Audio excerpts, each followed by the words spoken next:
Hello and welcome to episode 11 of Guess I'll Die, where I sit around and play Pathfinder, and you guys watch or listen in most cases.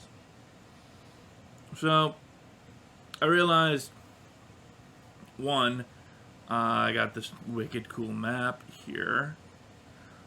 Let me zoom it out a little bit more so that you watch can get a better feel of the distance between Sandpoint and Foxglove Manor. Think about it, a couple weeks, a week or two, a week. Let's go with a week of travel to get to Sandpoint. So it would probably take about like 2.5 weeks to get merch revived. And by the way, I mathed that out. Ooh, the party had so much money, and then they had not a lot of money. They had like a decent amount of money. Everyone was able to buy. I want to say it was like one magical item, which I mean right at this moment, they don't need like a lot of magical items. And the only reason they had so much money was because of the party composition. Not the fact that, they're all small size, but the fact that what their classes are. So as we know, Yaller's a bard, Gretch is a witch, Merch is a barbarian, and Zabas is an alchemist. So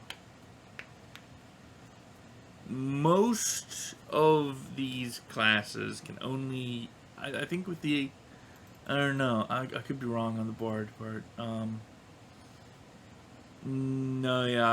So bard can use simple weapons with a few exceptions.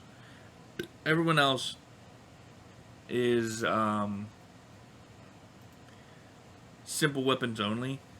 Normally, Merch would be the exception with martial weapons, but because of his archetype, he is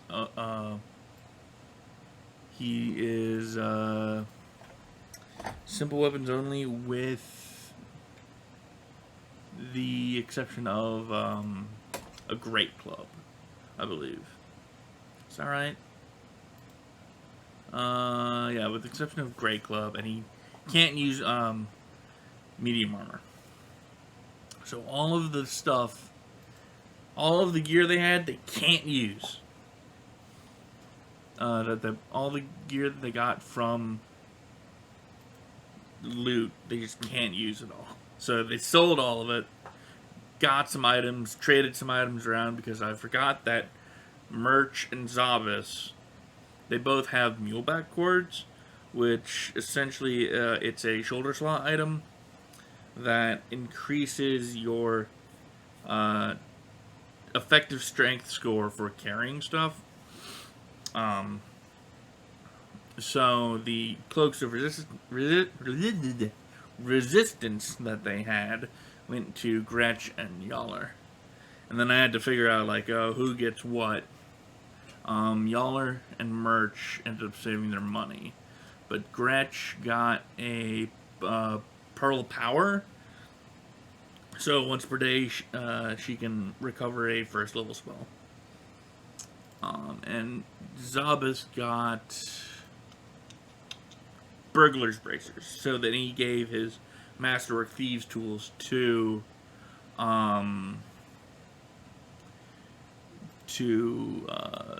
Yaller. And what Burglar's Bracers do is, on command, they can transform into a set of Masterwork Thieves tools.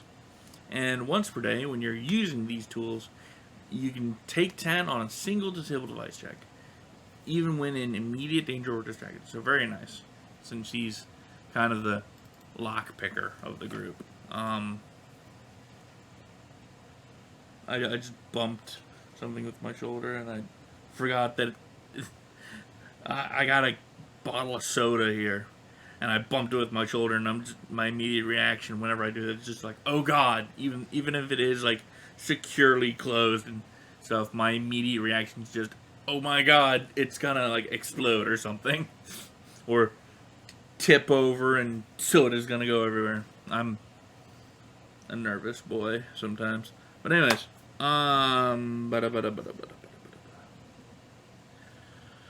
so yeah, it they spent a lot of money.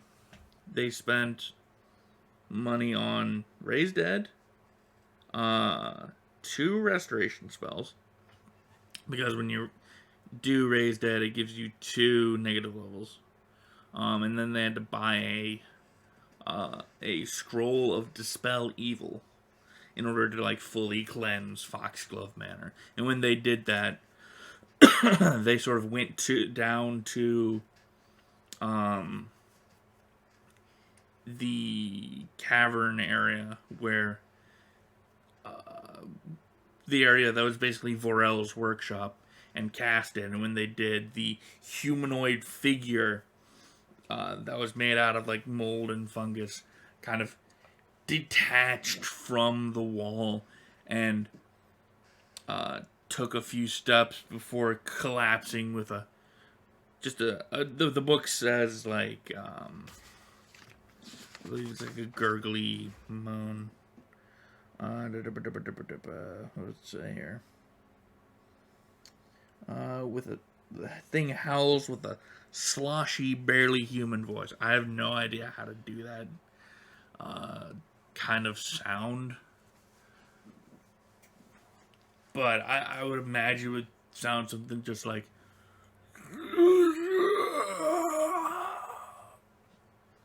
and it just crumbles into a pile of mold, basically. And thus Vorel is put to rest, and Foxglove Manor is no longer haunted. But they still have to go back to Magnemar to follow up on their lead. They have to find the townhouse, the Foxglove townhouse. On their way back to Magnemar, which is only really like a day or two ride, Zalbus looks over at Merch and goes, "So, how was it?" What do you mean? Being dead. How was it? Oh God. It was terrible. Really?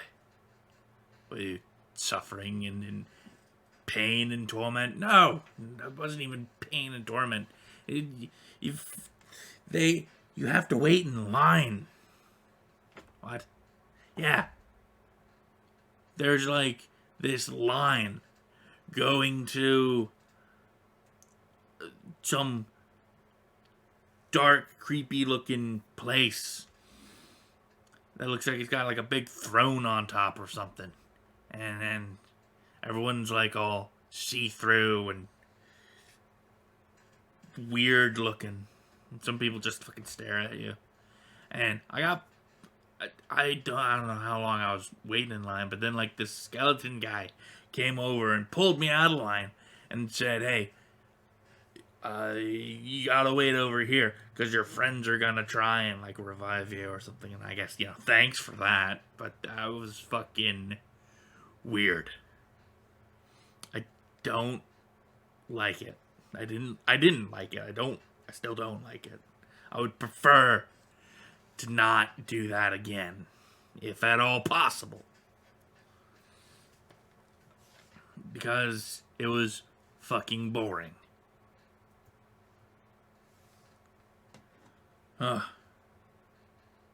Well, I suppose that's good news. How is that good news? I was bored. No, I mean, normally speaking, if you're, from what I've heard, if you are damned, so to speak, or if you're of a good enough soul, then you sort of get the quick treatment. and go directly to whatever your final end is. But it appears that you are neither that good nor that evil to go directly to whatever your final rest would be. Ah, that kind of sucks. I would have liked to see where I go. That would have been cool. Well, most people think that most of us should go directly to Lamashtu. And that's not a good thought, at the very least. Why? Well, her children are the bar guests, according to legend. And their areas are sort of hunting grounds where their prey comes back after a certain amount of time. So they would most likely use us as prey. If we were to go there, but who knows for certain. I'd like to see him try. Of course you would. Hey, so how are we gonna do this? Right, the matter at hand. Finding their home or whatever. Yeah, I mean, it took a bit just to find, like, the cleric to bring merch back, but I mean, they seem okay enough with us there, right? Yeah. They kept their eyes on us, true. I suppose as long as we don't cause enough trouble, we won't get arrested.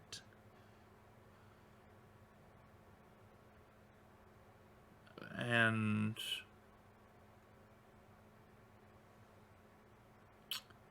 well, I don't know what they would do with us if we did get arrested. We may just end up killed. I doubt that a place like Magnamar would need much reason to kill 4 random goblins that are causing trouble in town. Well, let's hope it doesn't come to that. Because that would be, just terrible.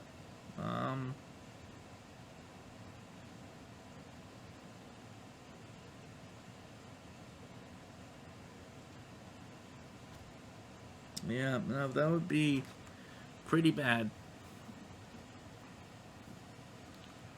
Well, then let's avoid getting arrested. Oh, don't look at me. Hey, I'm smart. I'm not as smart as you guys, but I'm smart enough to not do shit, to not start shit.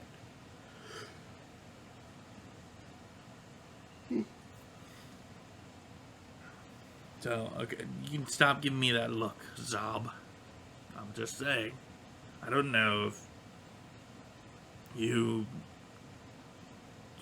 are going to get weird now that you're back alive. The only thing weird here is your face. Right.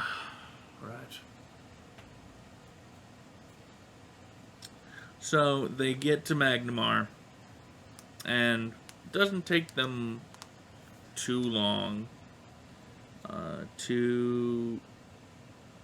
well, let's see here.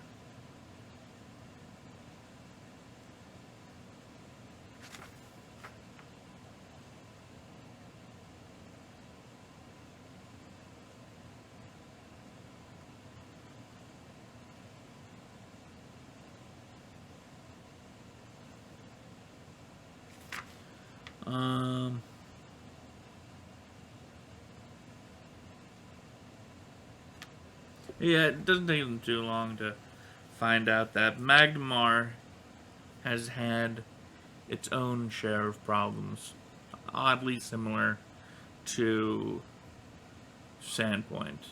You know, each week there seems to be another victim of these murders, but these murders are a bit different. The chests are still branded with the 7-pointed star, but their faces have been kind of either ripped off or shaved away, or they don't have faces, is what I'm getting at. It's a little grim. Um,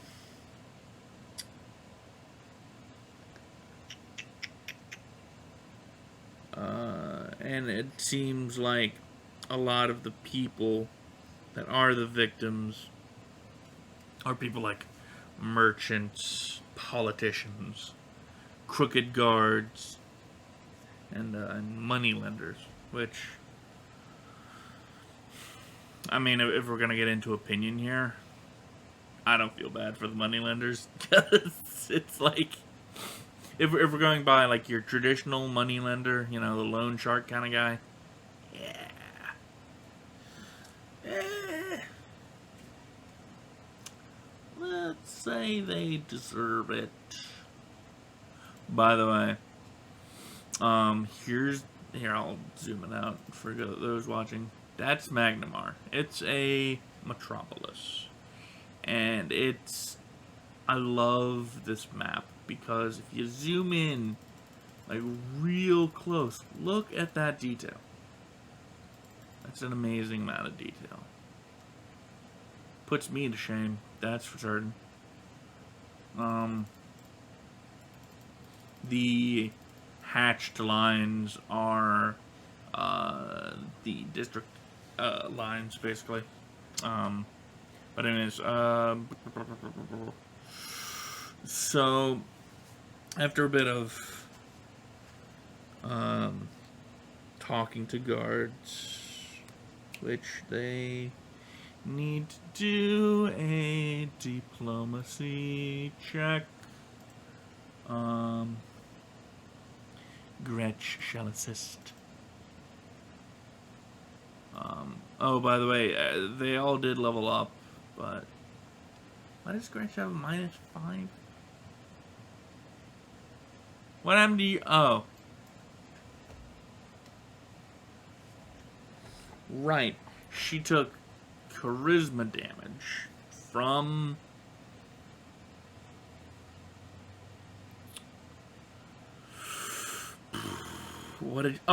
from one of the haunts.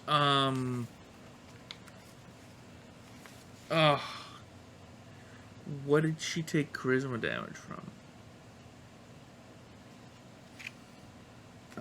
It was in the manor proper. What was it? I'll say it was like the first floor. Oh no, it was yeah, the Phantom of Age haunt, where you know you believe that your face and body is like covered in pustules and stuff, and you take damage. Yep. Okay. Right. Okay, Gretchen will not assist. Come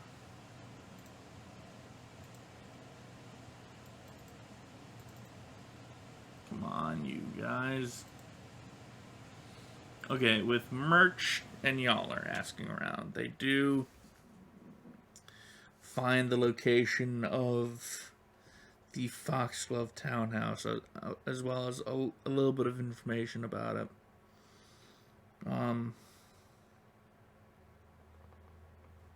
It seems like part of at least one of the entrances, was boarded up about a few nights ago by some carpenters.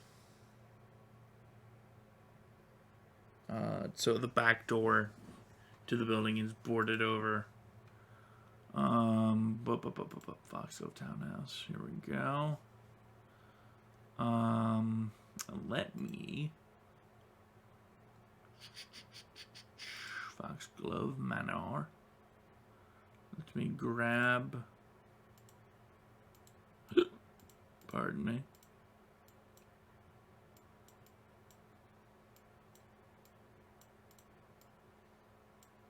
No. There we go.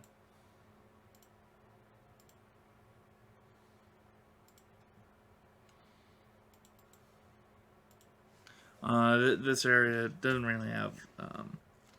So this episode that I'm doing... I mean, I doubt it, but I could potentially wrap it up in like one episode. But I'm guessing this is going to be at least a two-parter. But basically, while I am going from part to part, this is actually a combination of 3 parts, because there's part in the book. Part 5 is coming here to Foxville Townhouse. Part 6 is the next part, and part 7 is the next part.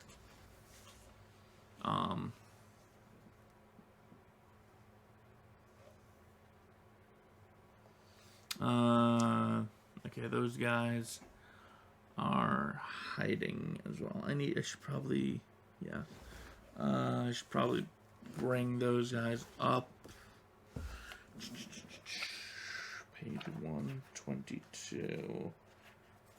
There we go. What's your stuff? Okay.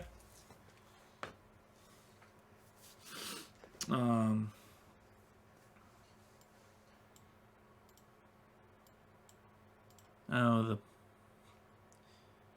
grid on here is not the best, but it's fine. So, Zabas is gonna pick the lock.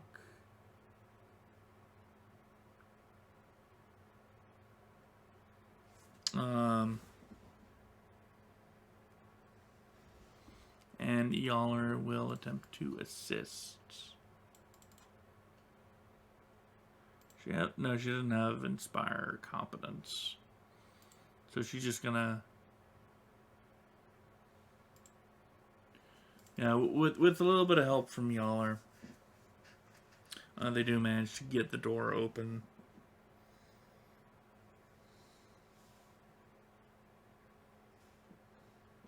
Or, no, wait, right, I forgot. They have the key to the townhouse. No, they don't.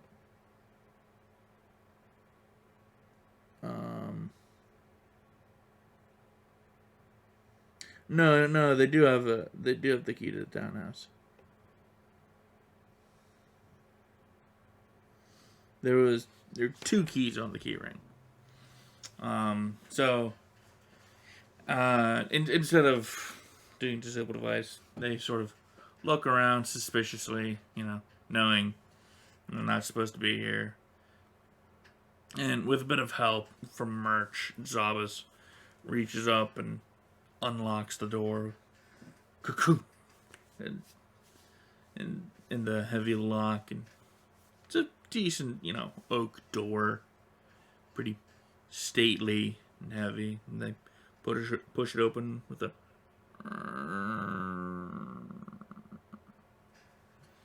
and find a rather darkened interior.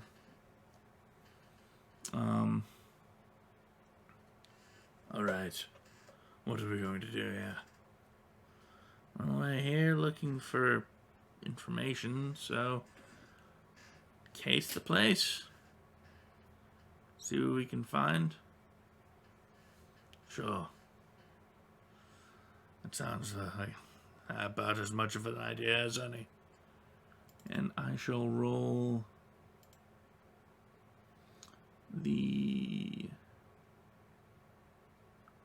stealth checks for the bad guys, which of course is a natural 20. And I'm just gonna do just kind of a general perception for everybody.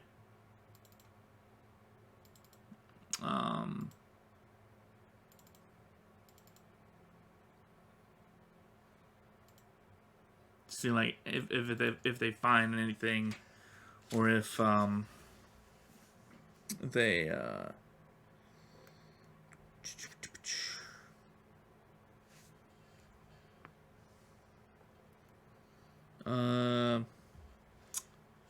if they, where is the treasure?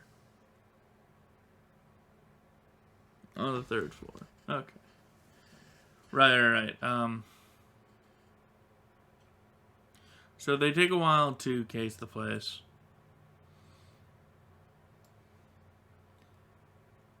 And eventually they do end up on the 3rd floor.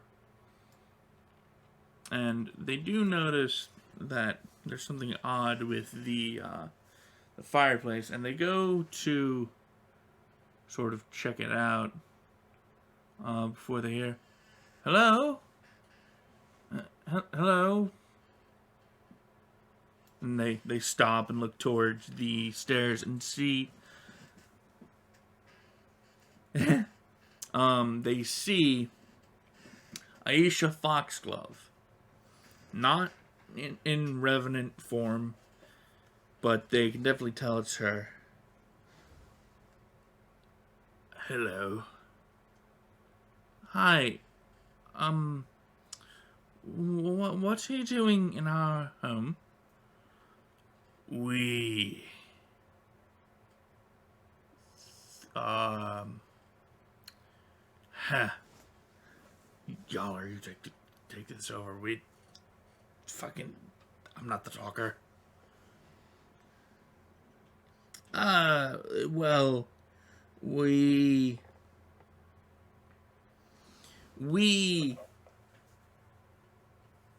came by because we heard, you guys were having some problems. Aldern, contacted us and said we were to come. You needed our help with something. He gave us a spare key. That would be a bluff check with a decent bonus since they do have the key. Right. My Alden and I just got back from the market.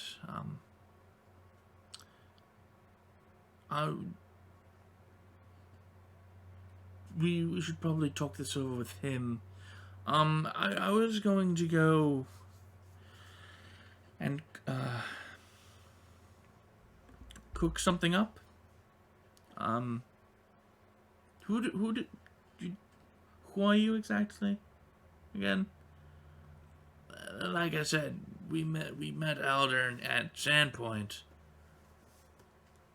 and we became friends with him, kind of. And with goblins, yeah, we saved him from some thugs, and he liked us so much that he wanted to keep in touch. Oh, was this at the festival? Yeah, it was at the festival. Right. I remember Alden talking about that. It's not. Oh, all right.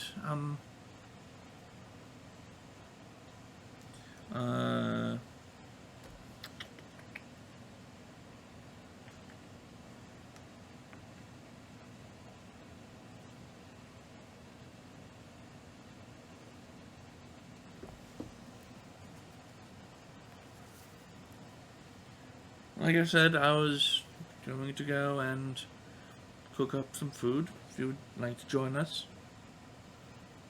Certainly. And Aisha goes back downstairs, and Yaller goes to follow before Merch goes, "Hey, what the fuck? What? There's no way in hell. That's not her." Well, yeah, I know that. Merch. But that's not... Who the fuck is that?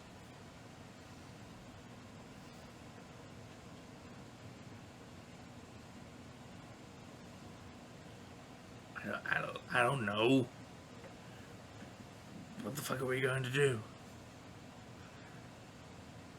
Perhaps we play along. If her and her husband have come back, let's wait until we are in the room with the both of them.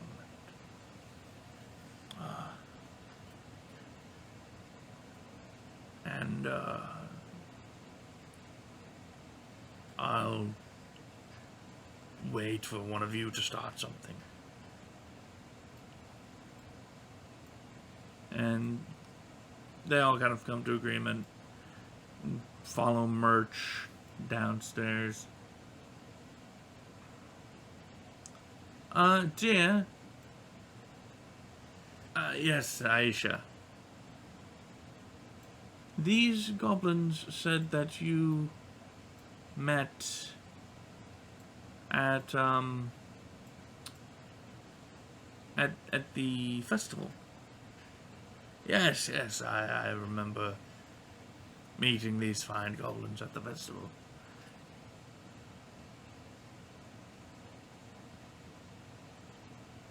I believe they saved me from some wild animals that had escaped during one of the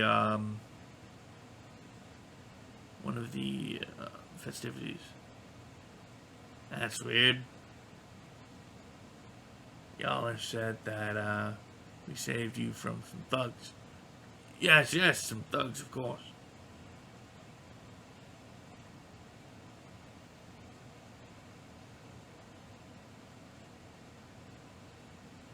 Look, we know that this is a ruse. So why don't you come clean? Zavas kind of glares at Gretch. Who are you, really? And then both Aldern and Aisha look at each other, concerned at first, but then Aisha smiles. Oh dear, that's none of your concern, really. After all, you're not going to be alive long enough to really care. And initiative. It is time for initiative. Yala rolls a 9. Oops. Gretch rolls a 24, putting her at the top currently. Merch gets a 23, giving him a hard second. Good old Zob gets a 15. And these two chuckleheads, let's go from left to right. They got 7 initiative. A 21.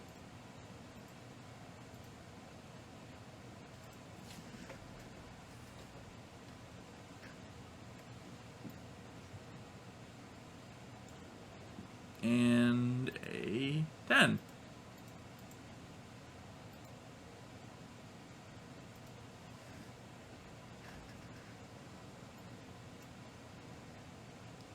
So Gretch, on her turn, will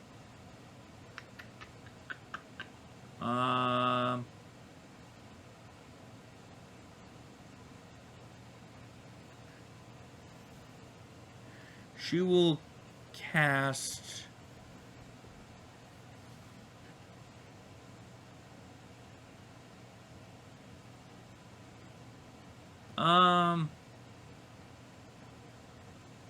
well, they actually don't know like how quickly they're going to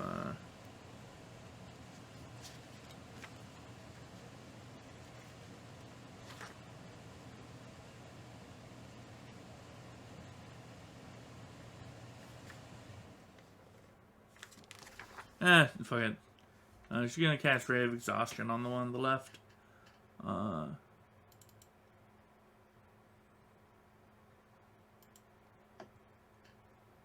Let me bring up Fatigue.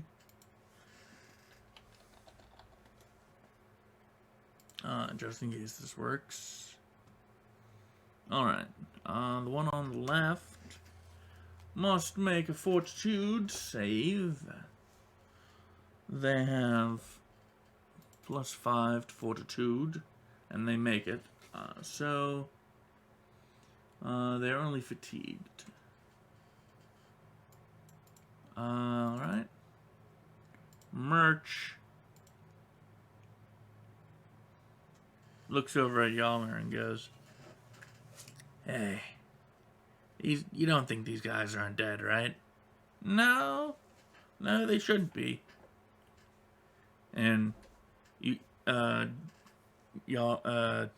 Merch kind of grins, and you hear some slight popping as he stretches his jaw, and works it back and forth a bit. That's all I needed to hear. And he leaps at the creature in front of him, bites down twice. The second one won't find any purchase, but the first one will, and will deal 6 damage, I believe. Actually, does it say?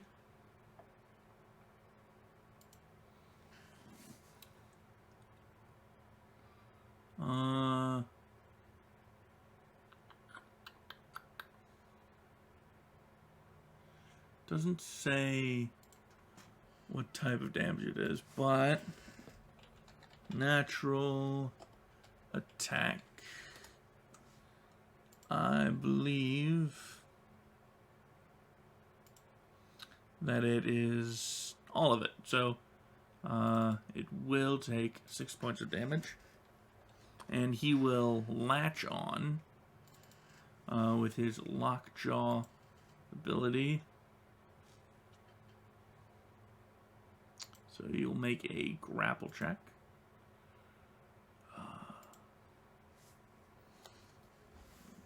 And we'll definitely grapple the creature.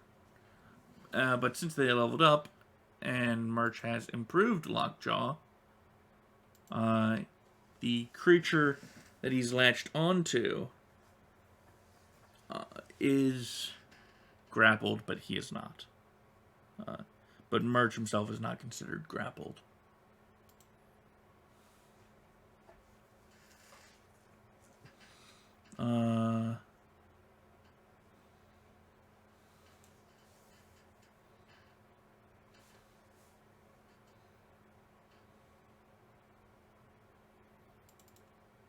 The one on the left will suddenly begin to... This one's in the form of Aldern, and his nice, well-mannered visage will begin to melt slightly, and his limbs will distend, and one of them will whip out towards Yaller.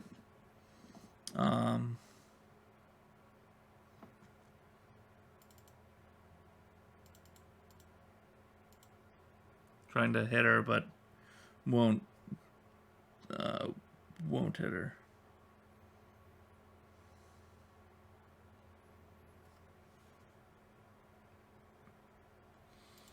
Zabas will do as he do. That's scratch. And we'll chuck a bomb at the one that attacked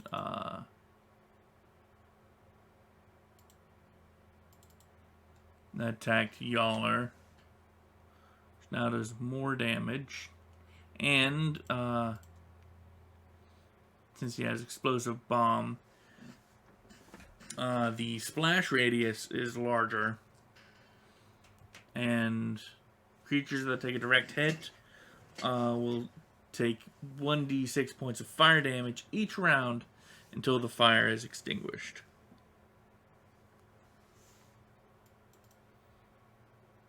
Oops, I forgot to roll for his bomb.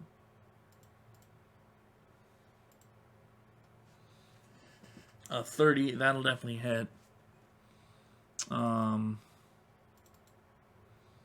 So 15, 18 points of damage. The other one must make a reflex save for half. For half splash.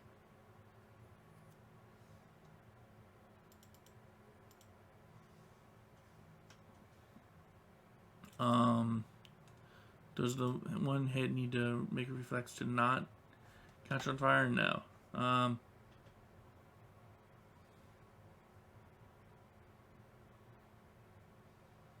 Okay. The other one does take... No. Yeah, it does take half damage.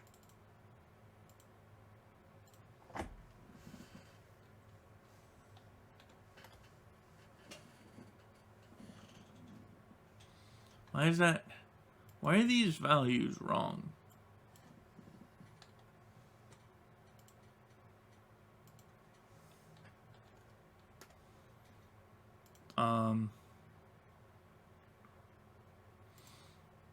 Is there like a fire icon?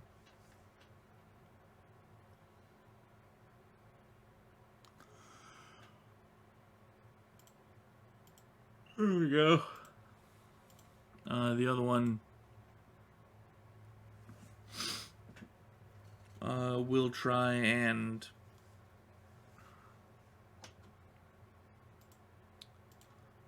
take control of the grapple.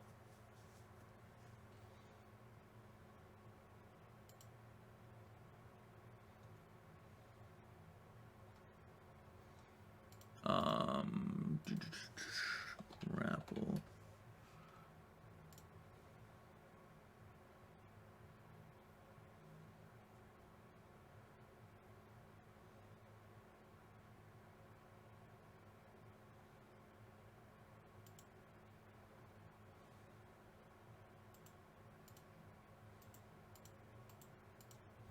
Okay, so let's see here. Defender's turn.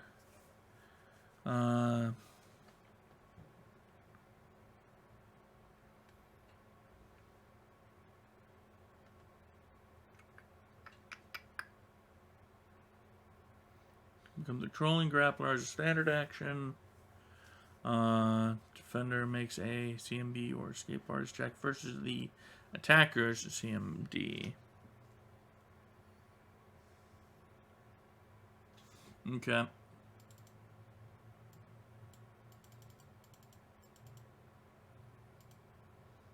That would definitely overcome Merch's CMD and is now the other one is now in control of the grapple.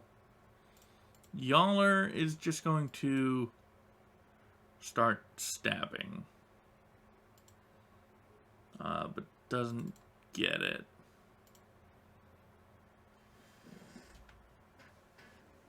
Also, that attacked her is fatigued anyways. So...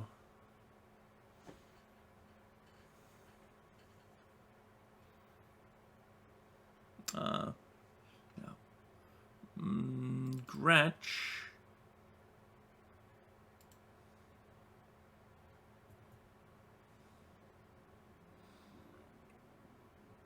will take out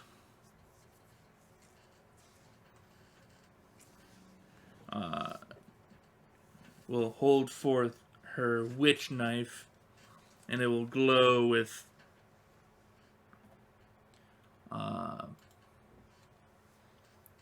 not necessarily like divine energy, but kind of like a sickly green, and she'll point it at the one that's grappling Merch and go, hold. And that's to make a will save or come under the effects of Hold person.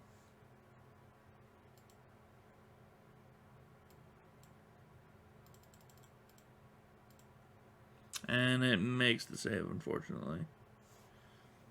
Merch. Oh, right. That's why it was like that. It took damage. Okay, so that's what itself should be at. Merch, not really caring about being grappled. It is just gonna keep biting. Well, actually, he's gonna go into a rage.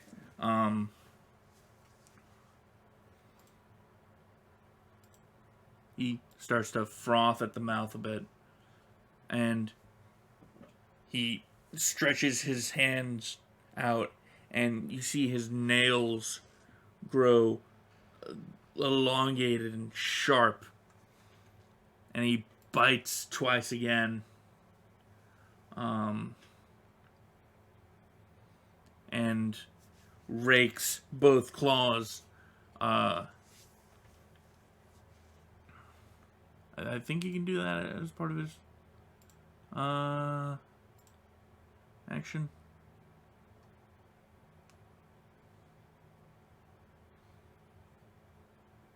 Yeah. And rakes his claws against the thing's chest. Wow.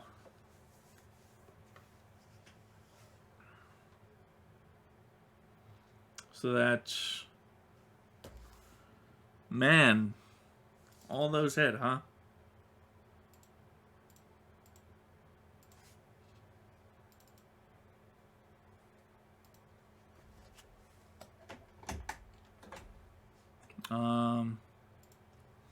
Okay, that's 18.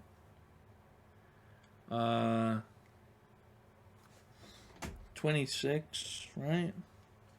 Let's see here. 11 plus 7 plus 8 plus 9. 35 points of damage. Yeah, no. In one turn, he brings that thing down and turns to the other one, who is suddenly very concerned about its opportunities.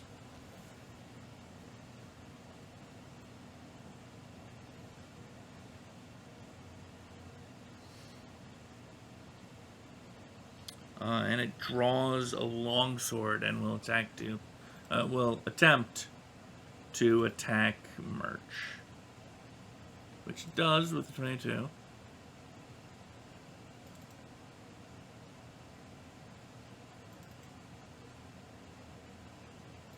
Oh, he's no longer grappled, so he gets some AC back.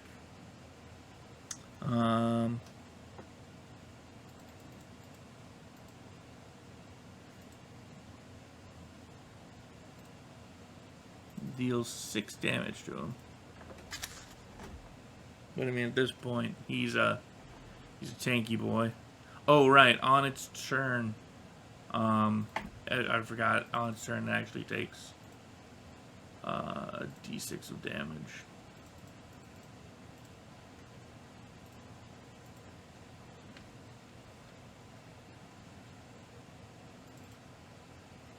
Zavis will just draw his crossbow and not really worrying about, penalties or whatever. Not gonna hit it though. That one's dead as dicks. Merch, or y'all are gonna get behind it and start stabbing and not hit it. Gretch is gonna throw her witch knife at it.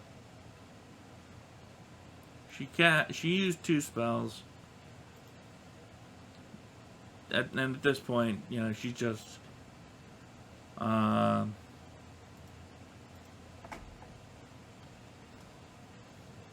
she's certain that Merch has this, and Merch will, of course, bite and claw at it, and most likely kill it,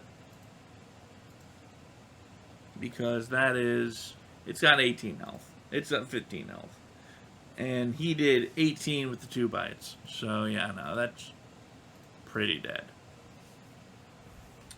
Let me grab some water real quick.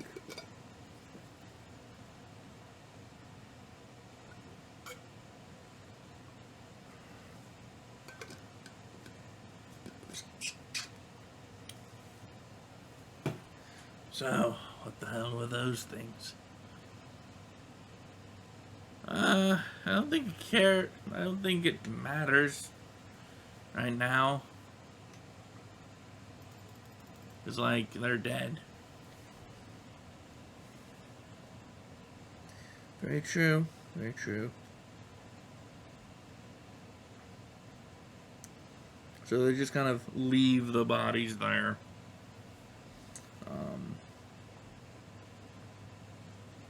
And they use the key to get at the treasure.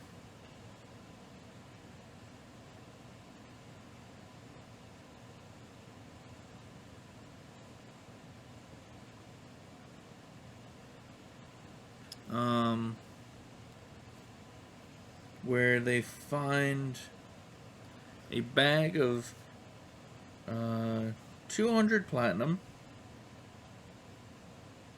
and a shallow wooden case containing a number of legal papers pertaining to the townhouse, as well as the deed to the manor. The deed itself reveals that the family only financed 2/3 of the manor's construction 80 years ago. The remainder was financed by a group called the Brothers of the Seven. It also bears a clause near the end that indicates after 100 years the ownership of Foxglove Manor and the lands within a mile around and below reverts to the brothers. I'll actually read the deed.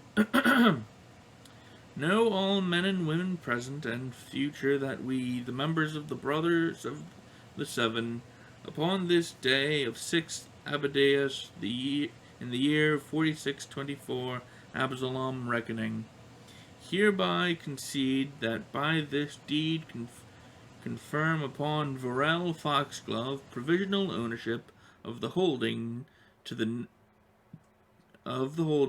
be known here and henceforth as Foxglove Manor, located north of Magnamar on the Lost Coast Road, due west of Bleaklow Moor, upon the promontory, for so long as he, Vorel Foxglove, shall live, or so long as his direct descendants shall live, to a period not to exceed 100 years. Construction of Foxglove Manor having been financed partially on the holdings and coin of Vorel Foxglove to the amount of 6 60%, and partially upon the coffers of the Brothers of the Seven to the amount of the remainder 4 30%, backed by collateral in form of the Seven sawmill, located itself upon Kyver's Islet of Magnamar, shall ensure only the physical and initial construction of the aforementioned manor, with any subsequent repair and maintenance to be the sole responsibility of Vorel Foxglove or his descendants for the aforementioned period of 100 years. Upon the passing of this time, on the date of 6th Abideus of 4724 Absalom reckoning, ownership of Foxglove Manor to include all lands within a mile around and below, immediately and forevermore reverts to the Brothers of the Seven, with the employment of the manor, its grounds, and all improvements placed upon it by any prior inhabitants to be subject to the Brotherhood's discretion, and so that our gift, concession, warranty, acquittance, and defense have the best perpetual strength and security, we have affixed Magnamor's seal to the present charter, which shall serve in lieu of signatures the names of the Brotherhood to remain apart from this or any other document. There's also a ledger in the case. Most of the entries are rather mundane, but after looking over it, there's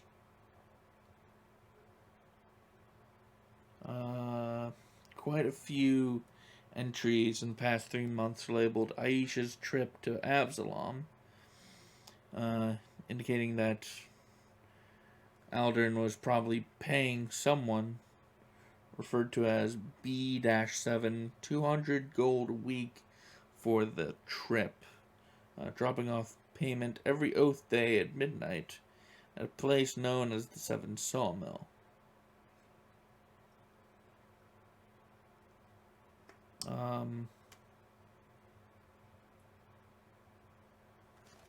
It would be a knowledge local to figure out where it is, or a diplomacy check to figure that out.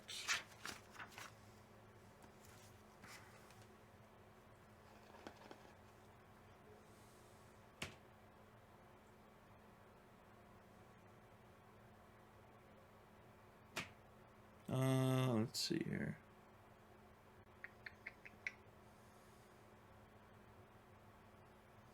Yep, okay, so Yaller, being the diplomat of the group, will easily acquire the location of the Seventh Sawmill. And I was keeping track of the date, but I kind of stopped.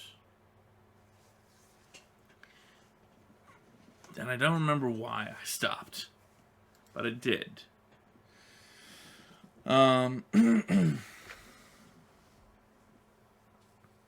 we can say that it's not like Oath Day yet, so they can heal up and regain their health points and such before going to the sawmill.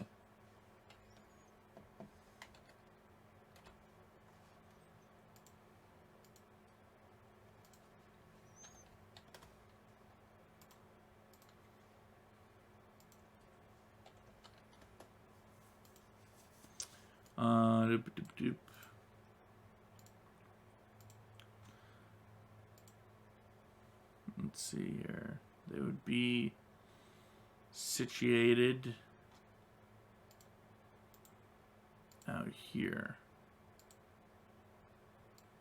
with Merch probably being in the front along with Yaller. Let's stagger it. Zabas in the back. Yep, that's good.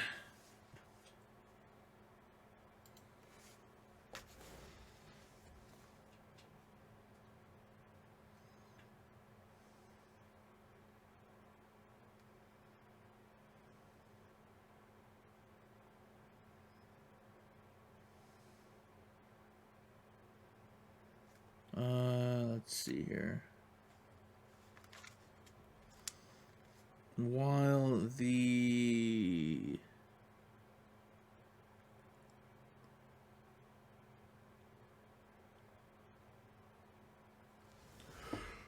oh man.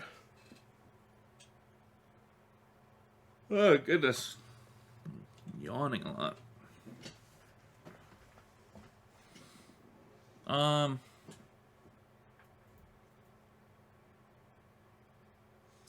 Ah, shit, I forgot I actually had to do something. gonna end here for now because I got stuff to take care of. But I shall come back to this later. So until then, see you in a bit. Hey, welcome to the second part of episode 11. It's me, as always, your forever DM. I just want to say, first off, I'm super sorry for, like, the delay for this episode overall. I was... so, when I recorded the first part, I probably should have recorded it, like, the day before the election results, but I kind of recorded it while the election results were going on, and, I kind of, I'll admit I was distracted, slightly, and then I got, glued to insert device here. I don't really have like cable TV, but I was glued to watching the results basically for like that entire time. So that and well, if you live outside the States, they didn't they didn't decide anything until Saturday. So that was a whole thing. And then the week after that, even though I was completely happy with the results, I was still kind of bummed due to other reasons. And also, like, kind of trying to find a job. Although, okay, I can share, like, a little bit of the other reasons, but I won't, like, go into it, so I don't, like, start ranting. But let's just say, it was family being annoying about me not having an actual job. So yeah, that kind of bummed me out, and I was kind of busy that week. But now, do I have a job? Well, not yet. I'll go into the job probably, I don't know, tomorrow or the day after. Who knows? But hey, by the time you listen to this, I might have a job. So, woo! That won't impact recording, though. I'll just have to record, like, earlier in the day. I usually do this at night. Which brings me to my next point. I'm not entirely sure. I want to release this on Thursday, which would be tomorrow. So the 19th to sort of date this episode. But I'm not sure. We'll see how far we can get in. Well, I mean, it really depends on how long I decide to stay up. We'll see how far we get. At the very least, I will try and get the recording itself done. There's some bits of combat in this part.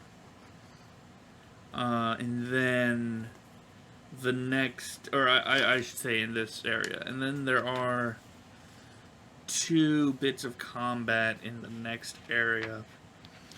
But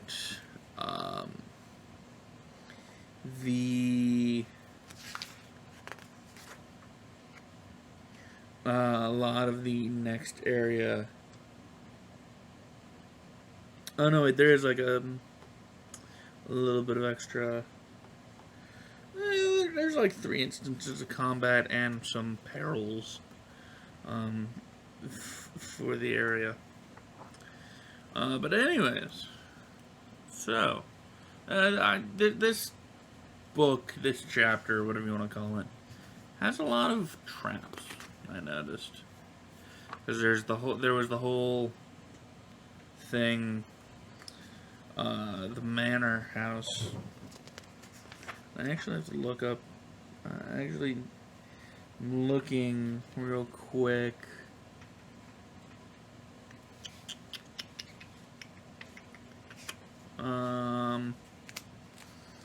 Looking at the townhouse, just making sure that there's no like extra loot. Okay. No, I think that's the next. I think that's in this area. I could have sworn there was a golden bane scarab at some point, but I could just be completely wrong. Golden bane scarab is nice. It's an excellent item that allows you to overcome the natural DR of a construct. DR being damage resistance, which all golems and constructs have because machines. Even though, you know, it's weird. It's a whole thing. But anyways, where did we leave off? I can't remember, like, specifically the time of day that the rest of the party got here. So I'm gonna go ahead and say, it's getting to be,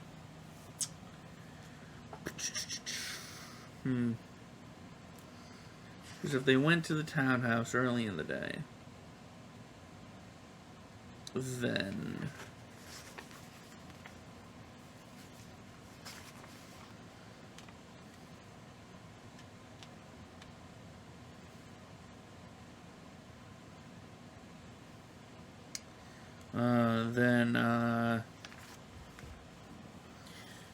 this would probably be, let's say, around midday. Yeah, midday works out. So the party finds itself at the 7 sawmill. It looks from the outside like a sawmill. Now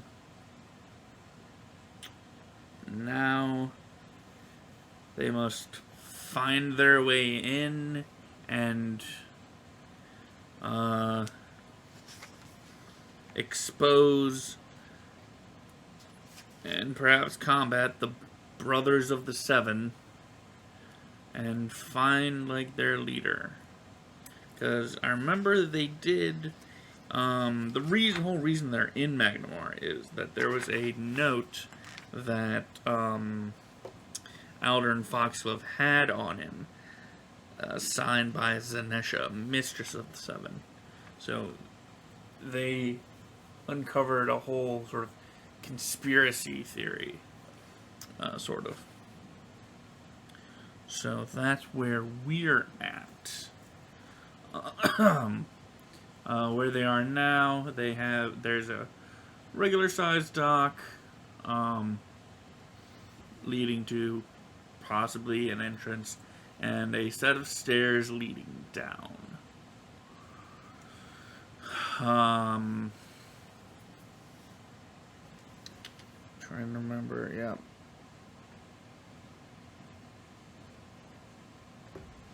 Okay. Pardon me. Why do I always record after I eat? I don't know. Anyways. So they all sort of gather together. So,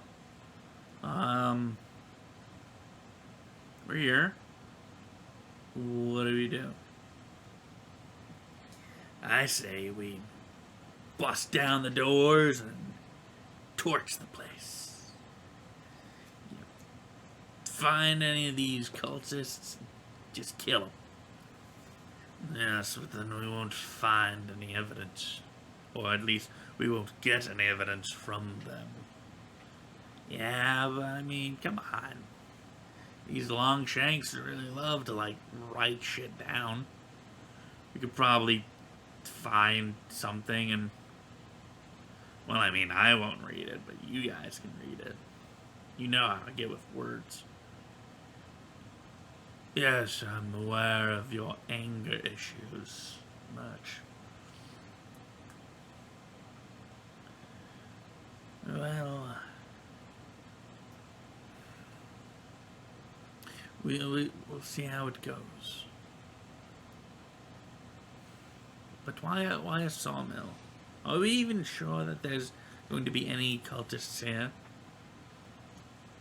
That's the thing, we're not entirely sure. So that's kind of why we're here. We're kind of grasping at nothing. We got a name of a leader, I guess. And we know that the Foxgloves were involved. And this is a place tied to them. We could just be busting into, find regular workers. Who knows? Well, either way, we're going to find answers one way or another. So, let's go then. Stop wasting time. Well, which way do you think we should go? Stairs or not stairs?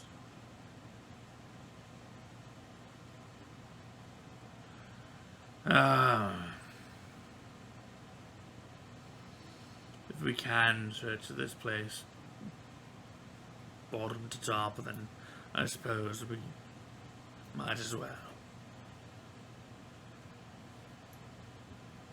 Much as you do. What? Oh, right. Yeah, lead the way. Got it. So they do stack up thusly. Merch in the lead, followed by Yaller, then Zavis, then Gretch. Make their way down to a door, which they find to be locked.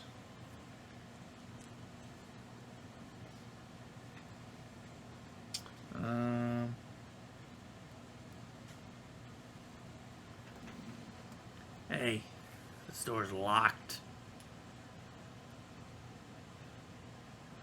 That's odd. Why would this place be locked up in the day? I don't know. You have a key? No, I don't have a key, per se, but I am somewhat capable.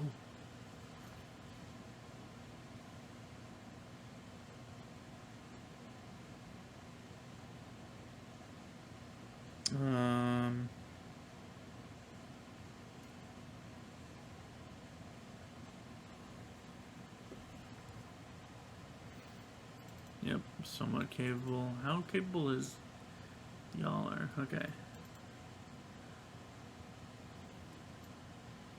Whoops. Zavis is going to do a smart thing and check for traps. Doesn't find any traps, but he does see that the lock itself is, a pretty good lock. It is the kind of lock that you would want on a business. Pretty hard to crack. And he looks at it and goes, I see. Well,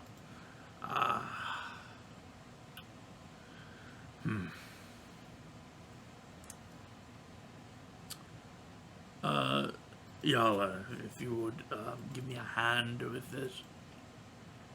Oh, you need my help? Yes. Just, a second set of eyes would be helpful. Yeah, sure.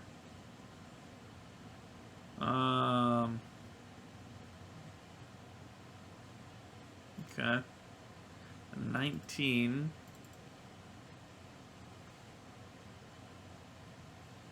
And 8, so she doesn't actually help out much, and they don't get the door unlocked, unfortunately, because these are How long does take 20 do? Take 20 skills. Taking 20. It did not scroll down to where I wanted to. Okay.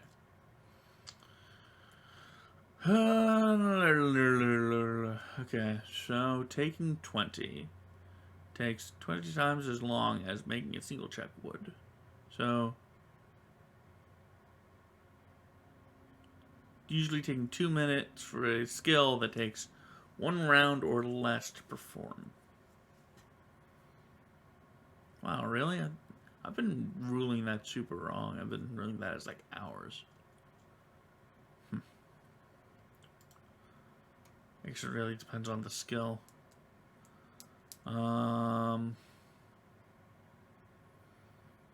Yeah, opening a simple lock. It takes a round.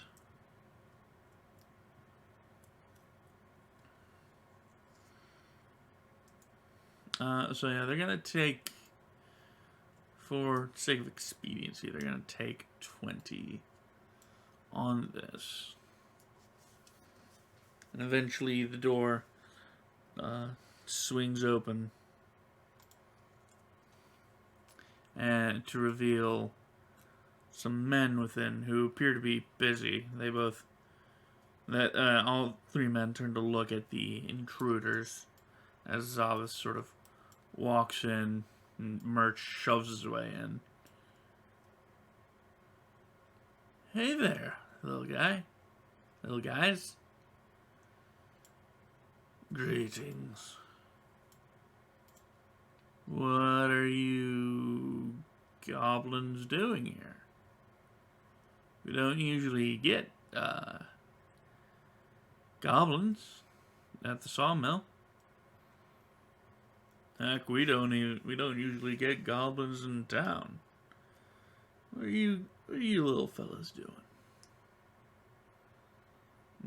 Under the mask Murch wears, his eyelid twitches. We are investigating something. We're wondering if you men had could offer us some, help us with some information. Well, I mean, we'll help you if we can, but you all aren't supposed to be down here. It's real dangerous. I mean, take a look at that machinery. That's pretty dangerous stuff.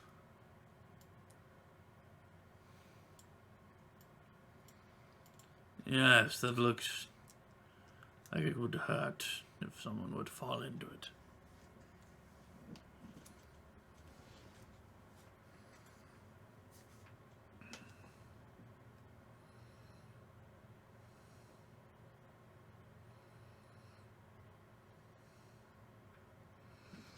Look, if you really need help with something, you might want to go upstairs and talk to the manager. He'll help you out, but you guys shouldn't be here. Yes, I'm well aware of that.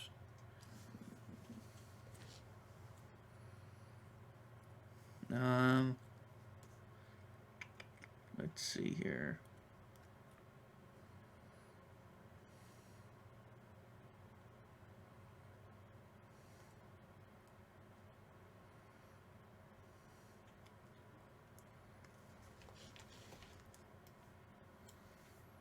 I'm gonna have the party roll perception. And have these boys roll. Let's do that sweet sleight of hand roll first. Oops.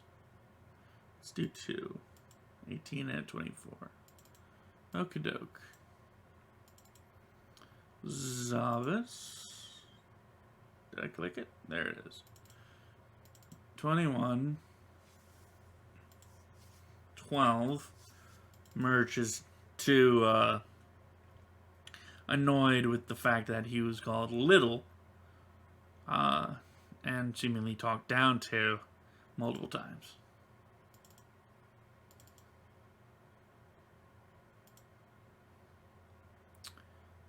Okay, Zabas and Gretch both see... And these guys are, they're dressed like workers. But they notice one of the guys, the guy who rolled the 18, reach sort of behind his back, begin to pull something out. And they both look at each other and nod. Gretch goes, "Trap!" as the cultists draw war razors. And, okay, technically a surprise round.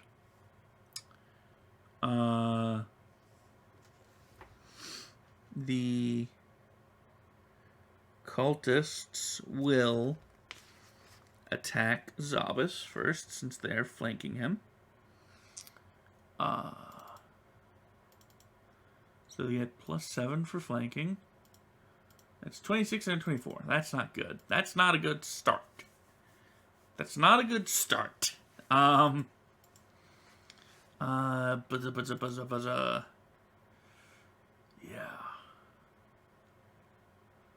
Yeah. Okay. Cool. Not a good start, because these guys have levels in Rogue. Not too many levels in Rogue, just a level in Rogue. But that means sneak attack. So let us resolve. Oh, wait. The one that rolled the 26 actually has to roll again, because a War Razor has a 19 to 20 crit range. It does not crit, thankfully. That would be bad. Okay, so let me see here. 1d4 plus 2 plus your d6. So that's 11 for the first hit. And 9 for the second hit, resulting in a whole 20 points of damage. That, my friends, is half of Zabas' HP in one go.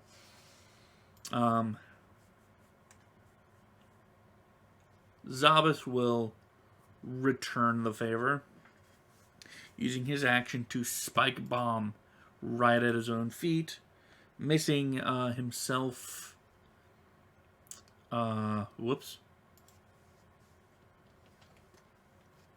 Missing himself, Yaller, and Merch. Let's see here. Precise bombs equals to his intelligence modifier. So yeah, that can be 4 people.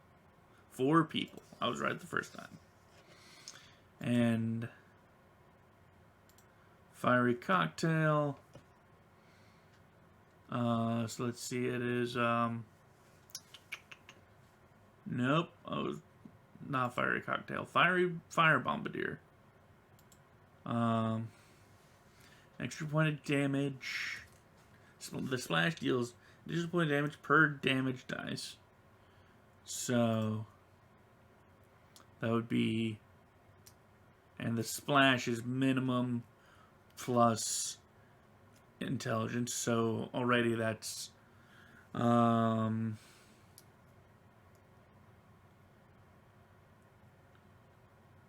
7. Plus he gets an additional D4 from what? From burn.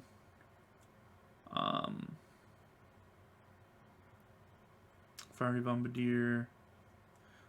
Per damage has a fire damage dealt. So that would be I'd have to roll the D4. But that is technically 7 plus 4, 11. 11 plus a D4. He'd actually hit everyone.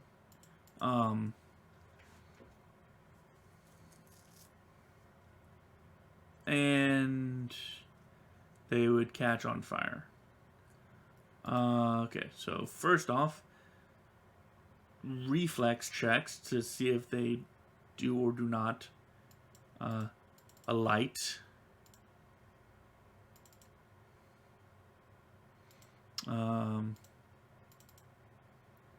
Also have to update his thing to 10. There you go. Did they change this? Oh. Yeah, they changed it a little bit. Looking at GM notes. Whoa. Anyways. Reflex saves. Since these boys have levels in Rogue, they do have Evasion, which I believe... let me see if I can just remember off the top of my head. Evasion means that they take no damage on a reflex save. Evasion. If they successfully make a reflex save, they would normally deal half damage. They take no damage. Yep. Okay. So, 3 reflex saves. 1 a D, a 20, a plus 6. Let's go. Left to right. A 1, a 2, a 2, a 3. Balls. They all saved. Because it's DC 17. So it's... let me just make sure. 10 plus half the alchemist level plus intelligence mod. So... yeah, no, they've saved. Shoot. Yeah.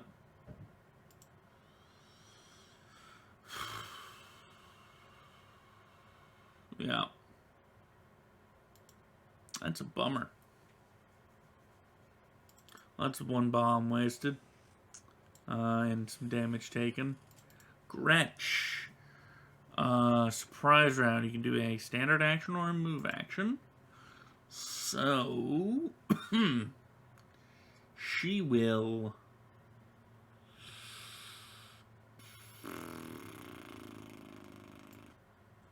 She's too close to the guy to really... to risk doing a spell. So she will instead stab the man.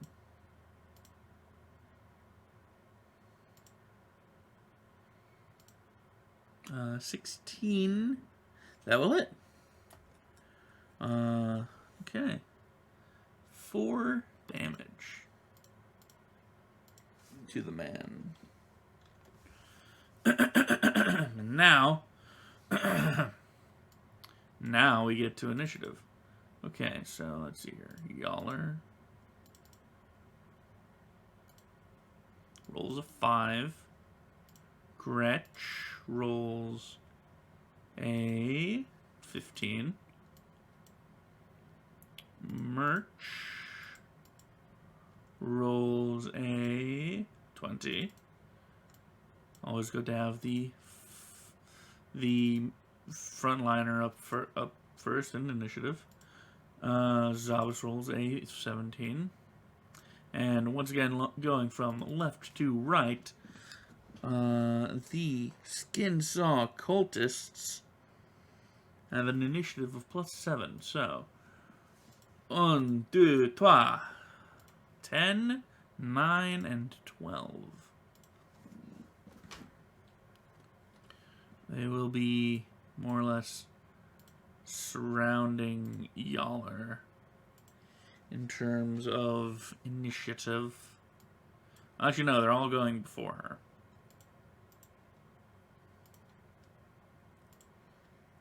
Which is fine. So, Merch is gonna run up to this man and start biting, as Merch does. Because they're level 6, he actually gets two bites. So, a chomp a chomp. That 20 will hit, but that 10 will not. So, 5 damage to the man. And, since he's Feral Nasher, he gets grab. CMB 9. Ooh. Critical failure. Not gonna do it. Sorry.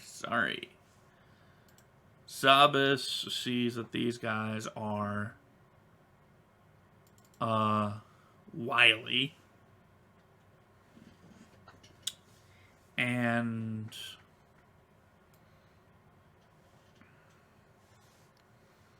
not knowing how many there are, he's going to wheel on the guy that Gretch stabbed and swing at him with his club, doing nothing.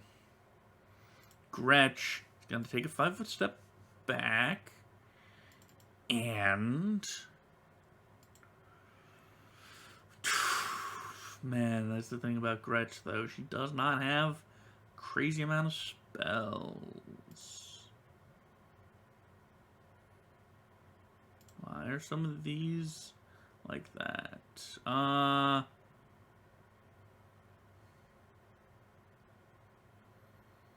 No, she's gonna have to save spells. She can only do that once per day. Fortune Hex. No, she can do it,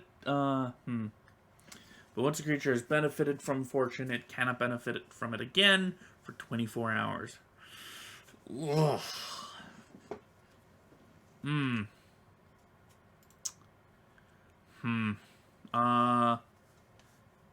I mean, she still has her wand. Yeah. Wow, did she really roll max damage on that stab?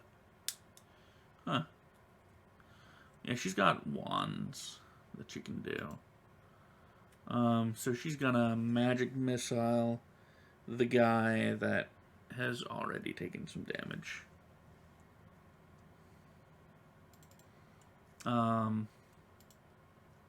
I say that there's 2 guys that have taken damage. She's gonna magic missile the guy that. Oh right, she has Death Watch eyes. So, she has an item called Death Watch eyes, which these blood red crystal lenses fit snugly over the wearer's eyes. The wearer gets the constant effects of Death Watch spell. And Death Watch, let me look that up real quick. Death Watch. Using the powers of necromancy, you can determine the condition of creatures near death within spell's range. You instantly know whether each creature within the area is dead, fragile, alive and wounded with 3 or fewer hit points left, fighting off death, alive with 4 or more, healthy, undead, or neither alive or dead, such as a construct. Death Watch sees through any spell or ability that allows creatures to feign death. So it's like kind of a lesser version of the status spell. If you had status, you'd be able to like pretty much know exactly the amount of health someone has. Though I may be wrong on that. Status allows you to mentally monitor relative conditions and relative positions and general condition. Blah blah blah. So it's not like, perfect. You don't perfectly know. But anyways, well, in that case, you can't really tell which one's more damaged. I mean, she can tell by like just looking at them. That one looks to be a little bit more beat up. Anyways, pew, 2 points of damage. This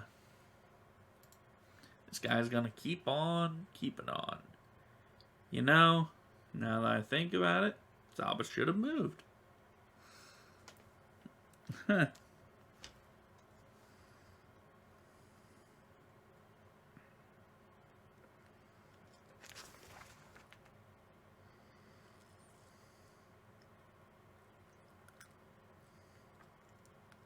Hey, wait a minute.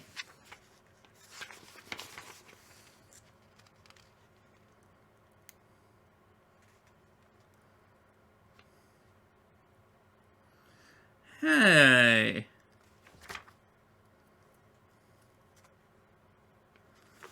That's not fair.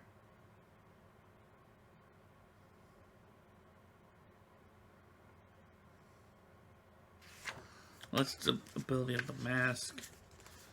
I need to look something up real quick, because I was actually a player for this campaign at one point.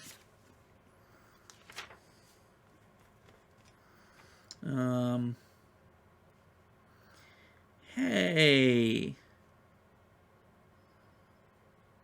Oh, that's a Reaper's mask, not a Skin Saw mask.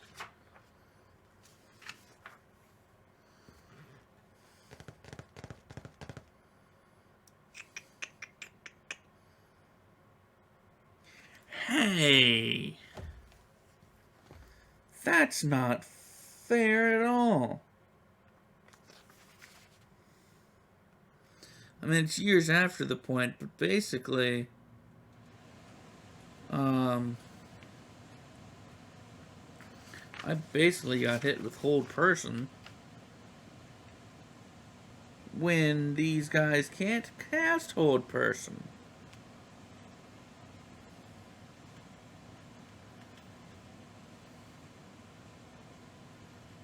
Fuck you, man.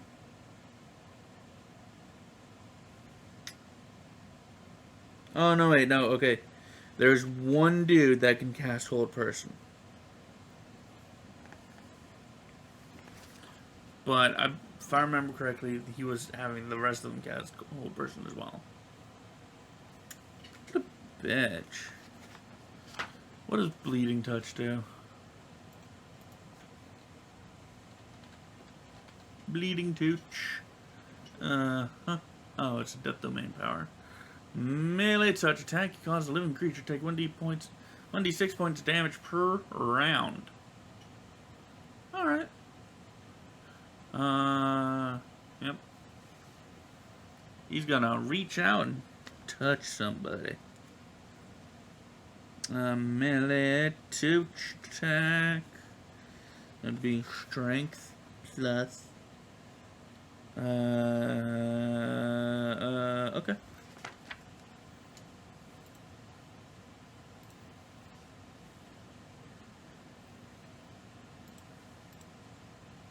He's gonna burn use of that ability. The other guy's gonna actually use his these guys don't have selective channeling, do they? No, they do. Okay. Selective channeling is like precise bombs, but with channel energy. So it is off of their charisma mod. And then... Huh. Why do these guys have... What? Why do these guys have channel energy? When... Because... What? What were they thinking when they made these guys? Because a prerequisite for select channeling is you need 13 charisma. These boys have 8.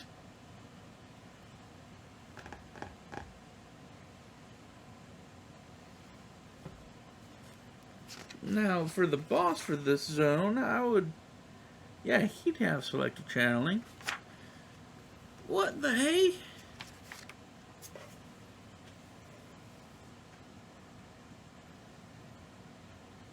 I don't get it. Well, it's fine. So he's gonna mutter a few arcane, not really arcane. He's gonna mutter a few words to a deity, and a wave of necrotic energy shoots out from him in a 30-foot radius, dealing 2 damage if the people do not save. And to save against that, it must be a will save. So these other 2 boys, let's roll for them first.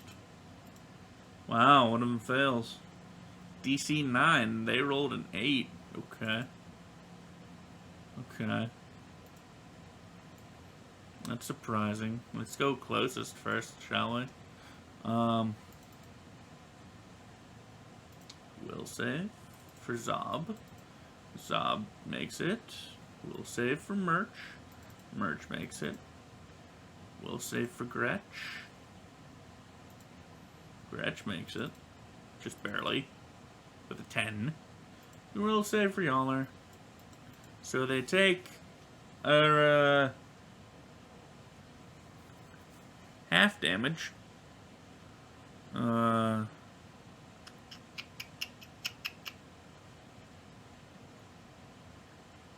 Yeah, half damage. Which was 2. So the party takes 1. So everyone except for the one that failed takes 1 point of damage. Huzzah.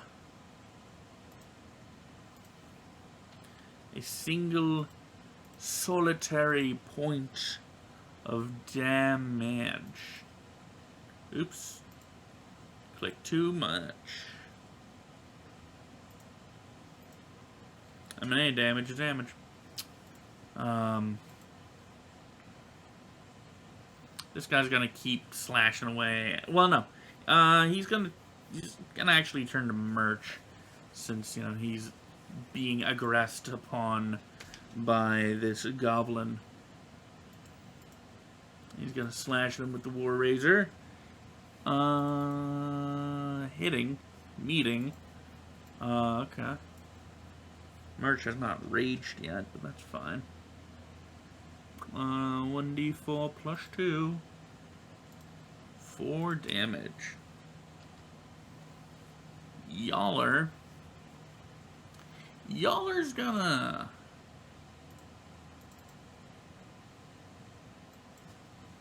Yaller's gonna use new ability that she got called Weird Words.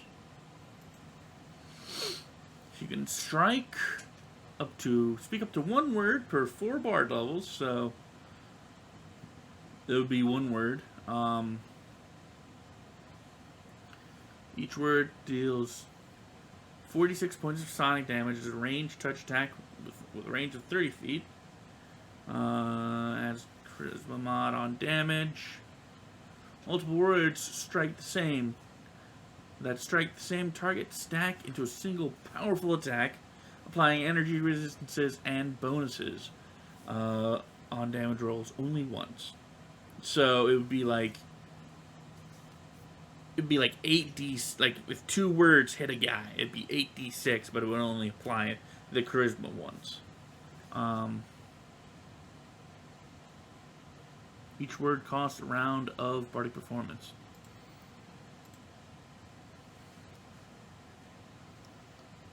So she's going to speak the weird word at the guy who did the channel energy. And when she does, she actually speaks backwards. And goes, "Yep," and points at the guy, and the rest of the party can see a like an emanation of sonic energy leave her mouth And impact the guy. You can't bring him down to 0. Oh man, she needed a 13 to hit him. She rolled a 23. That poor man is at 0.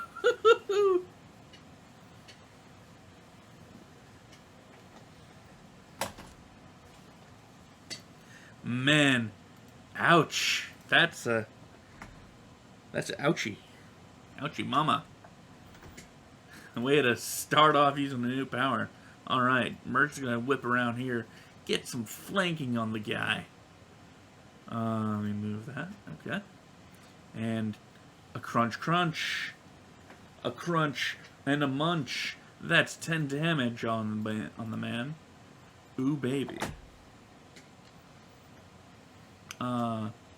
And he gets 2 grabby grabs with his mouth. 22, I'm pretty sure. That hits. Yep, dude had a 15. Oh, God. So, yeah. He is latched onto the guy, who's now considered grappled.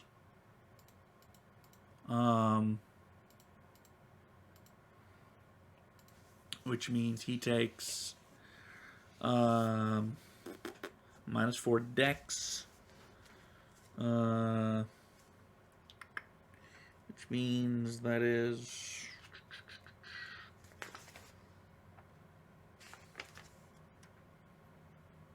okay. Yep. Zaba's gonna turn on the guy and just club him.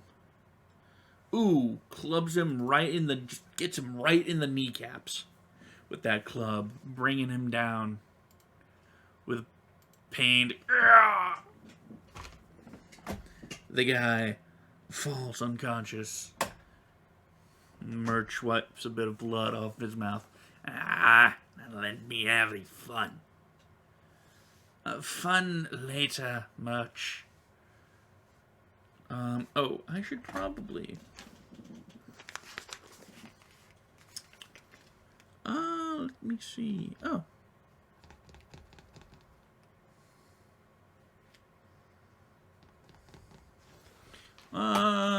Let me roll a perception anyways. Perception. Because the closest boys are on D4? D4, yeah.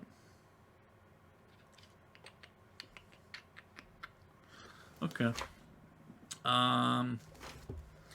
The sawmill is a-going, so... Does that impose penalties? I mean, it would, right? Doesn't say specifically, but I would assume that it does impose a penalty. Okay. Let's count this as through a wall. Through a couple walls.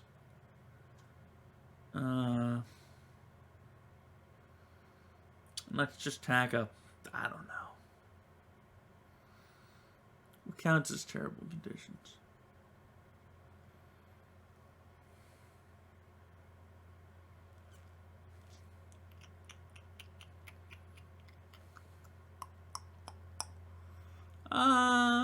Yeah, let's tack a +2 on there.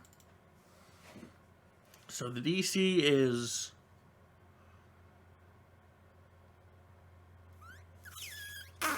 not as high as I thought it would be.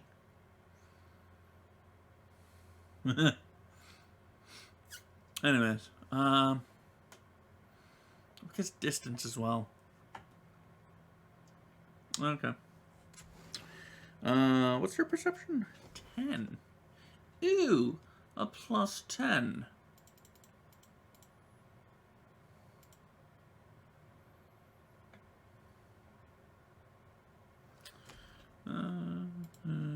Okay,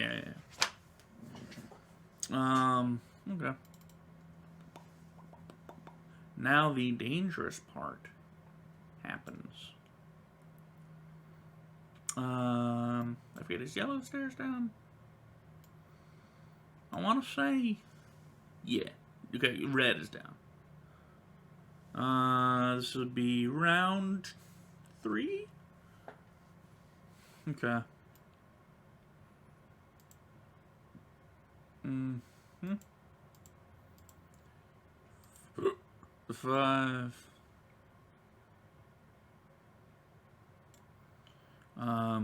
Well, he would get up there.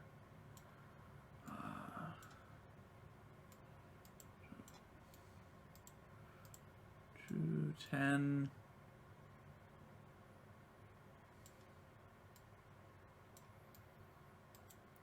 15, 20, 30.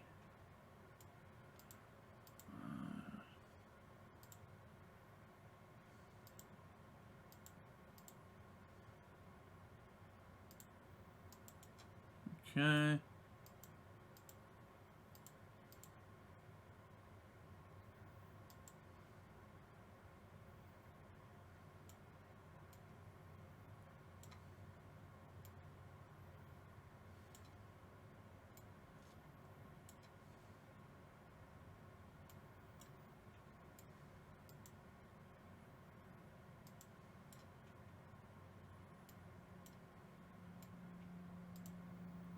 Yeah, basically, the perceptions were to see if these men would notice, which they did. And this guy, so let's see, this would be, that would have been perceptions for round 1. Well, no. They would hear on round 2. Let's roll it as here on round 2. Because there's too many guys, to really, you know, say, hey.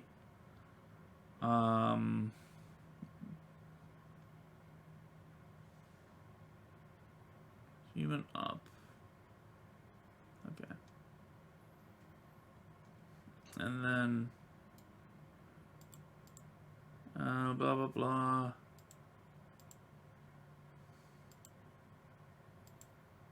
45.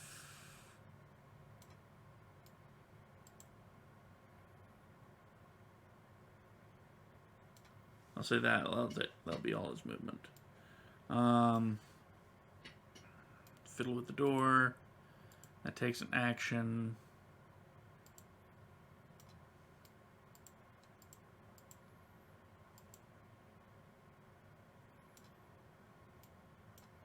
This would be round 3, so that's 5.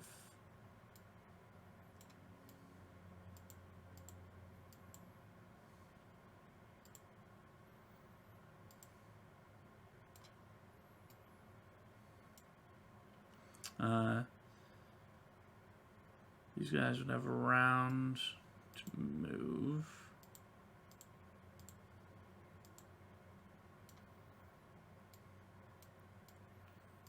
$45, $50, $55, $60.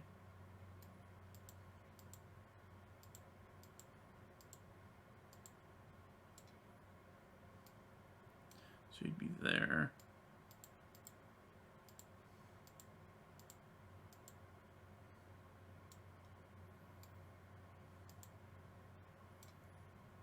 There.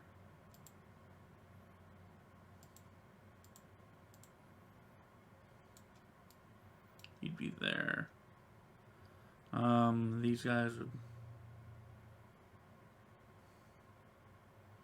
move on this round. 35.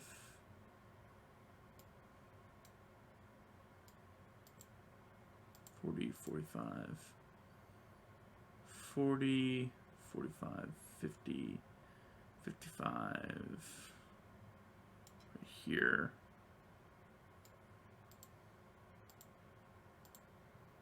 45,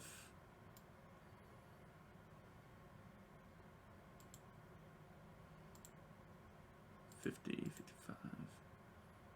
So you'd be right here. Okay. Back to the matter at hand. Gretch is up. Gretch will make sure that the one guy is going down and will spend another charge of magic missile. Not even gonna roll damage because she's aiming at the guy that's at 0.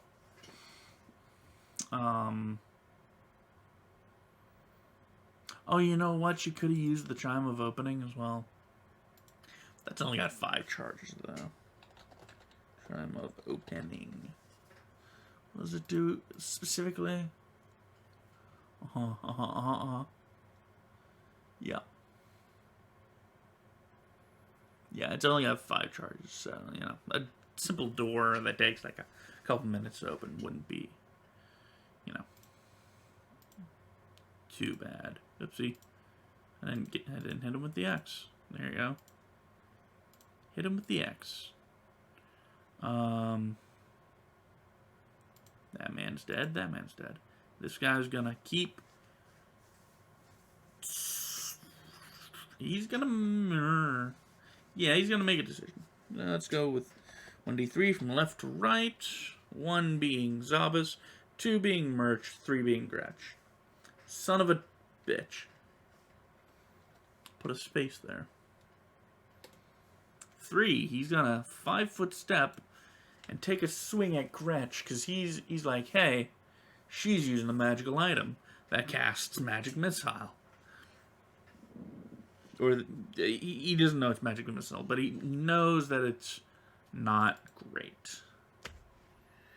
D20 plus 5, miss. I don't even have to look at her AC. No, that misses. She's got 20. Yaller taking the opportunity. He's gonna get behind the guy and hit him with that longsword. Oh. A natural 19 with a 23 to confirm. Yes, indeed. So 4 minus 1. Well, okay. Add modifiers after. So that's 7. She's not strong, per se. But, gets the job done. Merch is gonna get in there and start biting. Since it's the top of the round, people also start moving. Ow. A natural 20. So he got an 18 first, which dealt 5 damage. And then got a natural 20 on the next one, which is 8 plus 3. So that's 11. No. Yes. 11. So he climbs up on the guy, bites him on the shoulder, realizes he missed, and then just rips out his jugular. Or, I should say, realize that he missed a vital area.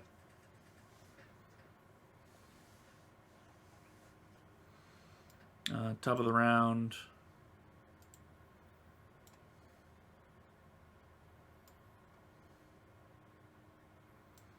These guys get down here.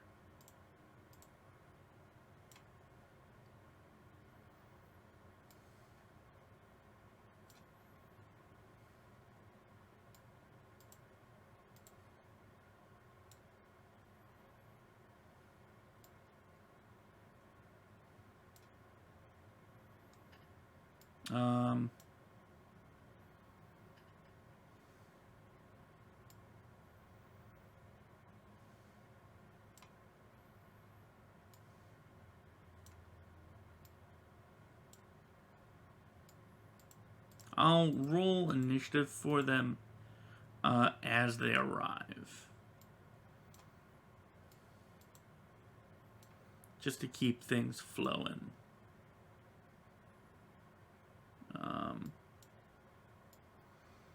10, 15, 20, 25, 26, 27. 15, 20, 25, 30, 35, 40, 55, 60,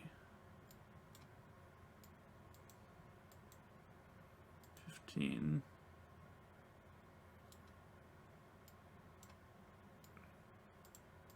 20, 25, 30, 35, 40, 55, 60.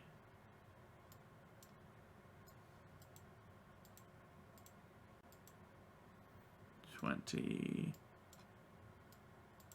25, 30, 35, 40, 45, 50. Okay, so yeah.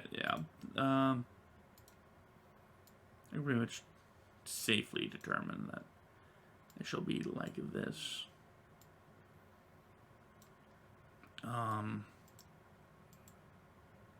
15,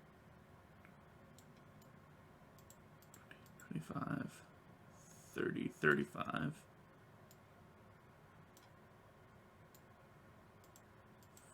40, 45, 60. This man's going to go over here, spend a turn informing the leader. Meanwhile, I need 3 initiative rolls. A 1, a 2, a 3. In order of when they get here. So that'd be a 13. With merch having already gone. A 9. 9.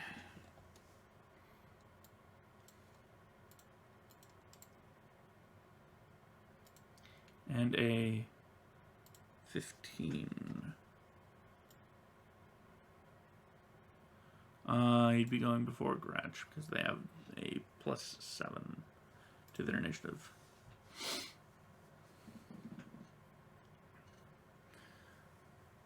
So Merch sees that there's more guys and goes, "Oh, great. More lambs to the slaughter."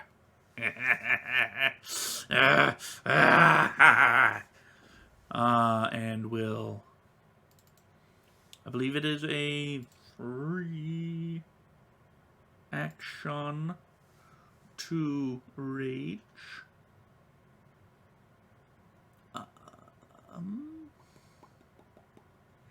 End rage is a free action. Can enter rage as a free action.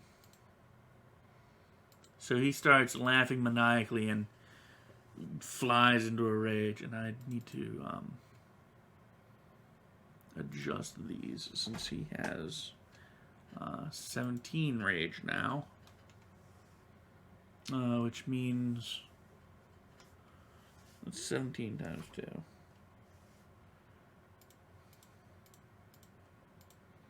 34. 34 rounds of fatigue total.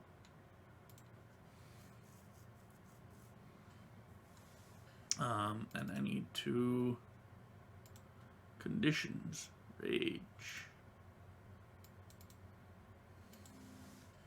If that's his action, Zabas, seeing that this is occurring, he's gonna chuck a bomb just straight at the first guy he can see. A pew. Ranged touch. Ranged versus touch. That does indeed hit. Due to explosive bombs, he will get everyone on the stair. The stair boys need to make a reflex save of the D6. The +6 isn't there.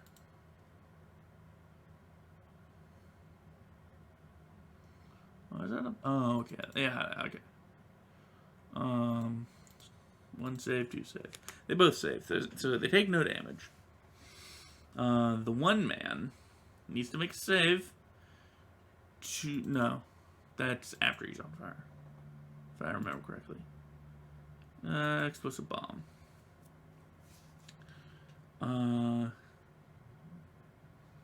Okay, so, yeah.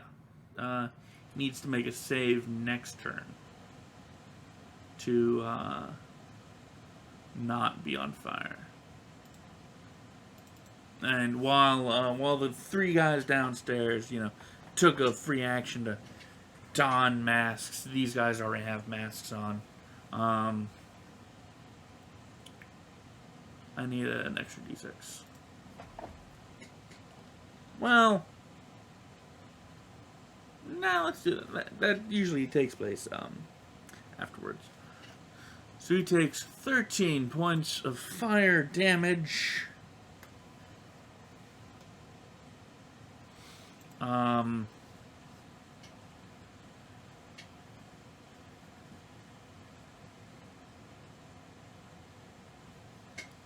I forget.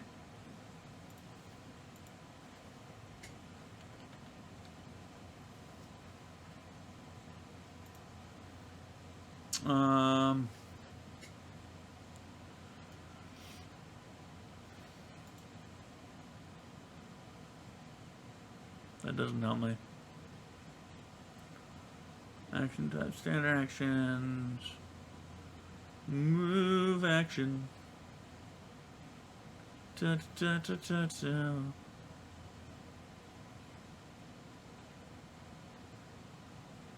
Da, da, da, na, da, da, da, da, da.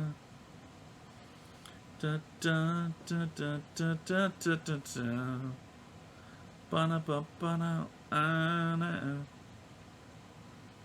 Right, I usually roll it as you move through allied squares. So man in the back is gonna shove his way through. I'm gonna, oh boy, throw you out into the street. Gonna run in and make a choice, going from top down. One being Yaller, three being Kretch. God damn it. Two, going straight for the Raging Goblin. And he takes a swing with that War Razor for 20. And because he's raging, that'll hit. I think. Yes. Yes, that'll hit.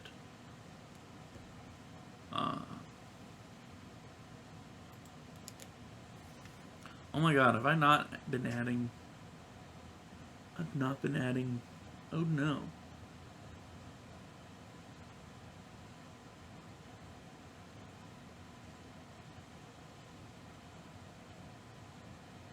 Oh no, I've not been adding... Well, okay, he took that recently.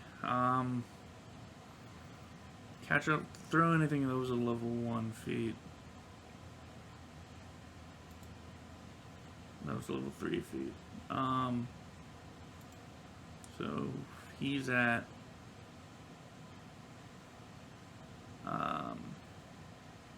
it's improvised weapon mastery. Okay, so that's... I need to give this man like 3 extra health.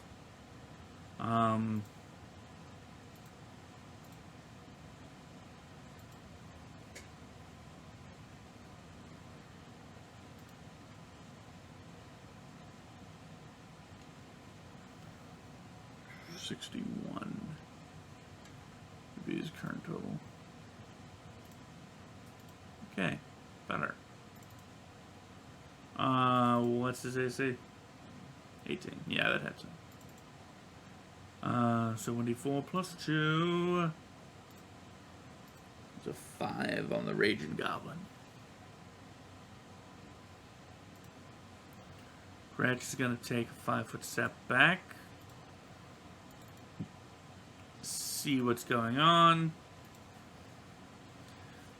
Process it. process it, and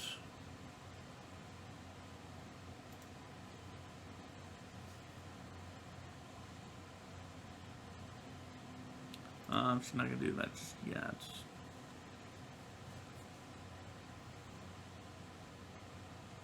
Nope, she's going to swap out for the crossbow and fire at the guy that just came in and slashed at Merch.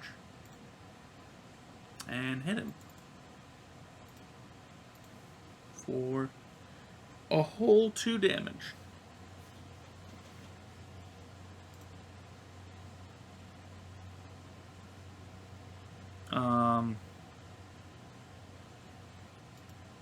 He just got damaged, but... Well, actually... what can he do?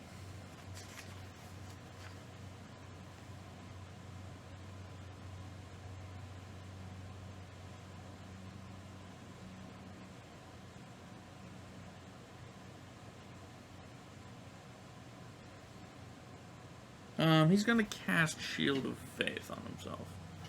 Giving himself +4? Or was it Shield of Faith +2? +2. So he's at 17. The man behind him is also going to do that, putting him up to 17. I think.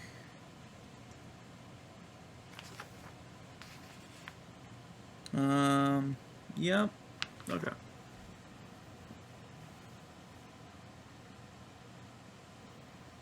Yaller is gonna...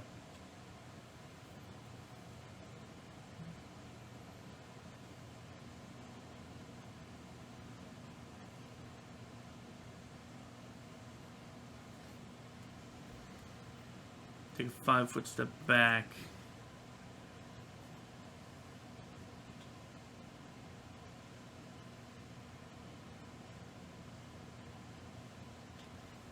And let's make a reflex save because this area is not as stable.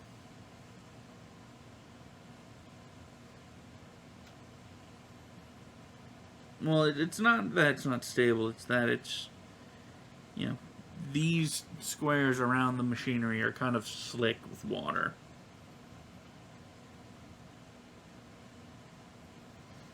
So reflex save. Ooh, God.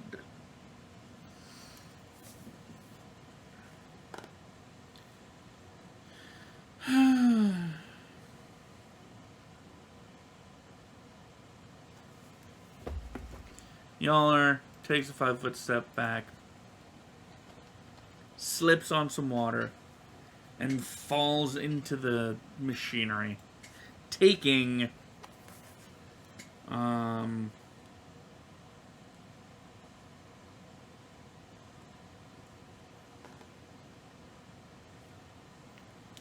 initial 1d6 of damage. And next round, she's gotta make a save to get out. And if she fails that, then she will be getting ground up by the gears for 2 rounds before being spat out into the river below. So she initially takes 5 damage. She slips into the grinding gears and just, God, ow, fuck, ow, yeah, help. Merch, however, her cries fall on raging ears.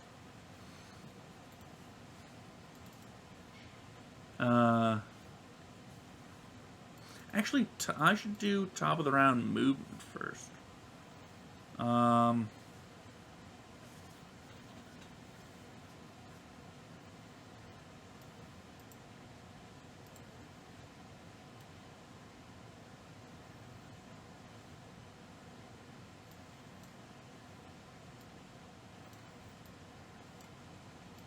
They're all basically stacking up.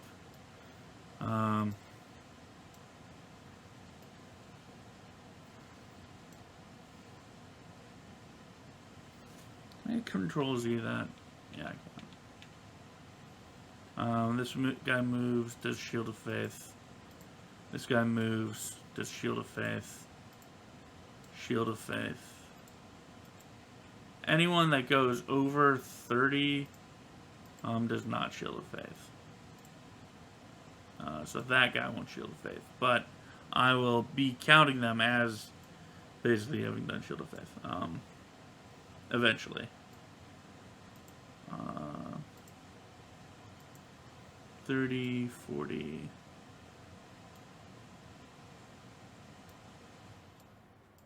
45, 50, 55, 60. And the big bad guy also has 30 feet of movement, but I believe he has stuff that he does first.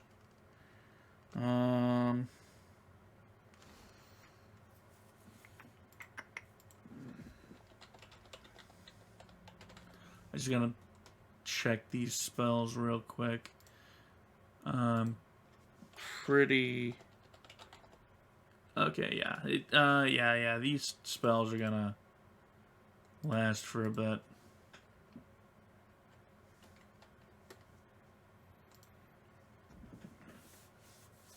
Yeah, all the spells he's gonna cast. He's gonna take 4 rounds before he's gonna be moving, though. Where am I? Here am I. Okay, so merch. He rages, and his fingernails grow into hideous claws. And since he's not moving, he's gonna bite, claw. This man, this poor man. Poor man.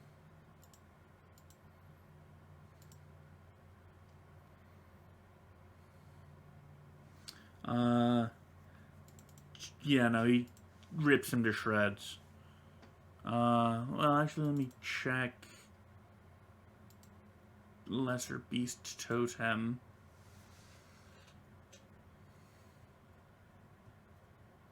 Yeah, gains 2 claw attacks. Yep. Very well. He eviscerates this poor, unsuspecting man. Just chomps him and rakes him with the claws.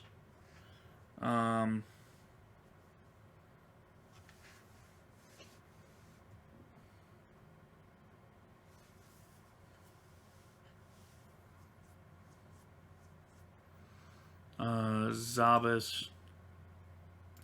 He's just gonna keep... Well, he's gonna heal himself first. Because he took some damage.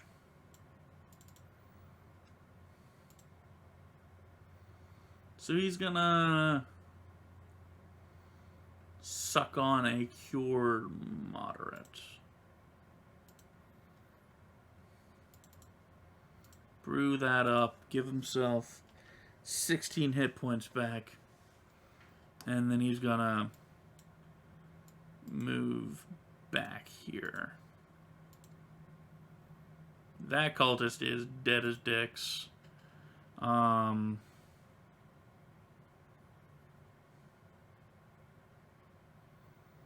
Gretch is also going to move back. Mostly get a better range, and it's going to make use of her Pew Stick, and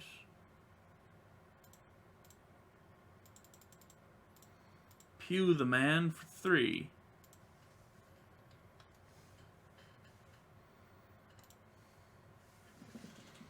This cultist is going to get that guy, throw him out into the street. Move in. Start slashing. 22, that'll hit.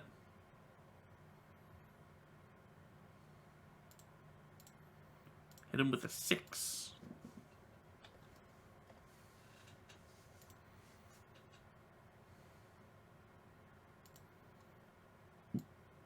This guy's going to shove his way in. Get around here. start slashing. Yeah, with flanking, that'll get him with a 19. 4 plus 4 for 8 damage because sneak attack. Yaller makes a reflex save and does not get caught in the gears.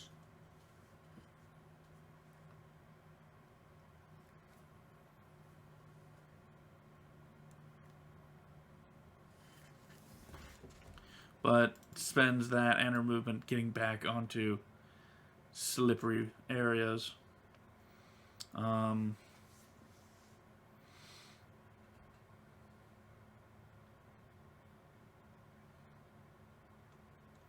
Let's just bring like the next 3 boys in.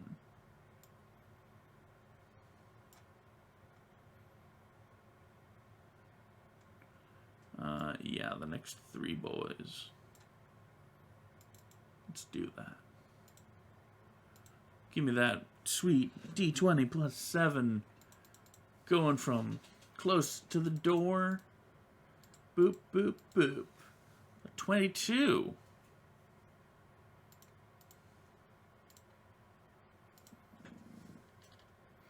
Things are getting hairy.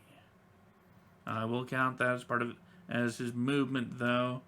An 8.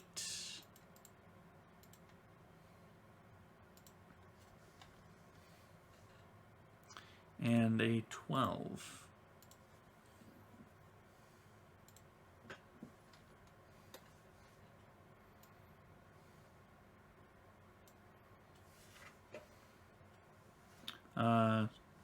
So he did move, but he's gonna whip out a hand crossbow, and he doesn't have precise shot, unfortunately. But that's fine. He's gonna whip out a hand crossbow, fire at Murch. Since he's the most creepy-looking target, and not hit him. Murch. Murch makes a rage decision. 1 being the guy to his left, 2 being the guy to his right. Gosh dang. Goes for the guy on his right, the poor bastard. I'm pretty sure if I... Well, okay. How I usually do this is, if there's multiple dudes like this, if the initial target dies from the first volley of attacks, then if there's extra attacks, you can turn that on the next guy. So, this guy gets 2 bites. He's definitely dead. He's dead on the first bite, actually. So, that second bite will go to the other man. I'm just going to keep throwing these bodies out into the street because they're getting in the way. 9, 8, 8. Dead. That's 25. That man's dead. Just in a flurry of just blood and mouth foam, just like a little green Tasmanian devil. This doesn't look good. I fear that we may risk being overrun.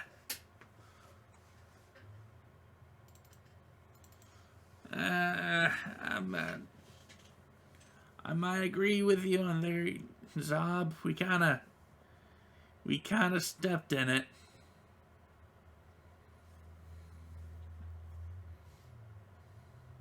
Oh wait, I didn't move everybody now, did I?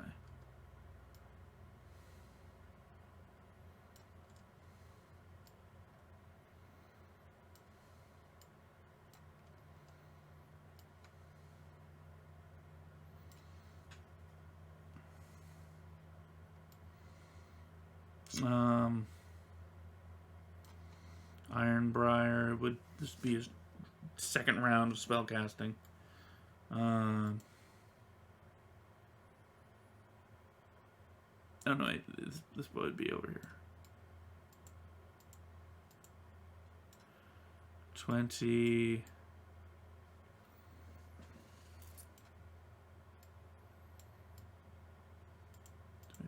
30. 25, 30. 35, 40, 45, 50, 60. Zabas would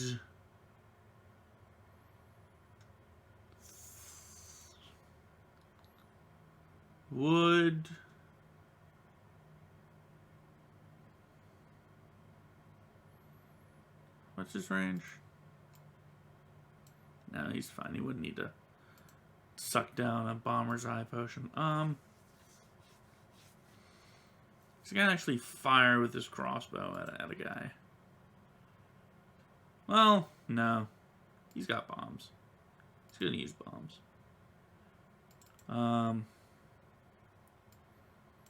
He's gonna hit that guy for sure.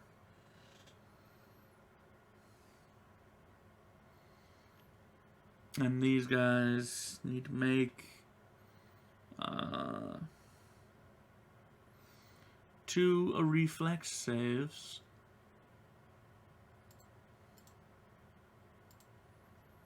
One guy fails and takes a lot.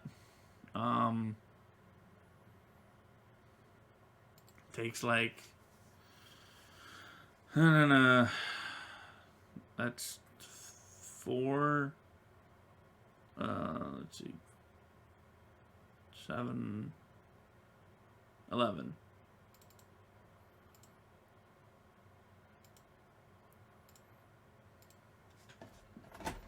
He takes 11. The guy in front of him takes 12.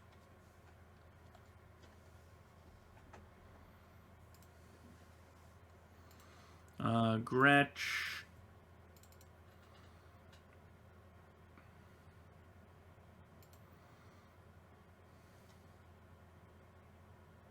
She doesn't have Bone Shaker equipped. Or, yeah, equipped. And I'm gonna keep hewing away.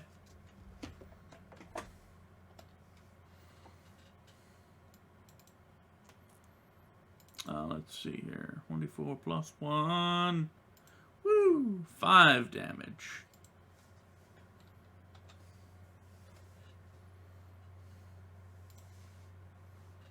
That man's dead.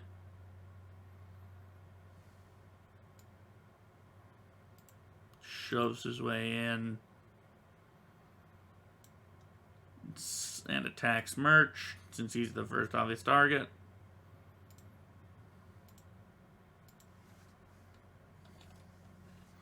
Four damage.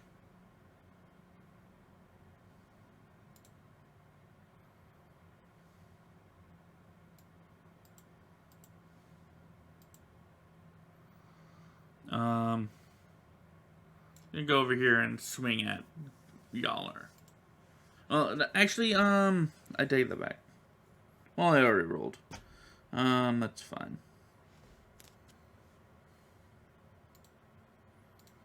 3 damage.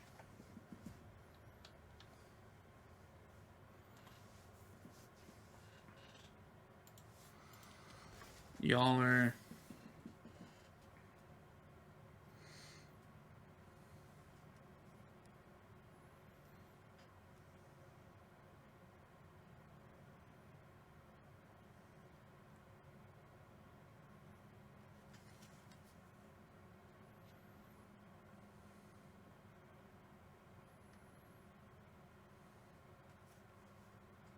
Yaller doesn't have to move, so she's not gonna risk falling in. She's gonna sword the man in front of her, not do anything.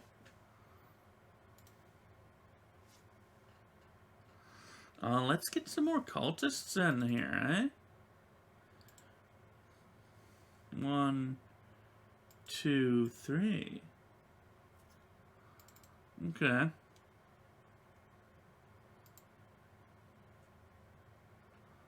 You know what? Let's do all of them. Yeah.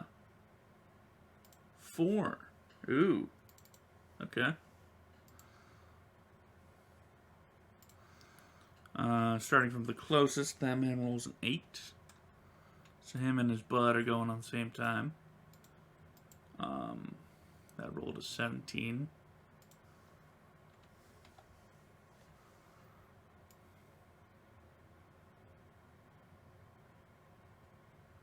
He's going before Zabas.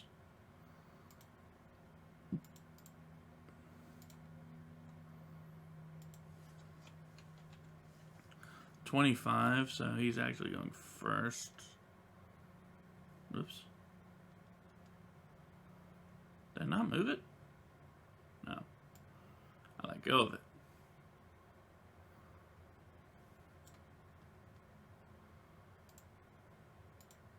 Well, okay, they will end up spending a turn kind of, waiting patiently.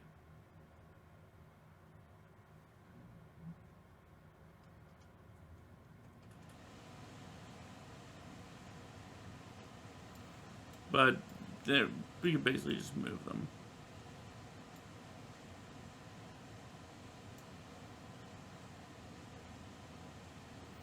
Um, 25, he moved.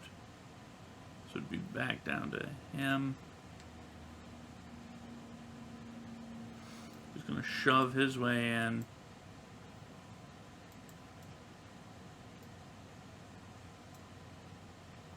He's actually gonna do an acrobatics to get out of the way of, to sort of dodge around Merch.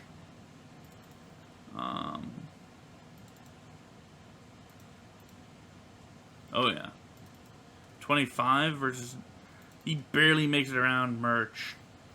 And he's gonna, as he does a nice tuck and roll, lands in front of Gretch, and he's gonna swing at her with that War Razor. Hitting? No. 19? Just barely missing. Merch is happy. There are dudes, there's pain going on, it's a blast. Bite, bite, claw, claw. What's health? It's 15. He definitely kills the man. Throw him out into the street.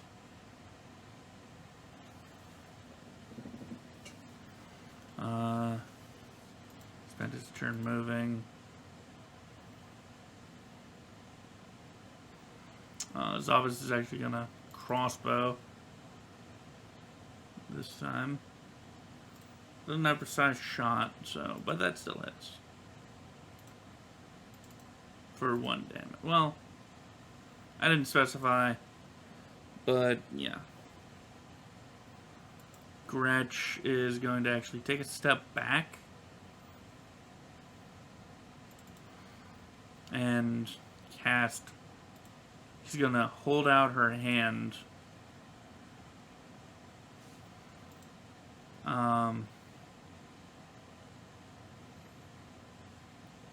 And a longsword made out of like glowing energy appears in her hand.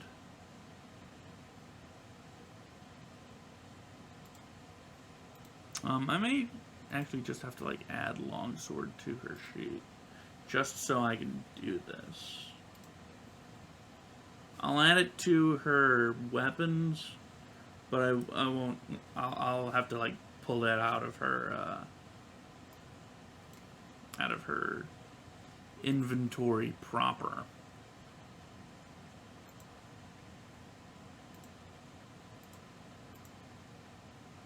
So she doesn't have it counting against her weight.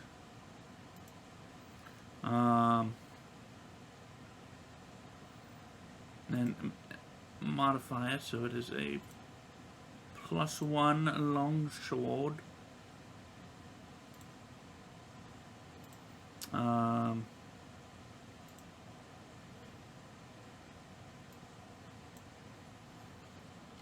we go. I may have to actually, since she has Twilight Knife, I may have to do that as well. Knife. Yeah. Yeah, I'll just add a dagger to her thing real quick. A dagger.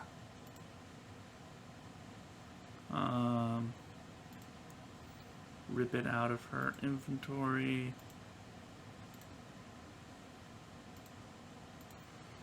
Twilight Knife. Use BAV modified by your intelligence or charisma, whichever is higher.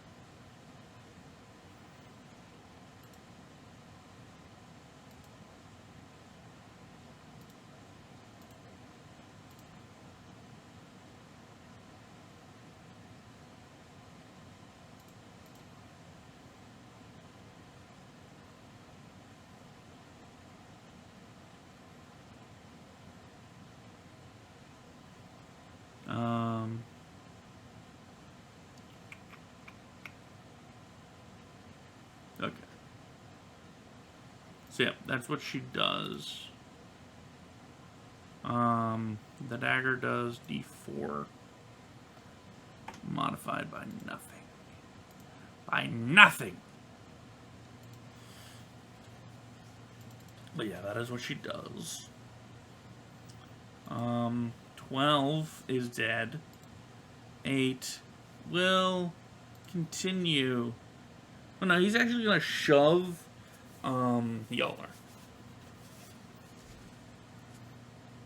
So I shall count that as a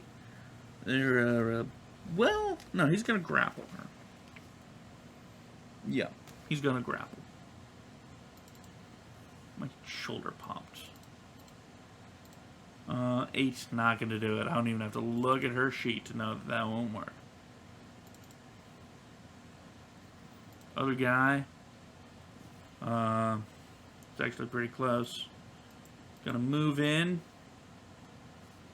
See what's going on. And is gonna... yeah. Start slashing. No, that misses because he has 18. Just barely misses. Yoller's gonna go, oh, you're trying to grab me. I know what you're trying to do. Fuck you. Oh, and since he doesn't have improved grapple, that's actually a attack of opportunity from Yoller, and from Merch. I will only count the first one.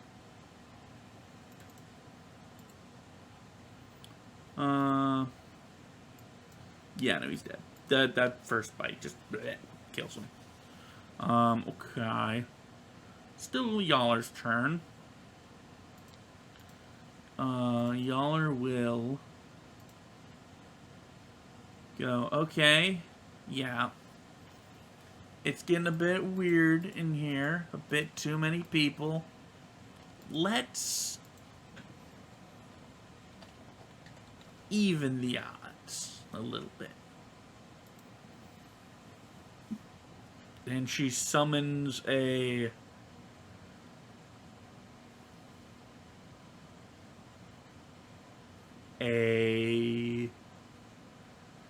giant flaming centipede. Or a flaming giant centipede, I should say.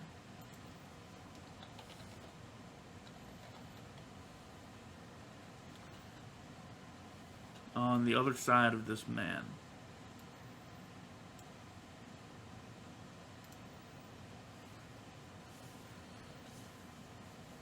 And it's going to bite him. It's going to bite. the man. Because it is a centipede, and that is what centipedes do. They bite.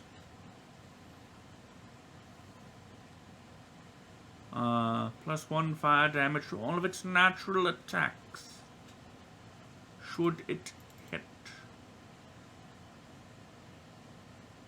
It's a good aligned. Well, no, it's not gonna smite immediately. So that's actually, +2. Whoopsie. Oh my god. A natural 20 from the centipede.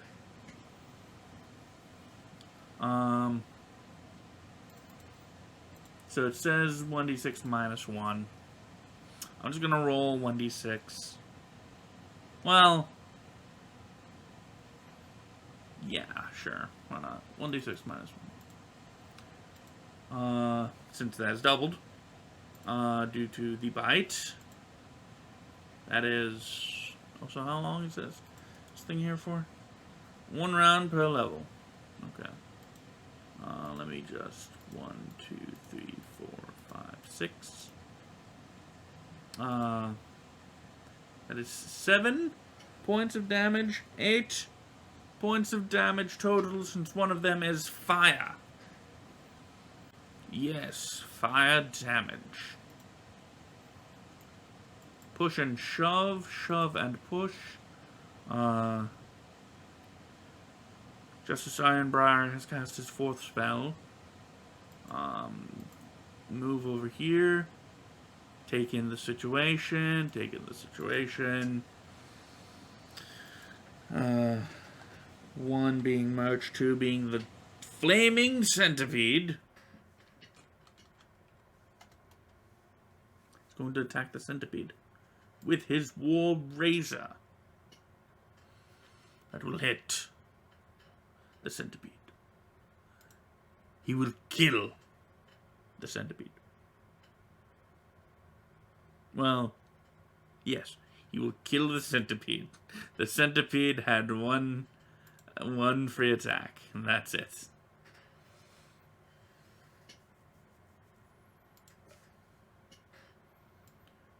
Shove, shove, shove. Shove, shove. 1 being Yawler, 2 being Merch. Gonna go for Yawler. A slash. Oh no.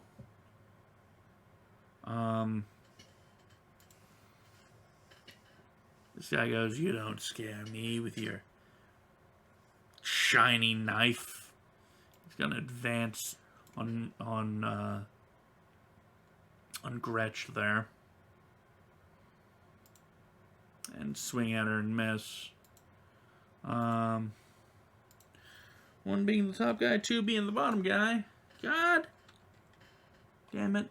See, I have a problem with my keyboard that I really should have fixed. There's a thing, I don't know if I got sauce in between these 2 keys, but with my... Something is making it so that whenever I press the question mark button or the period button, it counts as a press for the other one. Bottom guy. Bite, bite. Wow, 2 miss. No, 1 miss. Claw, claw. Dead man.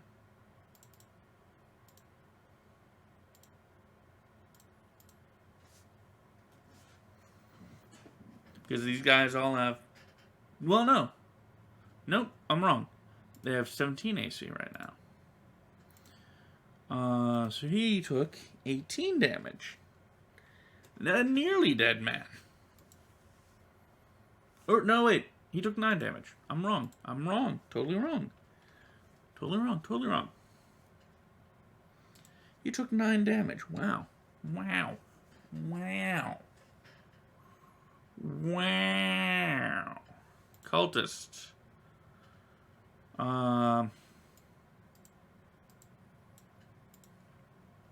He's gonna go for. Well, no. Let's spread. Let's spread the love. Have him go for Yaller.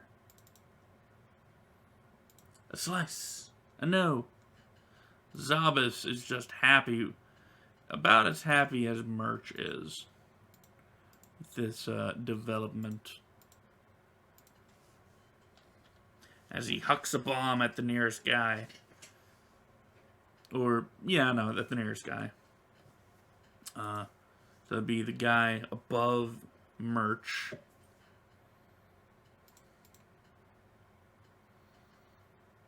A bomb of 15 damage and 3 reflex saves.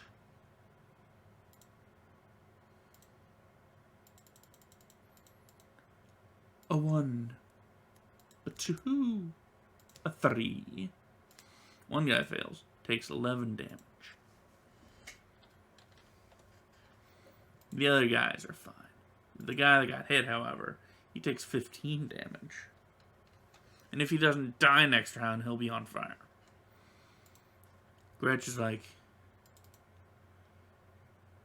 you should fear the sword.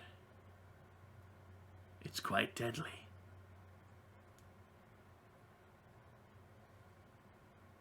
And she slices at him, but misses because he's got 17 AC.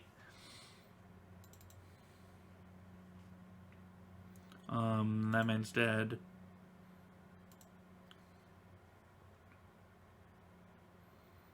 This guy's gonna acrobatics to get away from Merch. Oh yeah, easily. Just tumbles over him. And he's gonna go over to here. Does another acrobatics to tumble through Zabas' threatened square. Meets. Gets on the other side of Gretch and War Racers, but can't do it. Y'all are gonna use another weird words. Go nyep at the guy.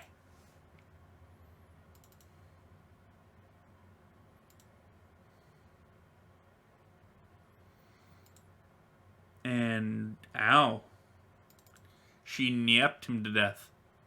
Well, I didn't specify, but she's going for the lowest guy.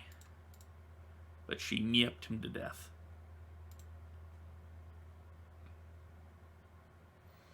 Top of the round. Let's have Justice Ironbriar move.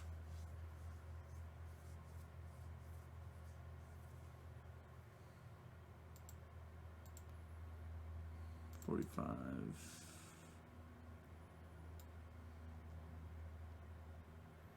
50. 60. This guy.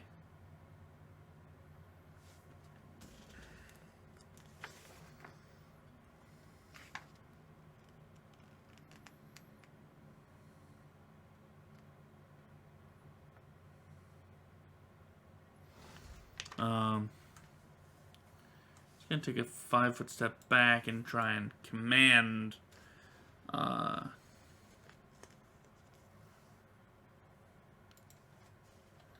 would have done this earlier, but like, it's just been a wave of bodies, so no one's really been. And it's also, you know, people haven't been able to do things without Merch just tearing them to pieces.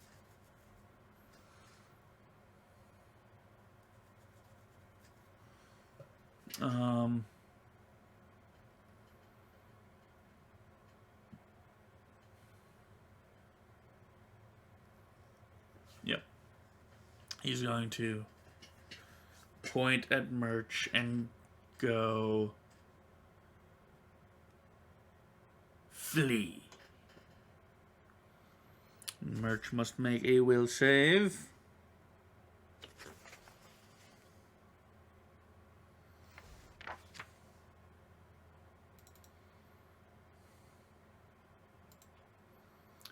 makes his will save. The other cultist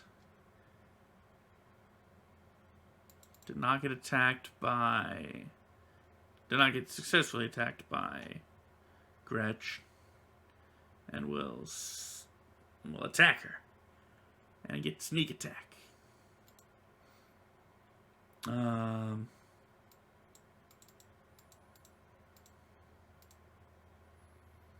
So that's 11 points of damage.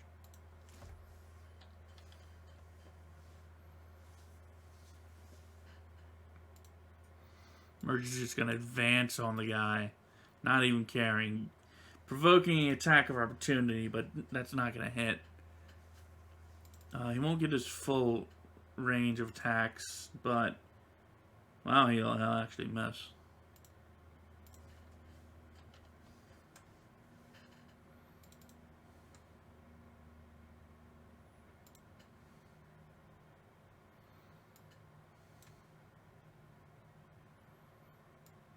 This guy's gonna risk it and also try a command. So let's see if Yaller hits him first with the sword. Nope.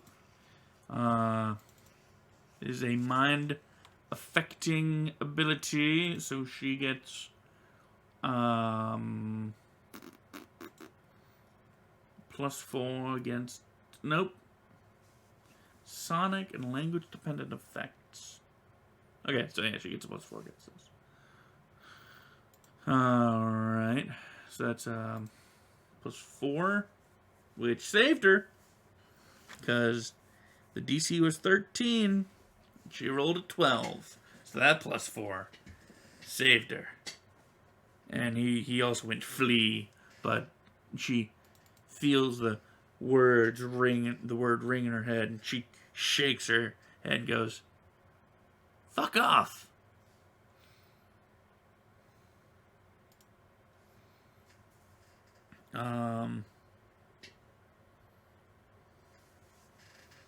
Seeing as how things are dying down in terms of flow, Zabas is gonna just walk up and try clubbing the guy. He's not gonna just try, he's gonna do it.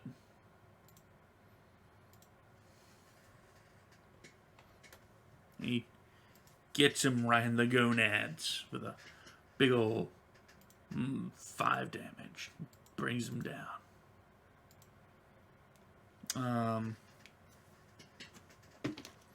Been talking for a long time.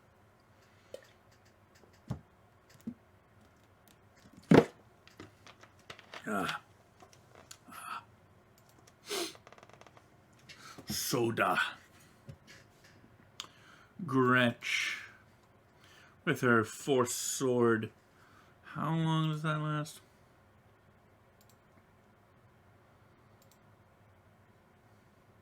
A minute per level. Okay. Oops. Keep doing that. Natural 20. 5 damage plus 2. That's 10. 12 damage.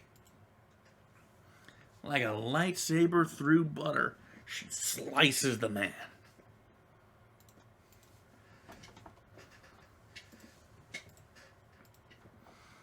Yaller goes, "You want to see the power of words? Well, yep." And nearly nyeps a man to death. With a 19.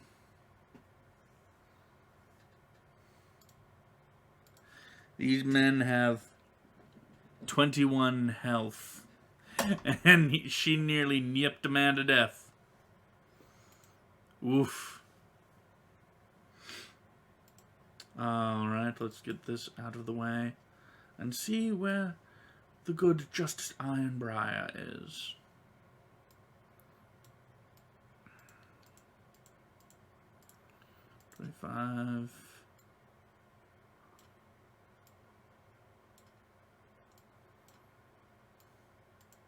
30, 35, 40, 45, 50, 55, 60. Yeah. Okay.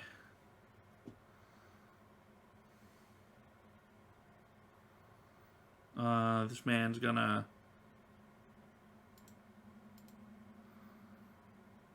be a bit desperate and go, our lives for black fingers, and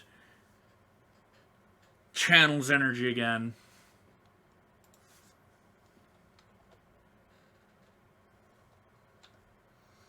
Um, 6 damage. Okay.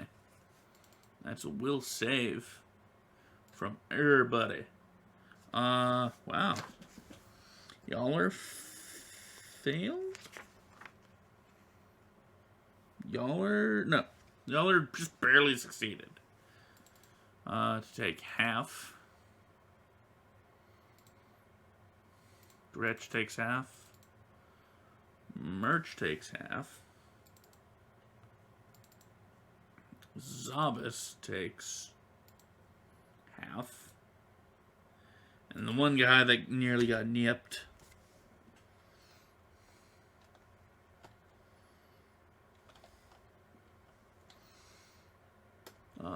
gets channeled energy to death. He did not save. It takes a full 6. That's funny. That's funny. Report that man for team killing.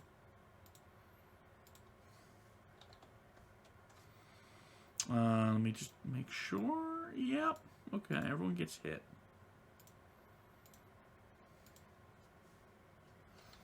He dealt some damage, and he's gonna get ripped to shreds now. To shreds, you say? 14. Yeah, no. Just with the biting alone. He gets ripped to shreds.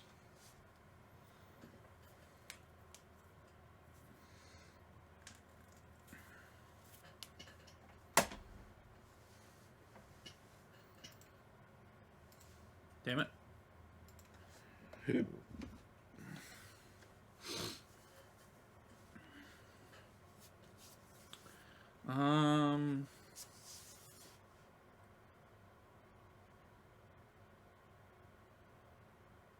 I might have to call it after the fight with Ironbriar. But don't worry, this episode will come out on Thursday. Don't you worry about that.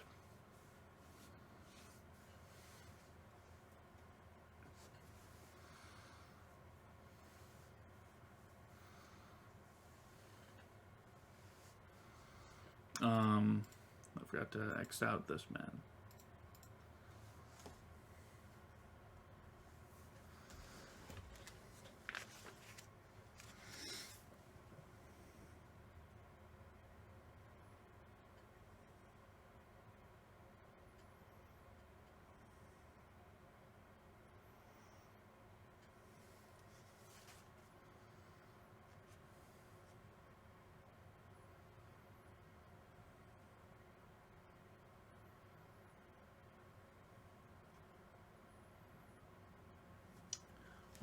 Invisibility.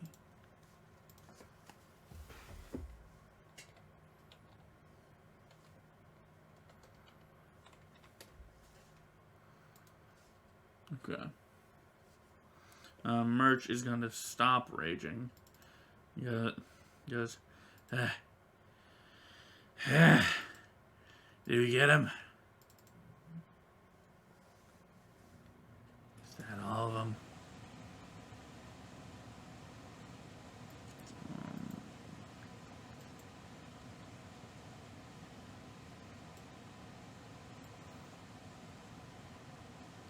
See how the good Justice Ironbriar fares with initiative.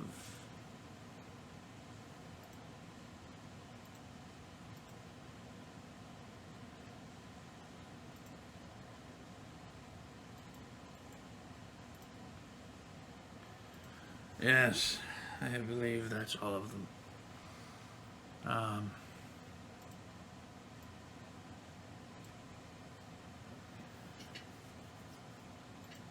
see. It was 5, so he's got 10 rounds of fatigue, and I made sure to check my rules. While Murch is fatigued, he cannot enter another rage. Yes, I believe that we got all of them. But stay alert.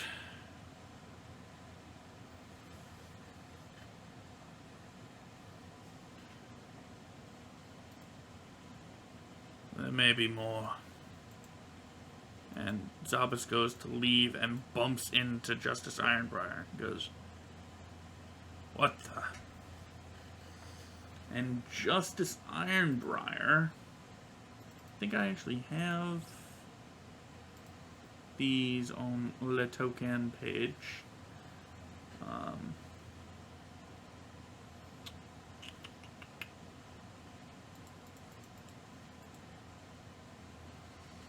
Is there?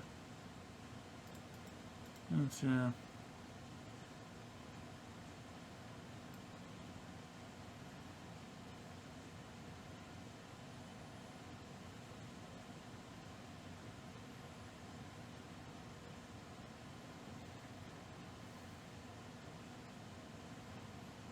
No, it's not in the token page.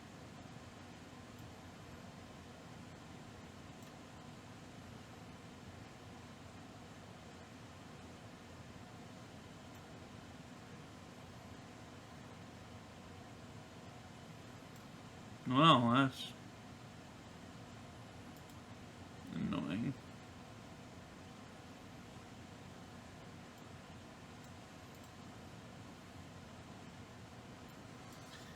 Lemure.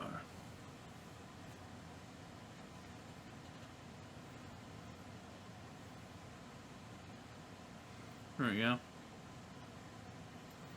Justice Ironbriar will speak the words of summoning and plop down 3 ooey gooey monsters. Like, these guys are literally mounds of, like, living flesh.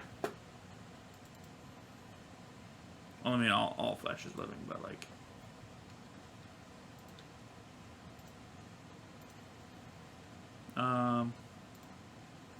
it's gonna summon shoot balls 2 of these ooey gooey. Nope, that's not what I wanted. These ooey gooey sacks of meat.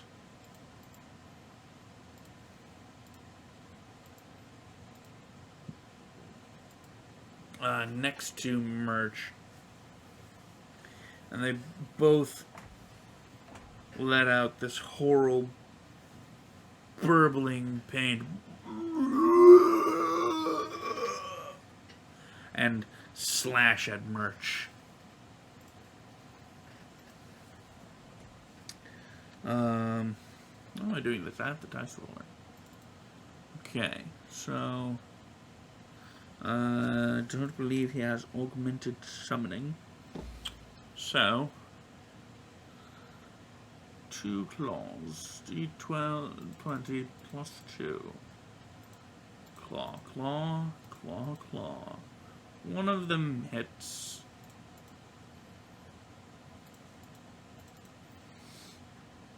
One D4.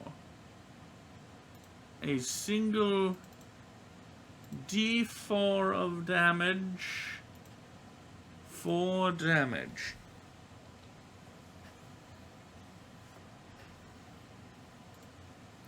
And Gretch, not seeing the guy, but knowing that there is another spellcaster, will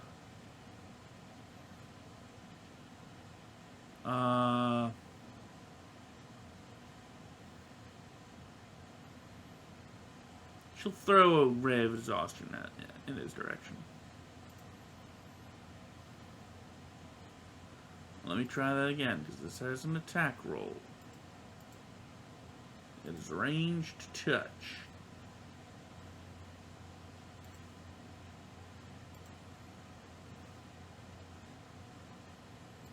And if they are invisible, there is a 50% chance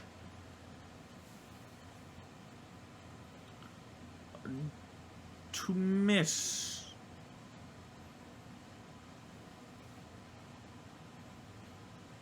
Oh, alright. Yes. Invisibility. There's a 50% miss chance on a touch attack. It is a ranged touch.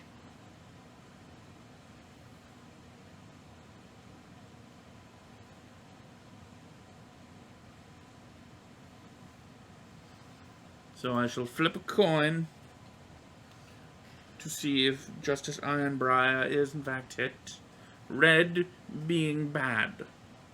Bad. The ray of exhaustion shoots out but misses. Not exactly hitting where he is. Y'all are just gonna keep nipping. Just gonna nip the closest lemure. And range touch.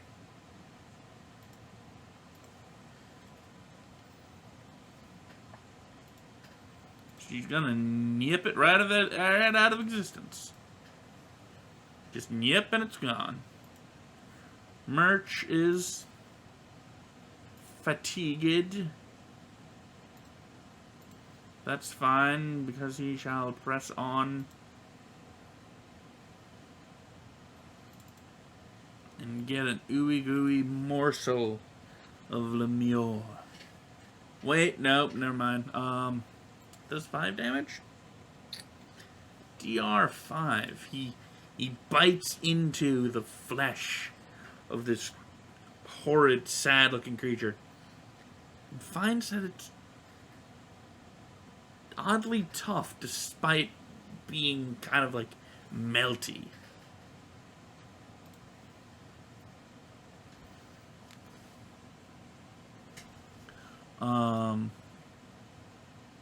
Merch is gonna try and swing with this club. Zalvis is gonna try and swing at this club. And he would miss anyways. Justice Ironbriar.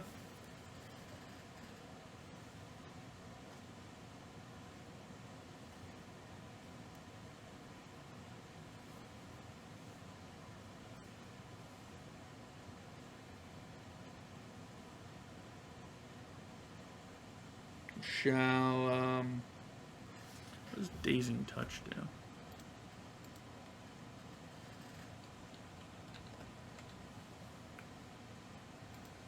Dazing Touch, you must make a melee touch attack.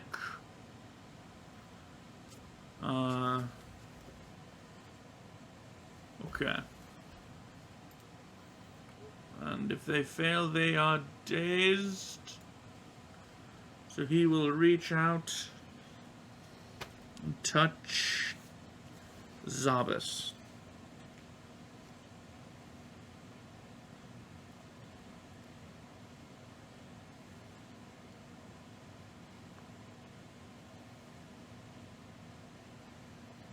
And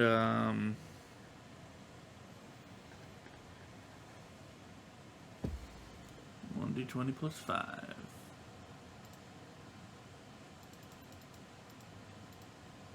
22. Zabas is dazed. Dazed for a round.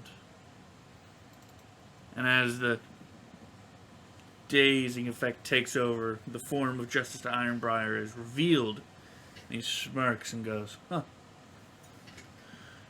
To think goblins would kill my men so easily, only to fall by my hand.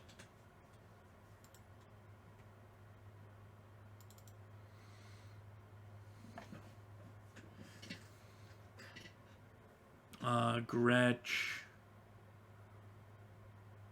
now being able to see Justice Ironbriar, will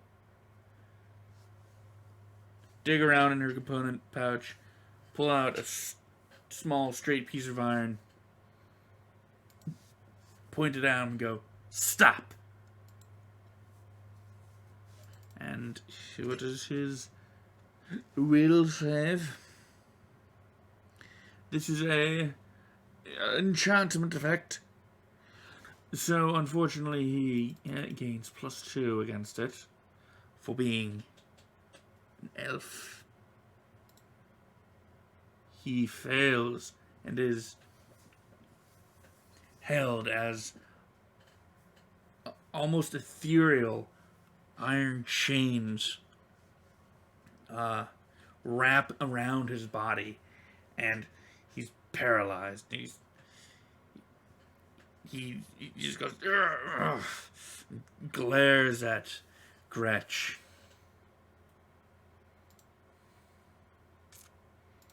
Another nyep from the safety of behind a wall.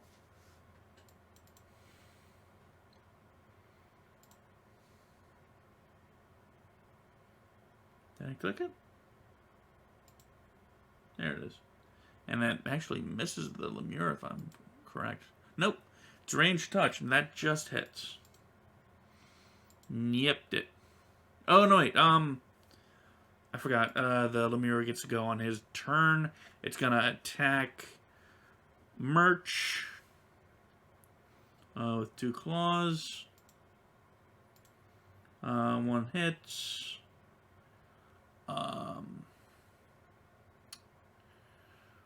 A singular D4 of damage. A little bit helps. But then it is nipped out of existence.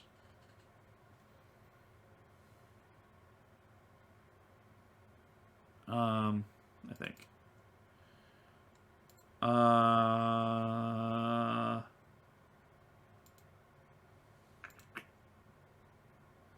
It is sonic damage.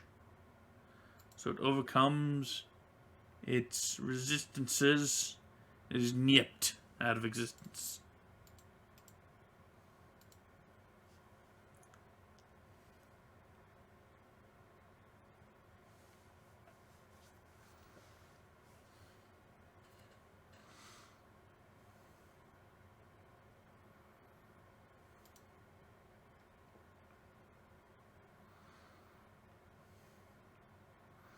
And Merch is gonna... He's actually gonna grab...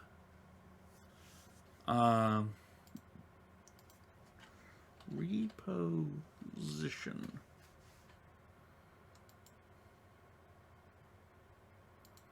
The reposition combat maneuver.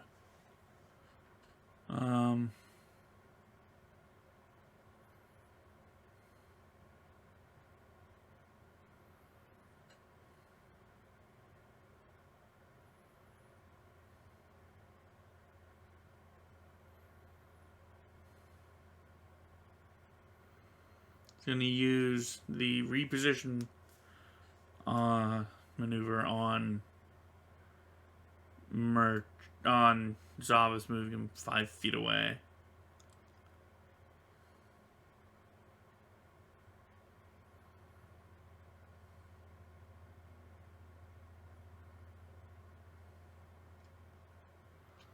Zava's still dazed. Justice Ironbriar. Hold person may make a new save. Does not save. Wow. He's still held. And this is this will be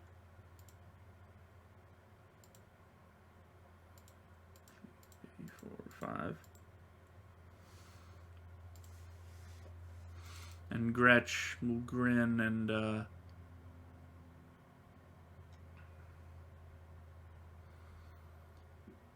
hit the man. Since he's paralyzed, she automatically hits, but she's going to point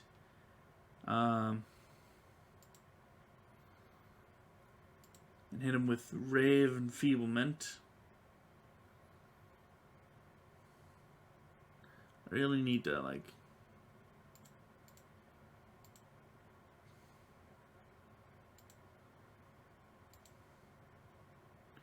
add the attacks for these.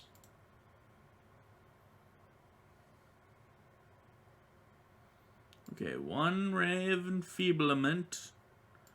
Justice Ironbriar must make a Fortitude save.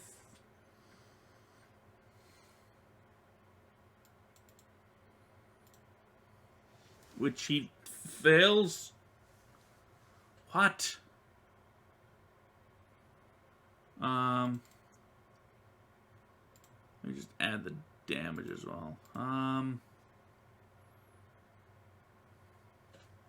This would be 1d6 plus 3 strength damage.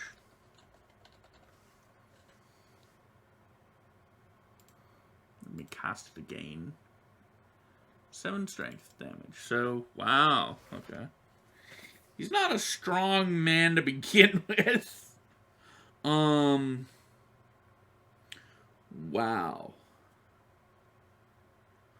Wow. 7 strength damage? What was that? She rolled a 4. She rolled quite close to max. If she had rolled a 5...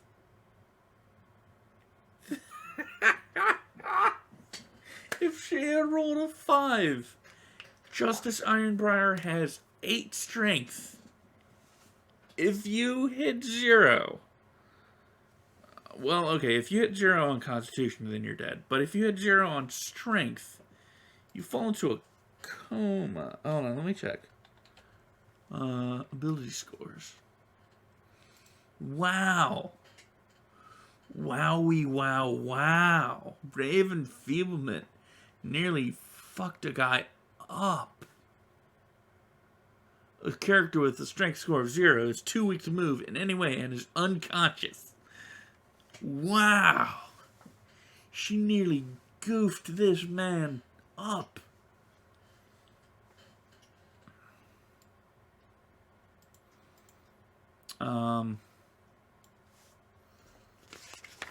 Yeah, wow.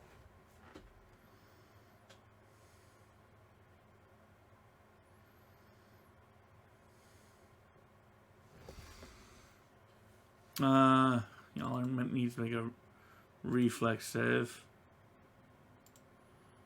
She's fine.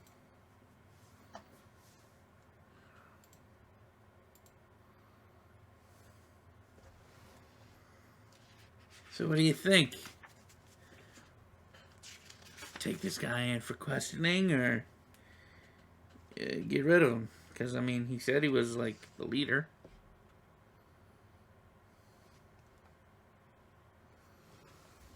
It doesn't matter to me. I say we kill him.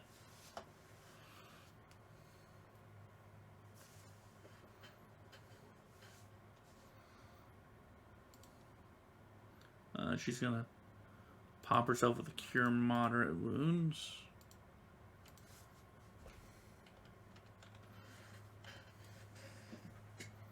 I'm itchy. My leg's itchy. -3, so it's not overhealed.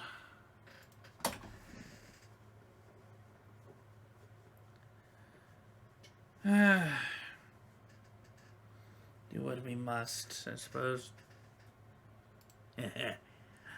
Oh, I'll do what I must. Automatic hit, automatic crit, full attack. Ooh. So that's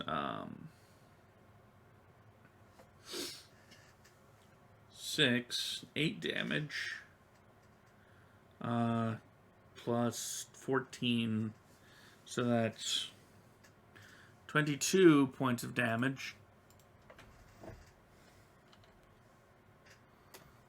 And 2 grab attacks I'm pretty sure those that he gets his grapple on. Cause man, I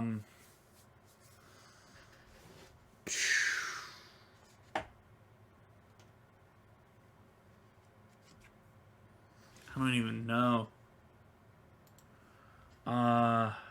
Man, okay. So it's BAB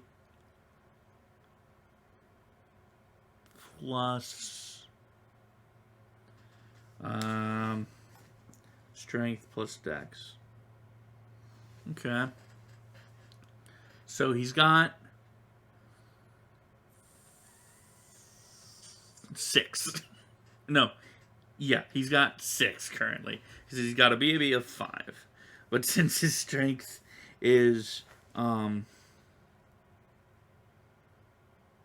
on, does dodge and mobility give him anything?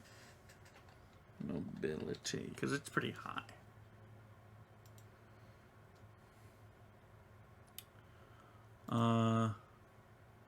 No. Why is it so high?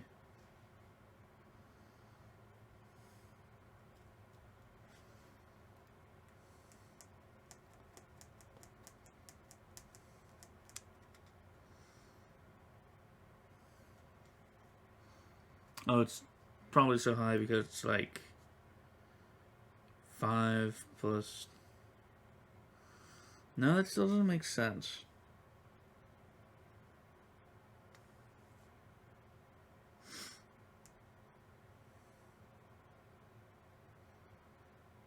I don't know. Point is,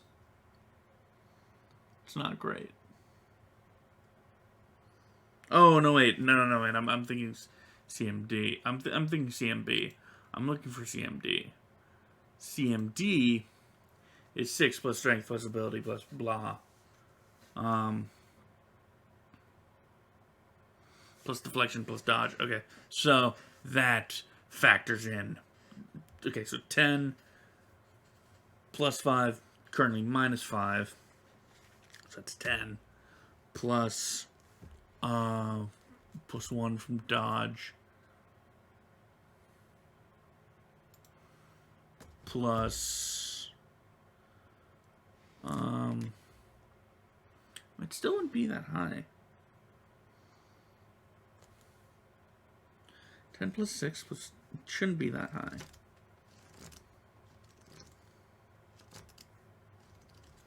Unless he has a deflection bonus on him somewhere.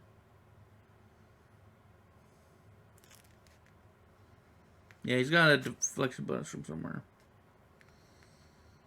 Oh, probably Shield of Faith.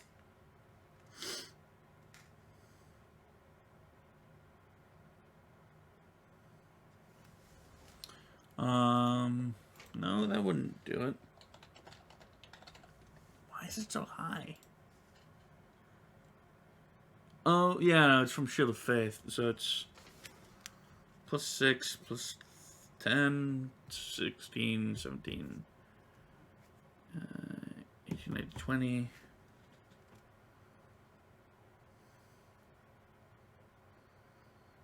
But where's the 4 coming from?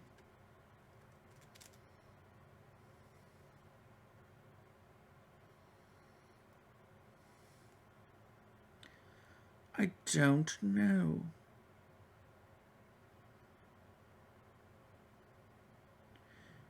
Either way, let's minus 5 from that. Let's say it's a 20. Minus 5, that's 15. He's grabbed. Whatever. Zabas will just smirk and throw a bomb at the guy. Because he can't do anything. He's paralyzed. He's grabbed. Bam! And that would have probably hit him anyways. It would have just missed.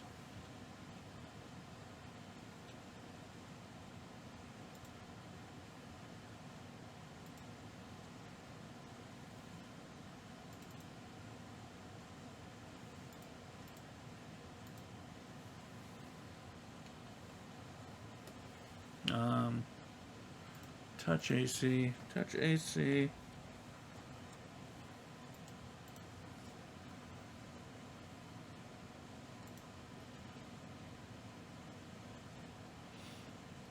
Completely discard armor. I mean, I'll MacLeod anyways. I don't think bombs crit. No, they do. Wow. Just ended this man, huh?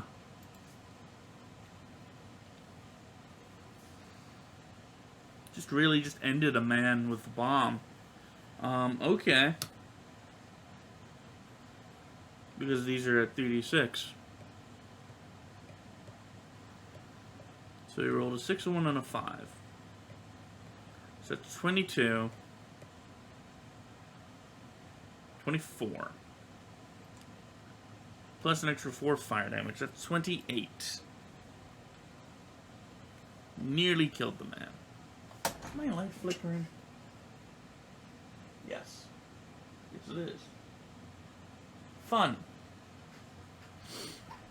I shall have to replace that. Just as Ironbrier's not feeling too hot at the moment.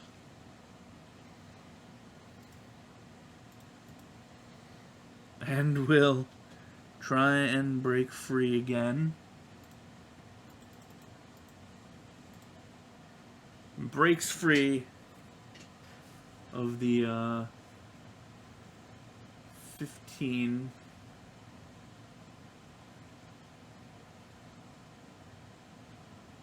Yep. It's a full round action though. And he's about to get goofed up even more. I would suggest you surrender. But he's not paralyzed anymore, so that means she has to hit him with a Ray of Sickening.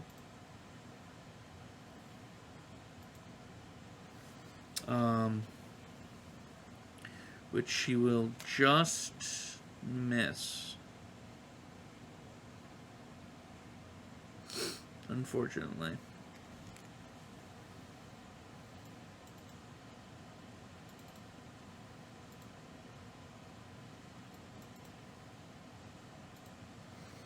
I don't think he's gonna have time to, Yaller. Not gonna have time to, Gretch, because he's in a lot of nyep. And she nyeps the man to death.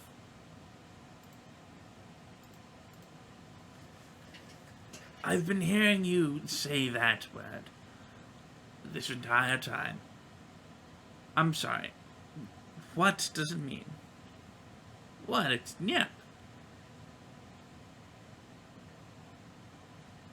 I'd have to agree. I don't quite get it either.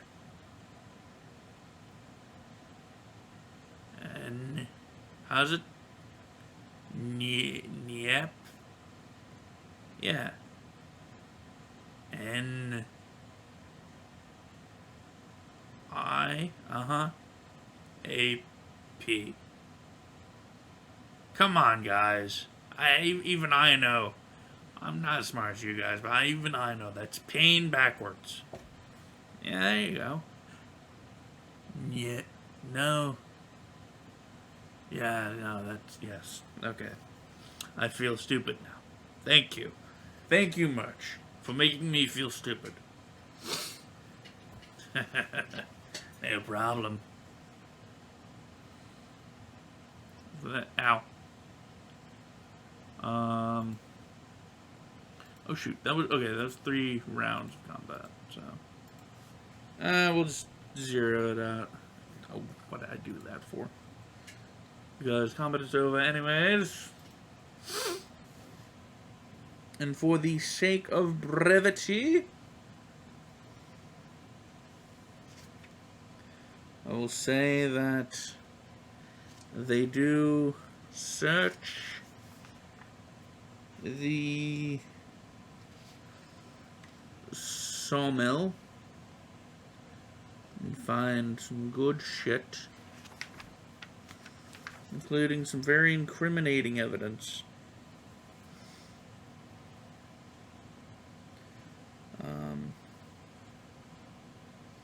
or what they really don't know is incriminating evidence against dear Justice Ironbriar.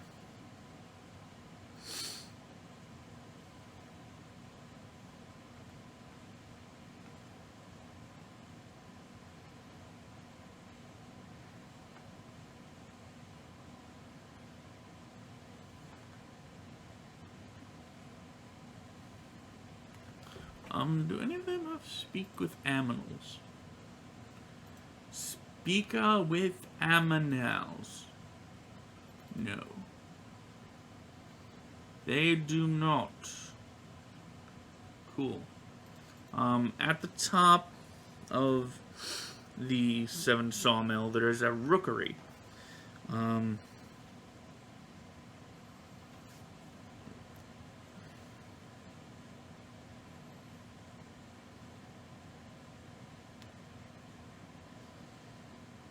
With a bit of thinking and a bit of watching, as they split up, Gretch going with Merch and y'all are going with Zabas to kind of, look around. They do release the birds in the rookery.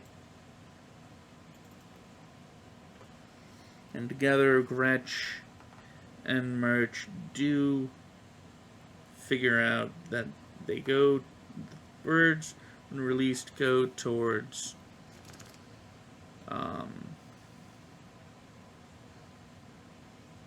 the Irespan district of Magnamar, which Irespan is, so at one point in Magnamar there was this big freaking bridge, but it broke apart for some reason. And Irespan is the district that is kind of in the shadow of that broken bridge.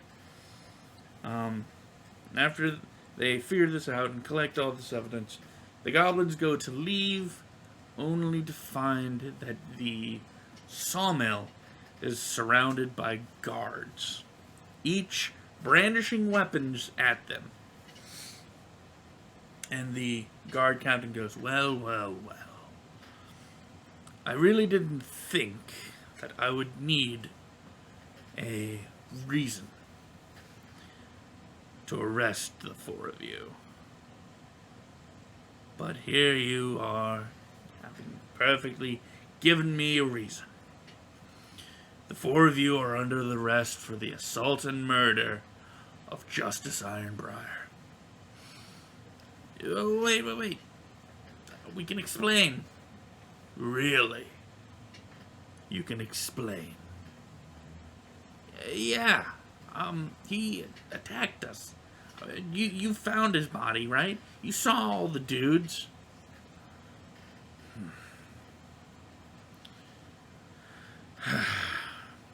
Shit. I'll be honest, I was hoping that you would have resisted more. But there is evidence that something happened here. Regardless, you are under arrest, and we shall see what happens.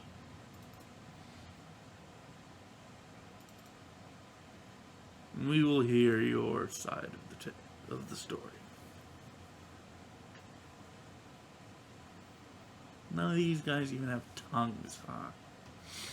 I never equipped them with tongues.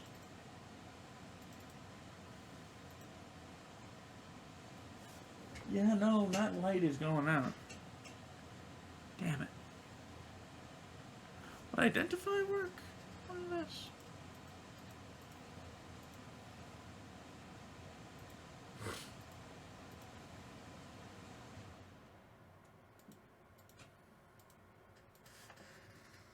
Identify.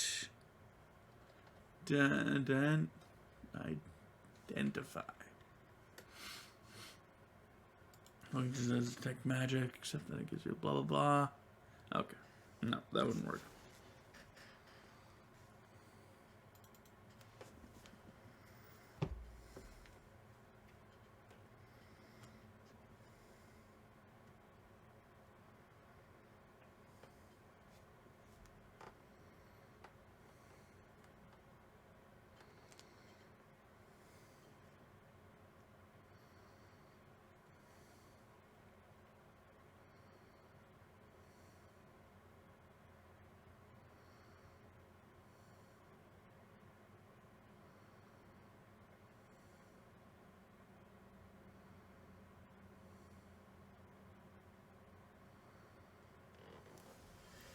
Let's see.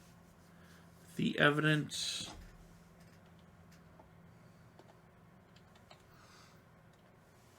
Okay. It'll take. Well, I know things, but anyways, it'll take some time for the goblins to not be in jail anymore. But anyways, I'm gonna stop recording here for now. I shall finish up with the last part of this chapter tomorrow. But until then, I'll see you later. Hey there. Looks like you made it to the end of the episode. Make sure to check out the next episode to get the rest of the story. And if you feel like actually watching this stuff without interruptions, check out my YouTube channel. YouTube at Excelmet, or nope, that's not right. I'm thinking Twitter. Just follow the link. You'll find it. Anyways, see you in the next episode. Hello and welcome to part 3 of episode 11. I know I promised that this would come out on Thursday, but then I had to work and didn't have time to upload or record this part. So, anyways, okay. Small announcement before we begin. I will have to do a supplementary episode after this one. Don't worry, I will get that taken care of between this episode and episode 12. Just to keep the party at least like one level behind, because that, like I said, I think I said last time I had to do a supplementary episode. These pre-made campaigns have like expectations of where the party should be in terms of level, and have literally each area of a dungeon or like a battle map has a different CR attached to it, and CR being challenge rating, which some of them can be quite deadly, some of them are not so deadly. It really depends. It also kind of depends on like how the party handles it, and how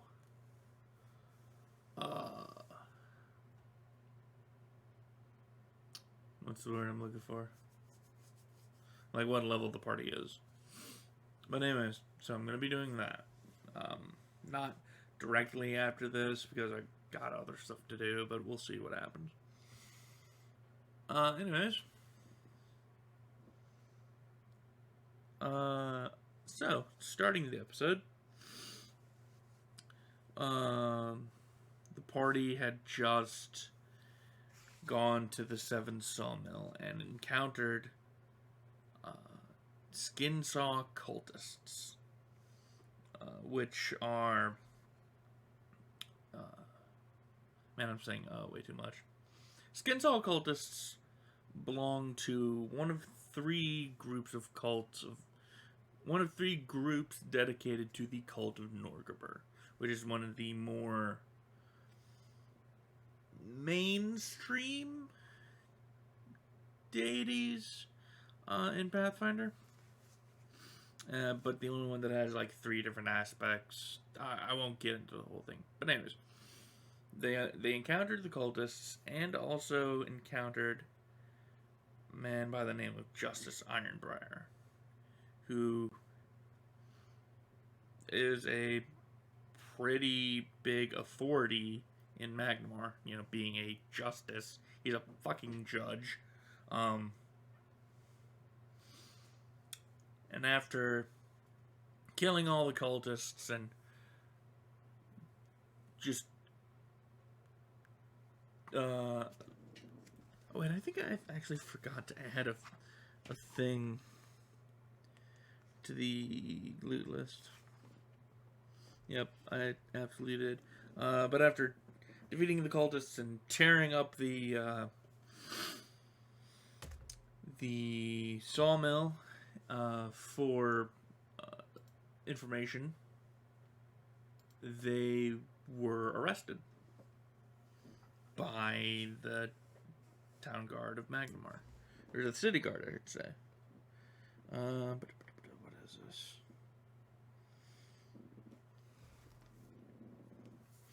Okay. 300 GP.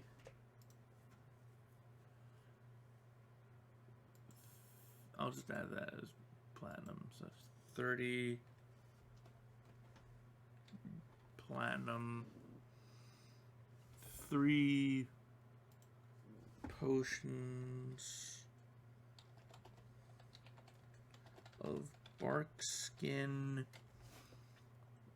plus 3.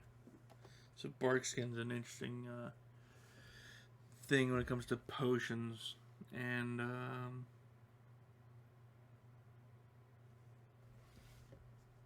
a crystal decanter worth 300.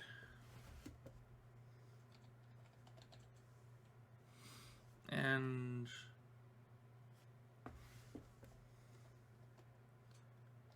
3 poorly cut diamonds worth, what was that, 200? 200 each. Anyways, where was I? Yes, they were arrested. They did manage to find what looks like a journal, though. And while they are being held by the guard for 2 days, Yaller did manage to negotiate, allowing them to, allowing Zabas to use a scroll that the party had, a scroll of comprehend languages. And with a bit of work, he deciphered the journal, which had a mix of infernal... I'm going off memory as I try to find it.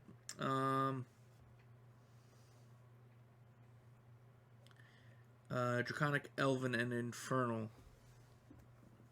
And this was presented to the guard captain. And they were, of course, questioned.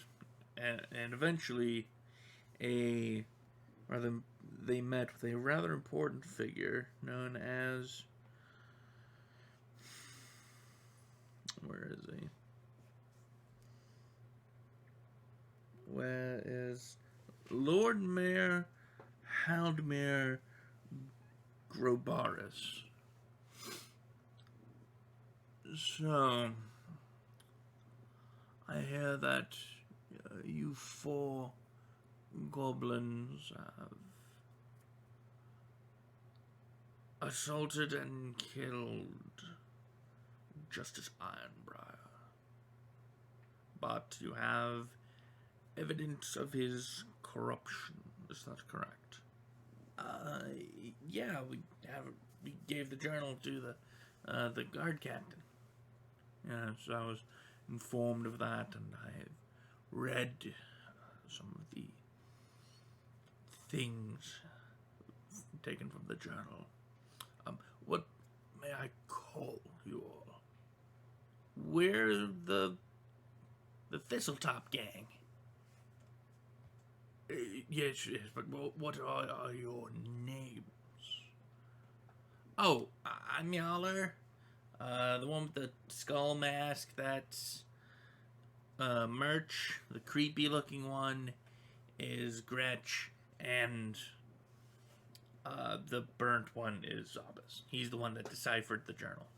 Ah, yes, thank you. So, why exactly have been given some information as to why you are here, but why are you here exactly? Oh, well, some things happened up by Sandpoint, and we sort of helped stop things from getting worse. And then there was like some murders, and the murderer up there was tied to some people down here. The murderer was Aldern Foxglove. Yes, yes. I do recall hearing about some goblins heading to the Foxglove estate here in Magnemar. And I can assume that it was you. There were some creatures found there during the investigation. Yeah, I don't really know what those were, but they were working for the cultists, I think. Yes, it appears so. Now, what information did you acquire that brought you here to investigate the Foxgloves? He was working for someone named Zanesha, and we're trying to find her and kill her. Because something's happening, and it's obviously involving people here and in Sandpoint, and if we want people to like us, we gotta do some good stuff. A fair point. Now, I do believe that this journal of Justice Ironbriars did mention a Zanesha. And as well as the location of the Shadow Clock in the Irespan district.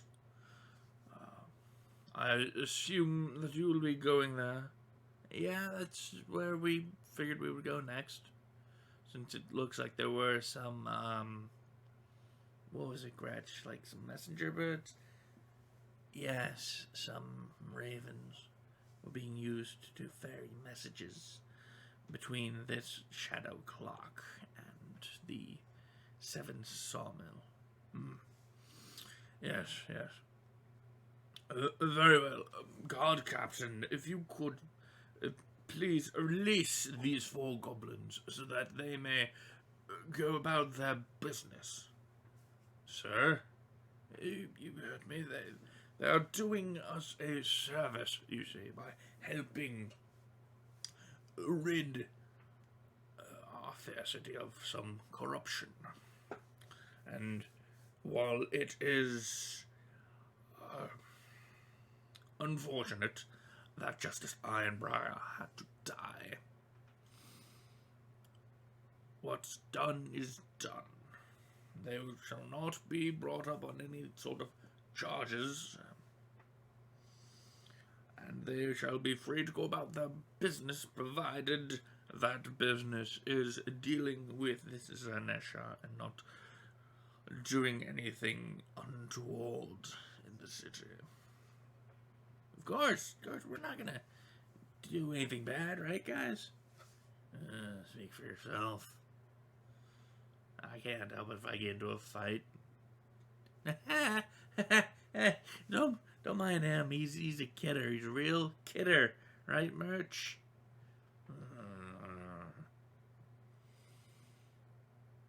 Very well. If you were to take care of this problem for me, perhaps you shall be rewarded handsomely. But we shall see whether or not you survive. I'm certain that any sort of leader that could corrupt a justice of the city is most likely to be dangerous. So, either way. Go on then, on your way. Your effects shall be given back to you. we did get a few things off of Justice Ironbriar. Would we be allowed to keep those?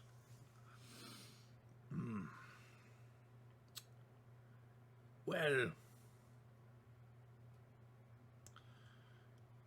seeing as how Justice Ironbriar does not have family within the city, and he was the one that assaulted you, I believe there is a sort of code amongst you adventuring types that, or never mind, just take your things and go. Please, I'm a fairly busy man. You have taken up quite an amount of my time. Right, yeah, we'll be out of your hair in a jiffy. And with that, the party is released. There's also... they also found a spell book, which Zavis can take 5 spells from. Let's see.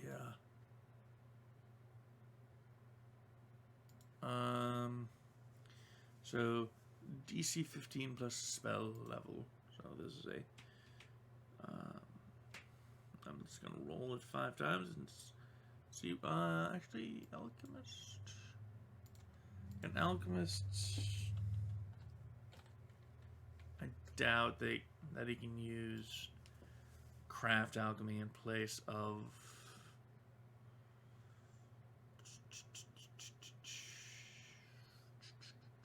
No. Okay. All right. 5 spellcraft. Here we go. 3, 4, 5. All right. So that is, and it takes him like 10 hours of one day to do this. Crushed it. Nope, actually didn't crush the second one. DC 15 plus spell level. It's 16. Crushed it. So he can add to his spell list Cat's Grace, Fox's Cunning, Haste, and Spider Climb. But he will have to wait a week to learn Enlarge Person. So let me quickly add those. Cat's Grace.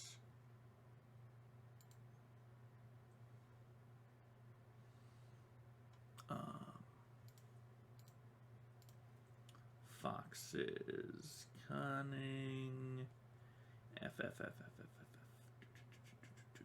Fox's Cunning.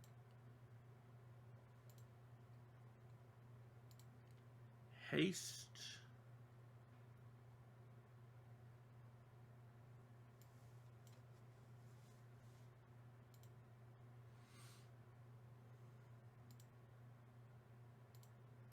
And Spider Climb.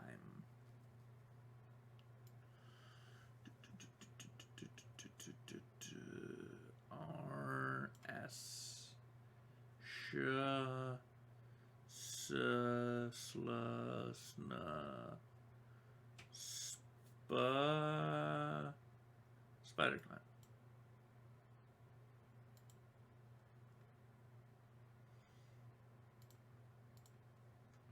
So there we are.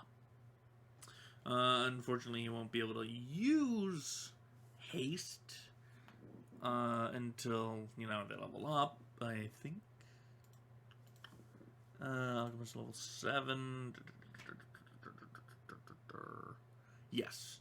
He won't be able to use haste until they level up. But It's in his spell book, so that's good. Anyways, I'm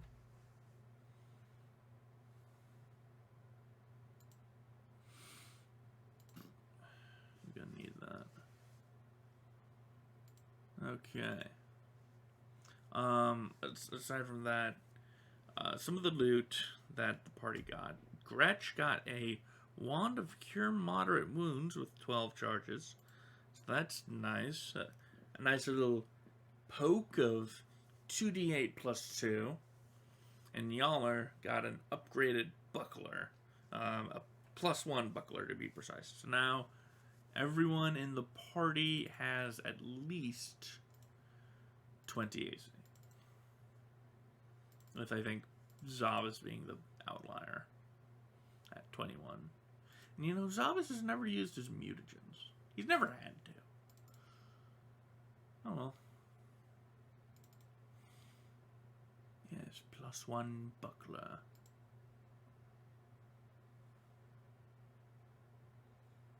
Yes, good. Good. Alright, so. Also, amongst the things they did find in the 7 Sawmill, there was an area that appeared to have some sort of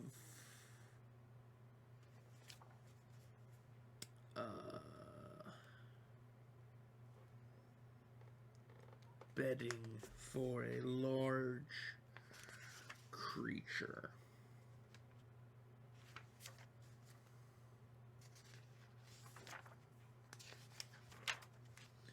And I almost wish I had waited until tomorrow to do this, because one of my lights is out in my room.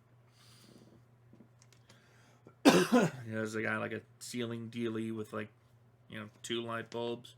One of them's out, so I don't have.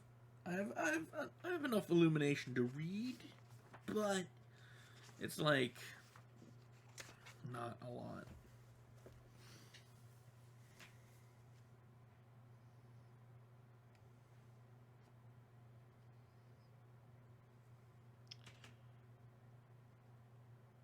So, eventually, the party makes it to the Shadow Clock, which is a large clock tower underneath the Iron Span, or underneath the bridge itself. They do get a bunch of looks from, the various vagabonds and ne'er-do-wells that hang around in this area of the city. None of them get attacked, because 4 fairly armed-looking goblins is curious, but not something that you necessarily want to mess with. Eventually, they do make it inside the Shadow Clock itself.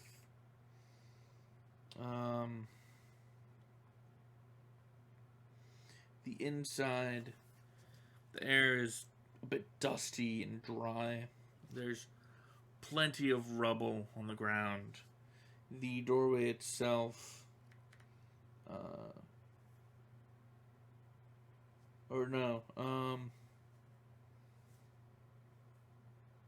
there seems to be several small offices.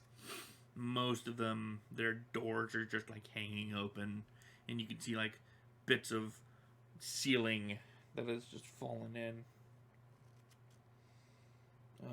There's a rather rickety looking staircase leading up into the sort of cavernous, almost cavernous space above, where you can just barely see 4 large bronze bells hanging. Um,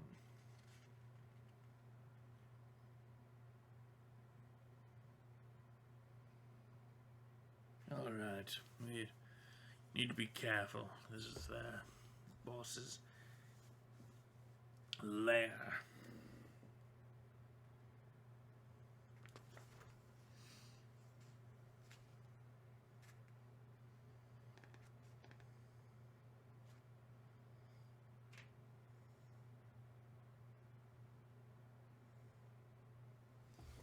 So let's have a look around, shall we? Much? What do you want me to do? Have a look around. Fine.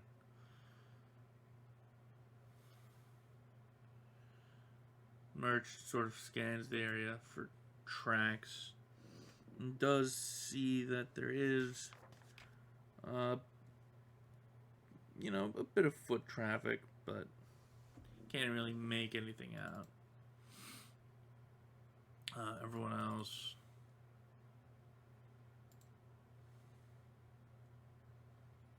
also makes survival and perception checks.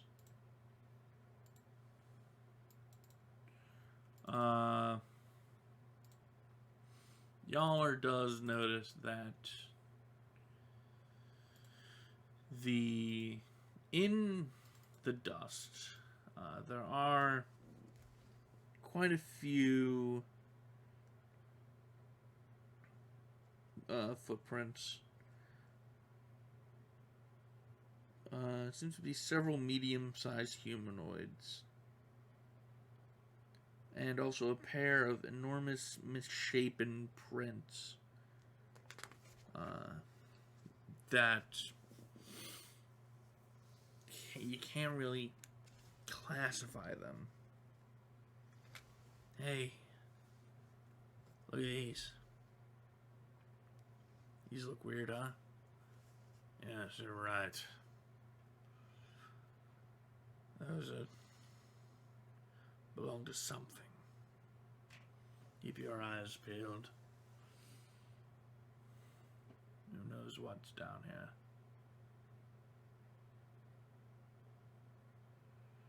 Much. Let's start heading towards the stairs. Sure.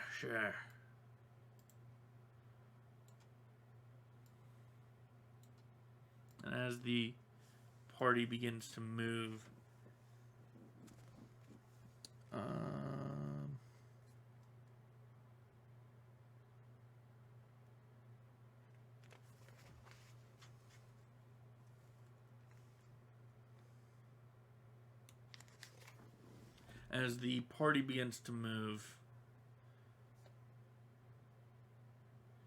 oops, I need to be on the GM ladder for this.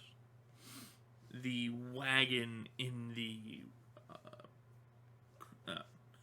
on the floor near the offices suddenly just slammed aside, and they see this horrible, misshapen creature that seems to be a mass of stitched together flesh and a drooling, misshapen head. And as it pushes aside the cart, brandishes a scythe and goes, "Roar!"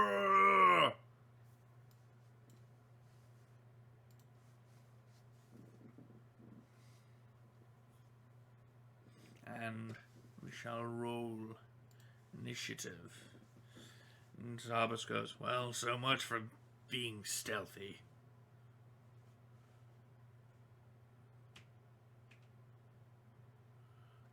Let's go down the list here. Merch first with a 7. Zabas with a 25. Yaller with a 16. Gretch with a 23. And the creature has a -1 on initiative rolls. that does not stop it from rolling a 17. Which means it still goes before Yaller.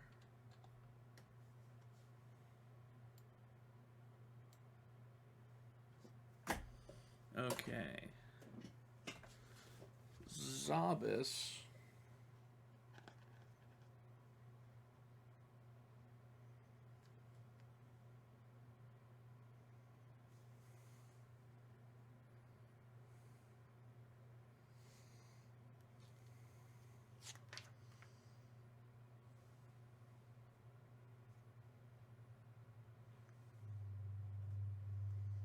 Zabas will do what he does best and throw bombs at the creature. Swoop. 25 versus touch. That will certainly do it. I need to look up some things. Just real quickly. There we are. Construct traits. Okay.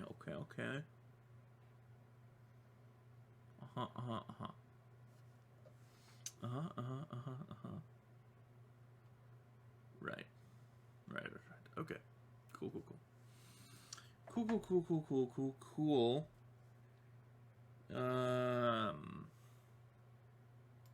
18 plus 3, that's 21 points of damage. But I believe it is also on fire thanks to explosive bomb. Creatures that take a direct hit. Yep. Cool. Alright.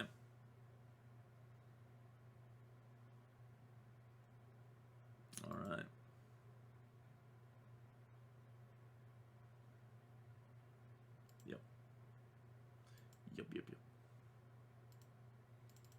Alright, Gretch. Looking at the thing. Since she has Death Watch eyes, she can tell, vaguely, more or less what sort of creature it is. And she goes, "It's a construct. That thing is a construct." And knowing this, I believe it is Knowledge Arcana to determine constructs. She doesn't know shit.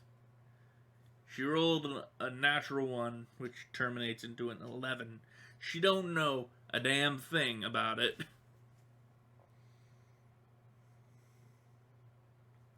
But she will do what she does best.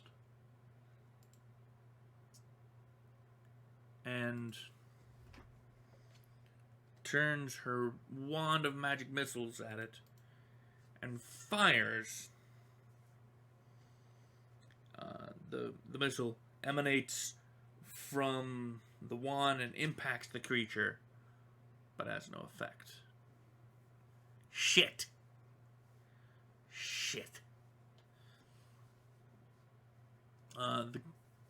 The golem is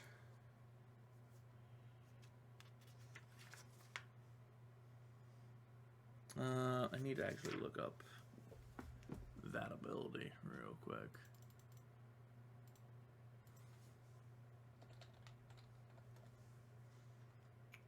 Flesh golem.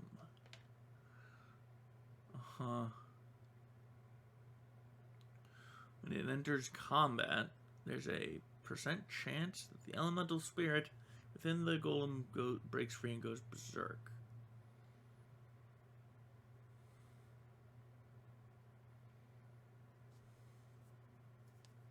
Cool.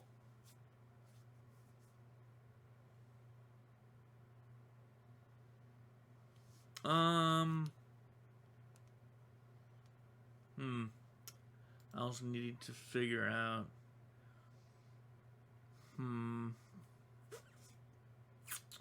There is also another thing with flesh golems.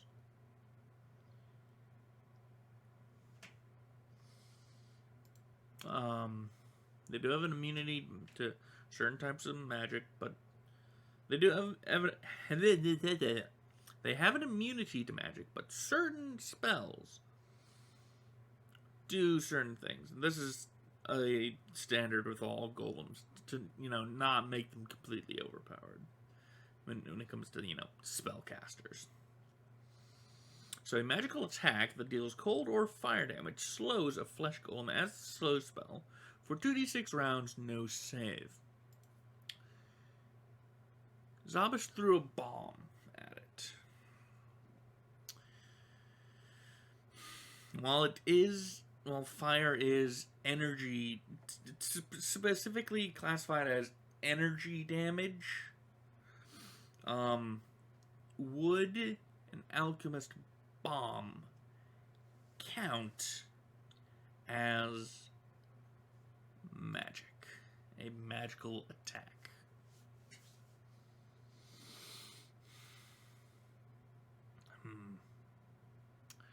Because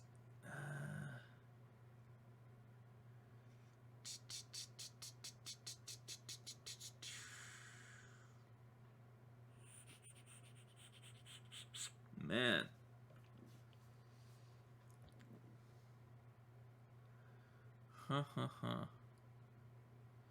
I mean,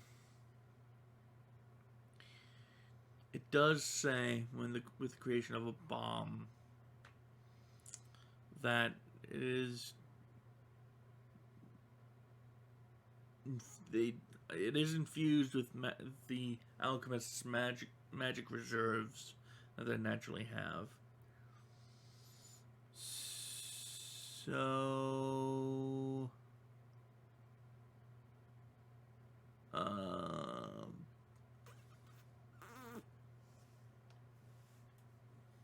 yeah,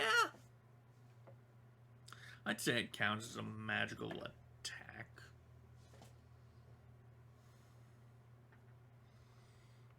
Okay.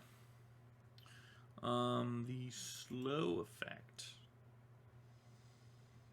Creatures affected by this spell are staggered.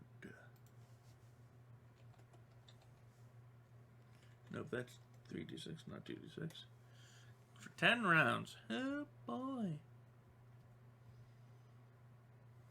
And takes a -1 penalty on attack rolls, AC, and reflex saves. Alright, so 1, 2, 3, 4, 5, 6, 7. And I'll just recycle those. Okay, so it can move. And it will move.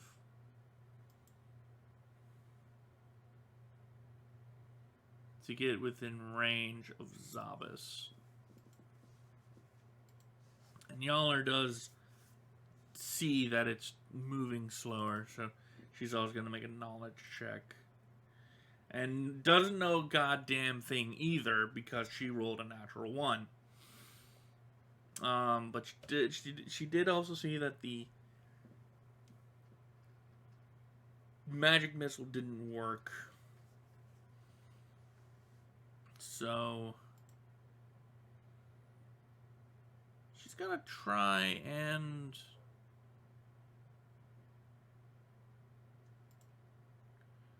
she's actually just gonna get up behind the thing.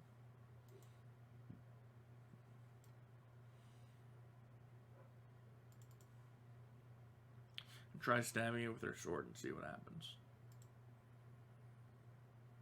She misses completely. She rolled a 7. Merch grins and just rushes up and begins biting the thing.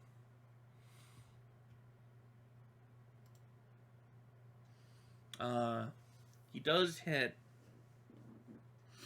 but his bites seem to have no effect. Which Which makes him rather irate.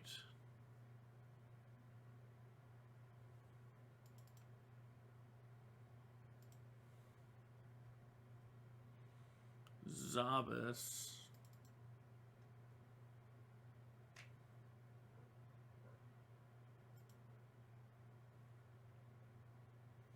Seeing that this has worked,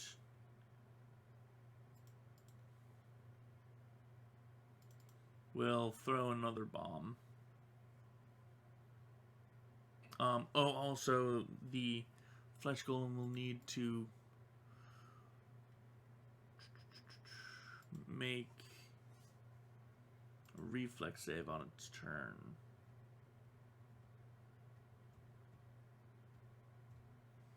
Actually, wait. Oh.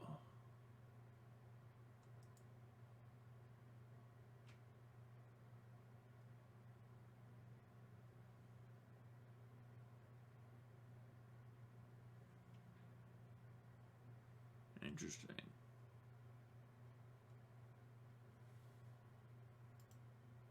Okay. If he's gonna bomb it again. Obviously missing the nearby party members with the splash damage. 19 and 4. That is 23 points of damage.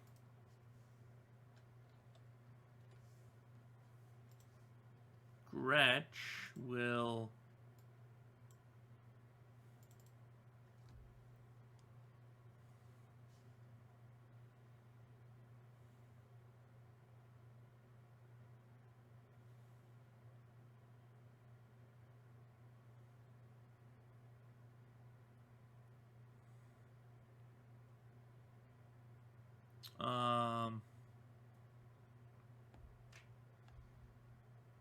she'll use her wand of produce flame.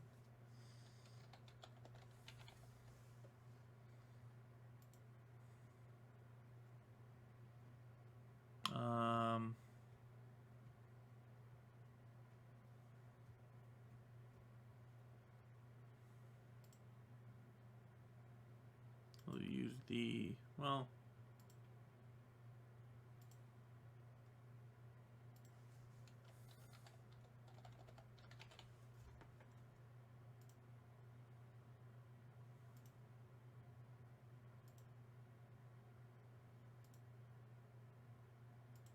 uh, 1d6 plus 1.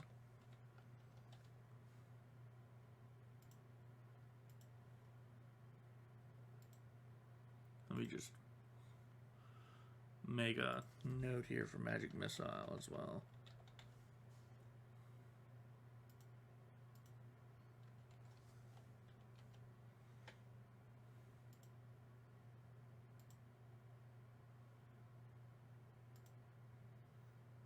Just going to hurl a ranged mote of fire at the beast.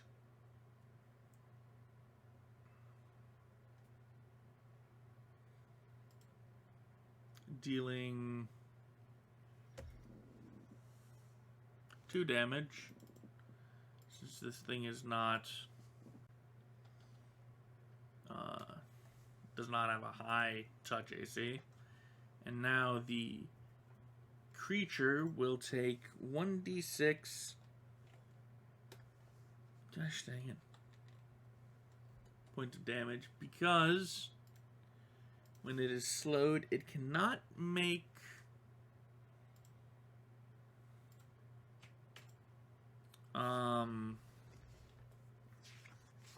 full round attacks.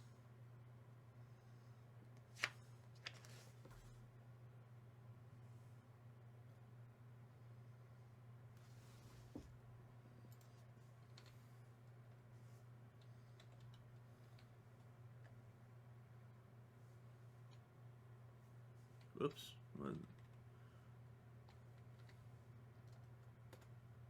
Okay.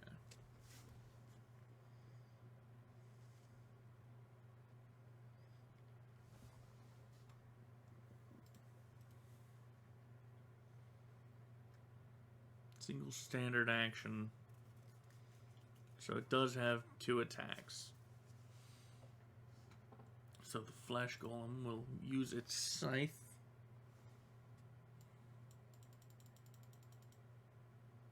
To attack Zabas. Once. Twice. Oh, it's getting its revenge. Okay, so both those hit Zabas. This is bad for Zabas. This is quite bad for Zabas that it critted. Because, yeah. Scythe. One of the most underutilized, weapons in the game. But certainly one of the most powerful because it has a ×4 crit. So let's see what happens with the first attack. Okay, 15 damage. Not bad. The second attack.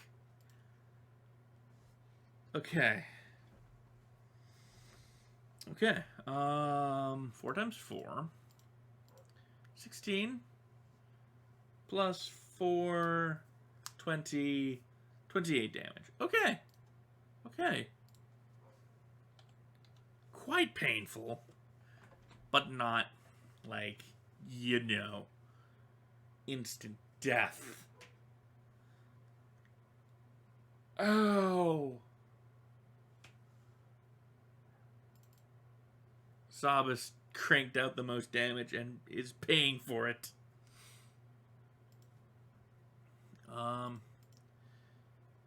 Yaller sees this and is just, like, aghast.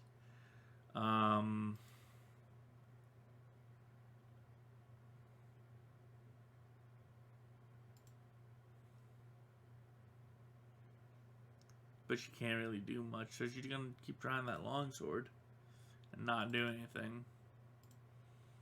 Murch is gonna swing his great club at it twice, hitting it and dealing 2 damage with that hit. Because DR. Zabas is super pissed, but knows that a creature this size probably has a long reach, so he's gonna huck another bomb at it. Dealing 18 points of damage.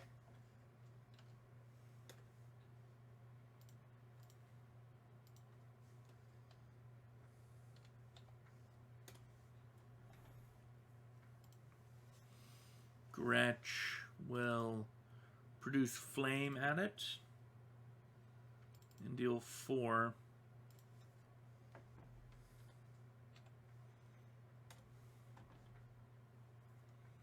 And the creature now lets out almost a sad and scared and begins hobbling its way towards the door, provoking attacks of opportunity from everybody. Yaller can't do anything. Zabas hits it but doesn't deal enough damage. Murch hits it but also doesn't deal enough damage. And Yaller's going to not even try. She's just going to let it go.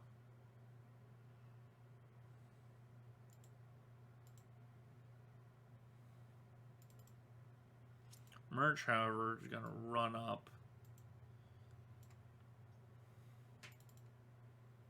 Sees a little shit. And not deal enough damage, or not hit hard enough.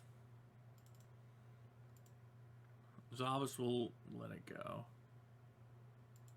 Gretch. She can tell how dangerous this thing is. And we'll try and poke it with Produce Flame. And succeed.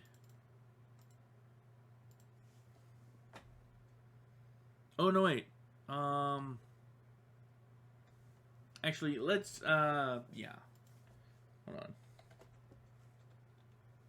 I forgot to do, it's on fire. Yeah, no, it's destroyed at this point. It again lets out a and collapses in front of the door and smolders.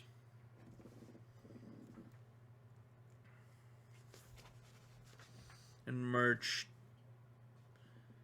picks up the scythe and tosses it to the side and notices that it has a cloak on it.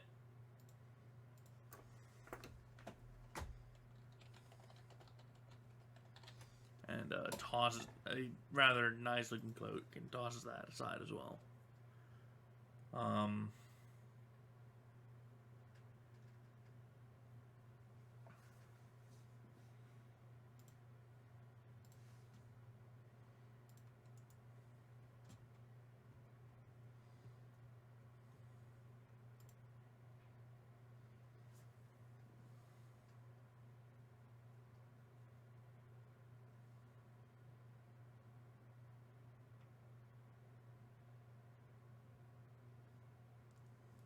Yeah. Well. That was interesting. Yes. Interesting is a word.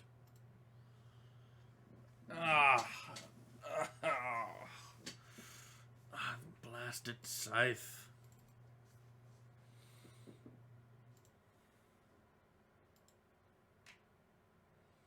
He's gonna brew up and suck down a cure moderate wounds on himself.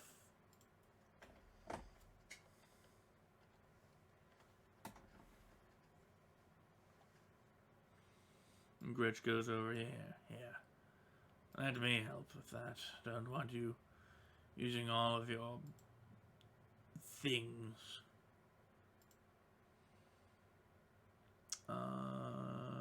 As a Cure Light Wound spell. I believe I actually have it in spell legs. I do not. But I can just roll the Cure Light Wound. Skip. Or no, at this level it's actually Cure Moderate Wounds, if I remember correctly. Yeah, at 5th level it acts at Cure Moderate. So let me redo that. 14 health. With the Healing Hex. And a charge off of the Cure Moderate Wounds wand.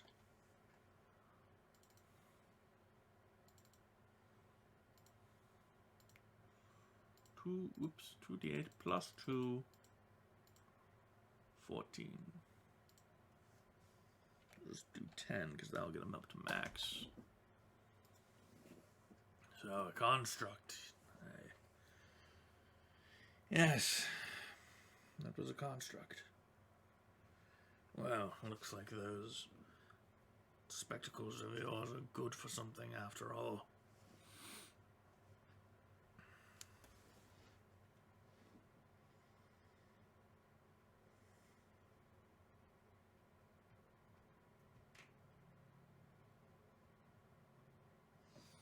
Okay, for the sake of expediency,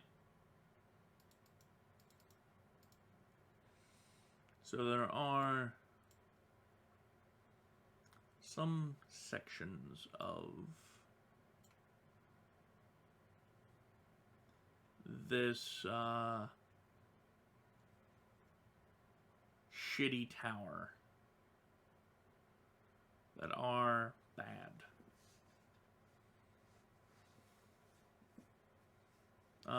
One section, to be exact. So everyone shall need to make It's about...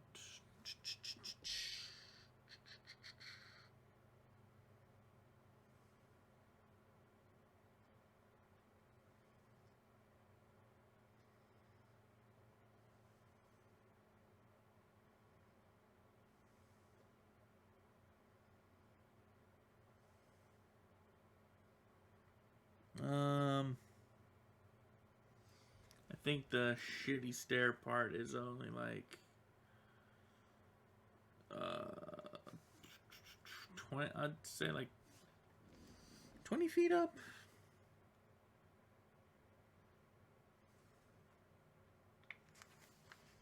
The shitty stairway.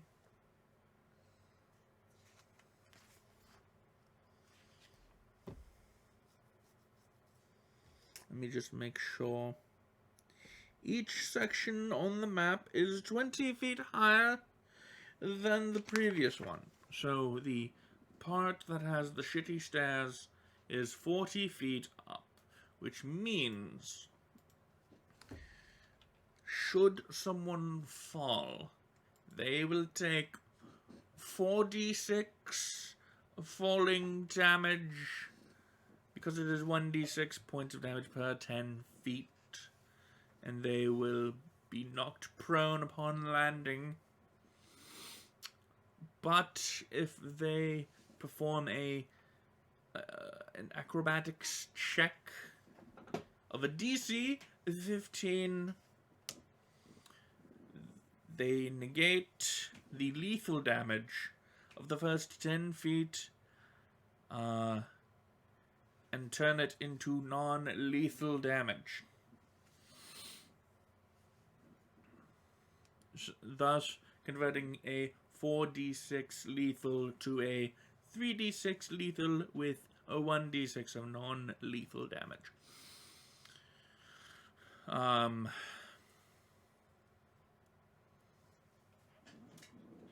The two characters that are Merch and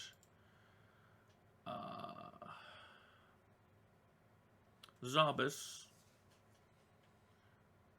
shall get a... What the fuck does Tree Runner do?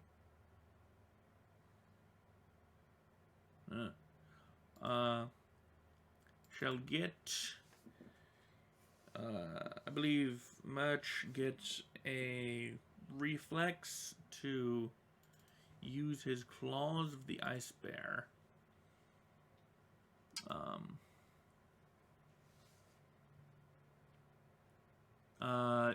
Yeah, he can activate Spider Climb as a swift action.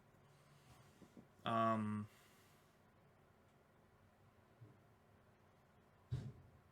long does Spider Climb last? Spider Climb. The climbing of the spider. Spider Climb lasts 10 minutes per level. So... I'll just say that Zobus sucks down his Spider Climb potion upon seeing the stairs being shitty. So if he were to fall, all he has to do is make an acrobatics check to stick to the wall, as will Merch. Alright. So anyways, let us do the reflex saves. Almost clicked will. Oh, y'all are...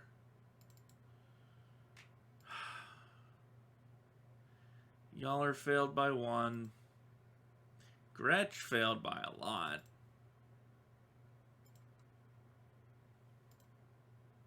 Merch failed with an 11.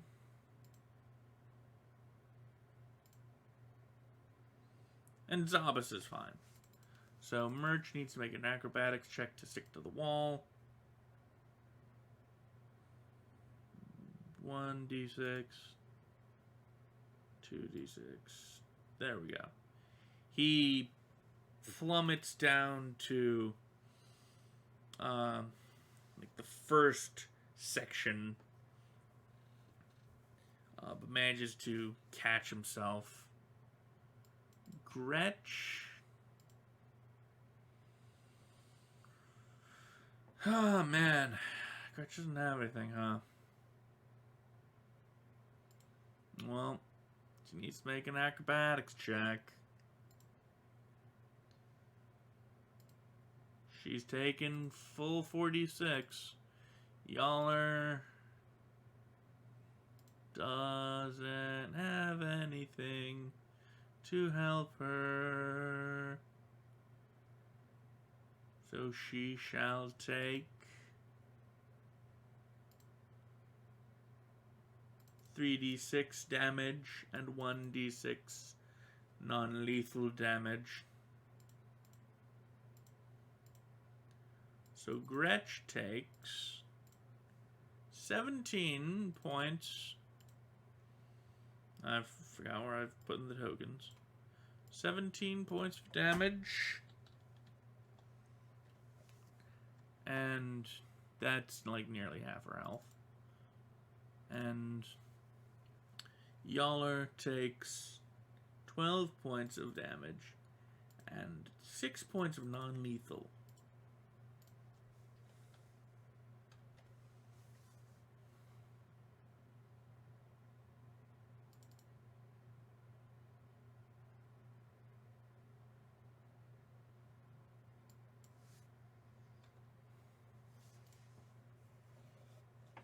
And they both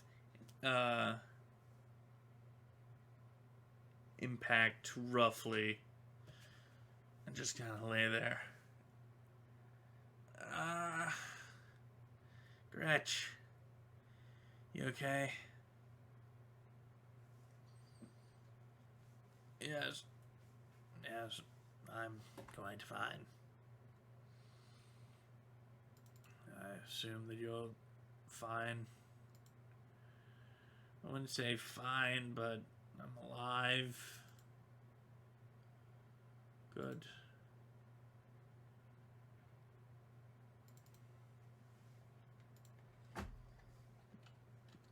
Yaller heals herself for how much? Hold on.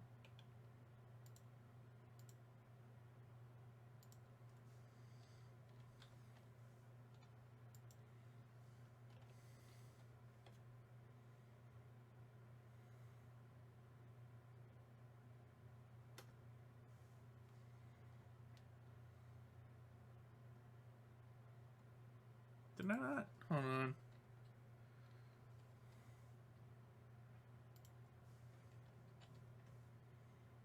Did I not heal them? Yeah. I must not have healed them.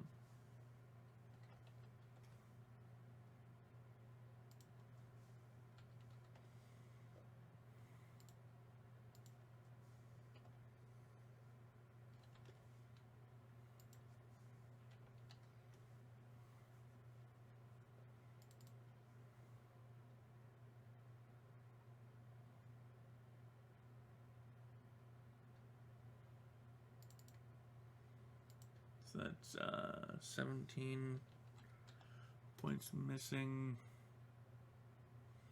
Gretch will heal herself.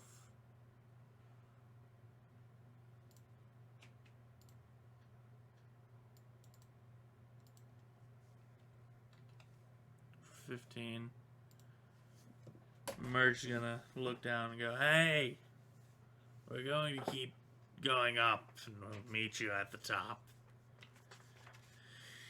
That's fine, Merch. That's fine. Don't fall. It hurts.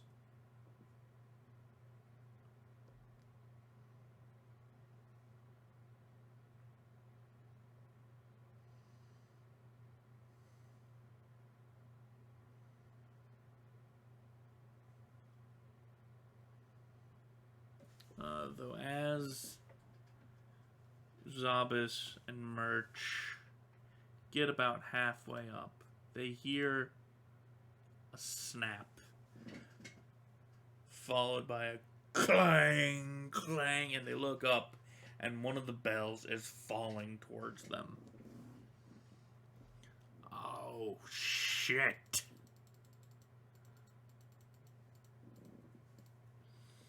Let's see. Since Zavas is closer, it will go for him first. Just barely missing him, like by a few hairs. Going to hit Merch next. I should have said it's going to hit him. Gretch and okay.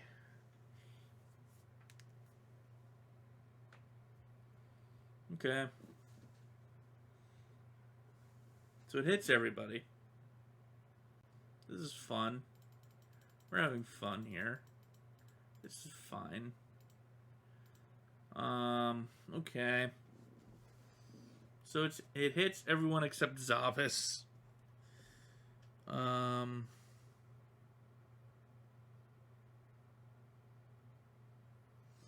need, before I roll damage, I need everyone except for Zavis to roll a reflex save to see if they fall with the bell. Yaller's fine. Gretch is fine. Merch would probably be fine. He's got Spider Climb. He's fine anyways. So now here's the fun part.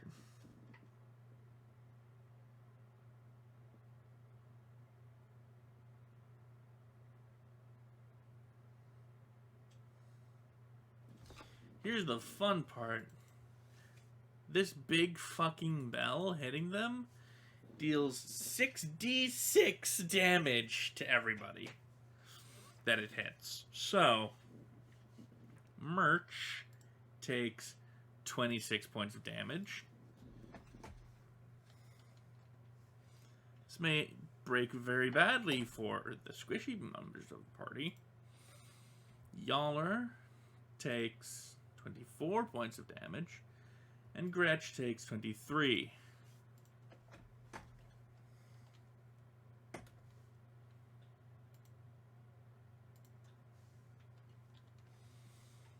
Ah, shit!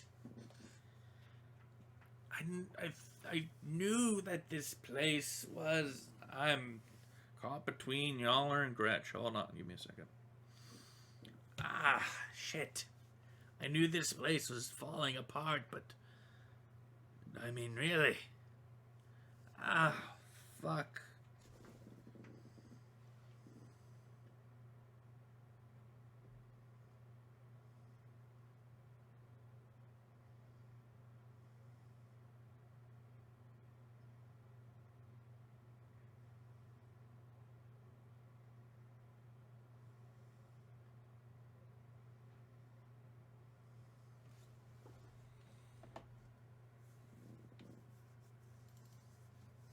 Let's see. Let me actually put these two where they would be when they get hit. Oops. Let me... It'd be like right here. Zabas would be...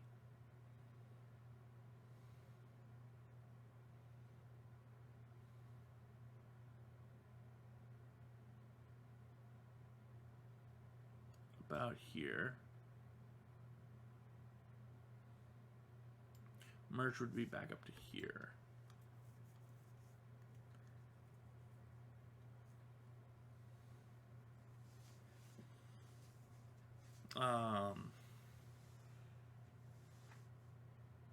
Yeah, that sucks.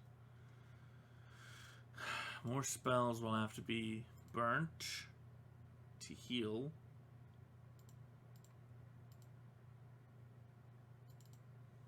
But it's definitely worth it.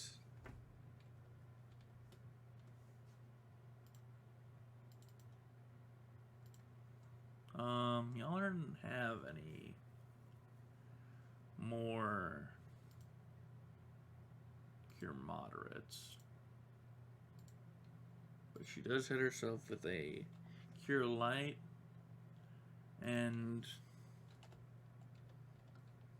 they're really making use of that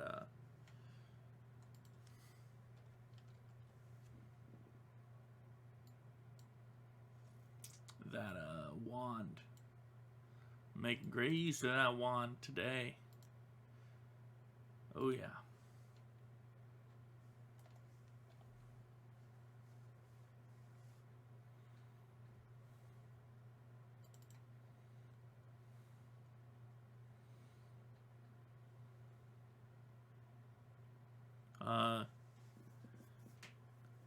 Zabas can hear cackling from above.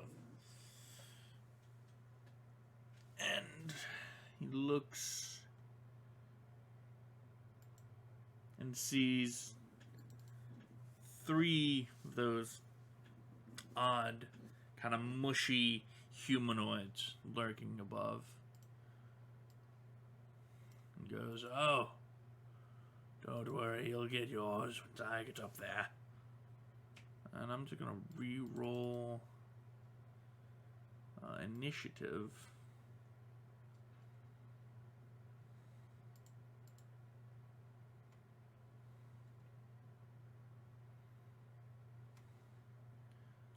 So let's say for every layer, they are 1 layer behind each other. So, Zabas would be up here. Merch would be over here, like right behind him. And these 2 would be right behind Merch.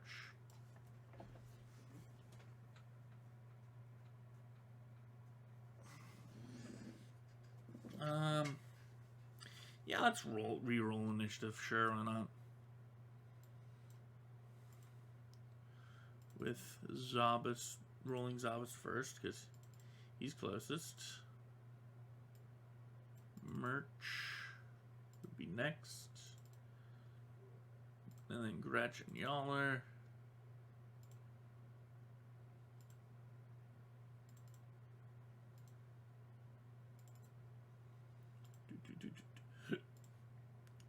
Okay. And then the 3 faceless stalkers, which are on page 122 of the second bestiary. 129, I've gone too far. Fungal crawler for Lauren. Giant fly. Faceless stalker. Here we are. D7. 1 D20 plus 7 on the initiative rolls. 25, a 19, and a 1, and an 8.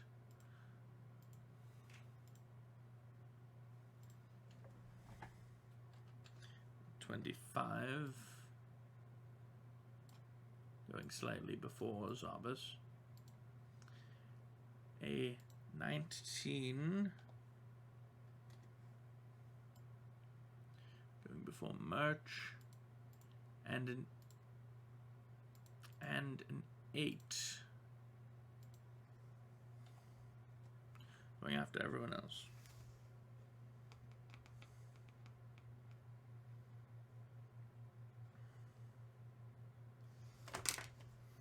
Knocked over my pen.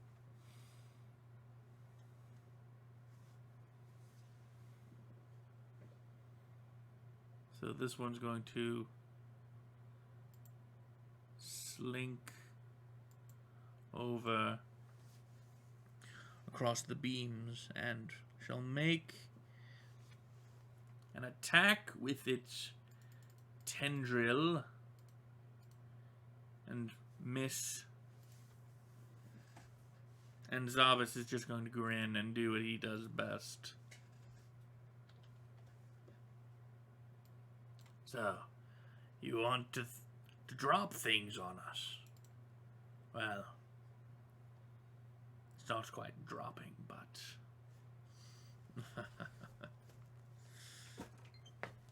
Hello, Switch. What are you on?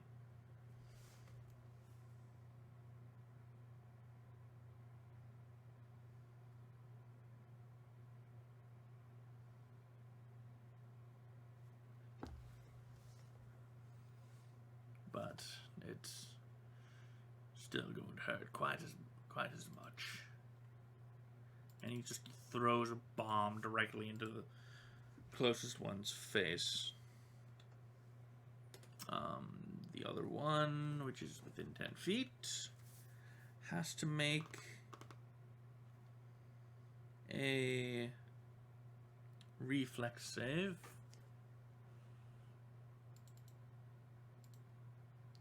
Fails, so it shall take 13. No.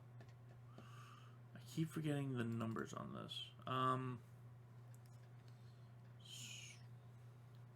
Okay. 7, 8, no. Yes. 8 plus 4 points of damage from Fiery Cocktail. No, not Fiery Cocktail. Fire Bombardier.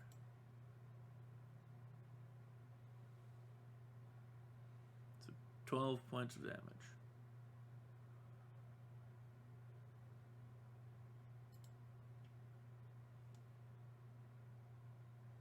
Right? Fire Bombardier.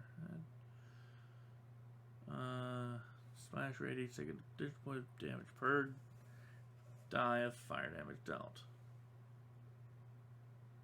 So that's,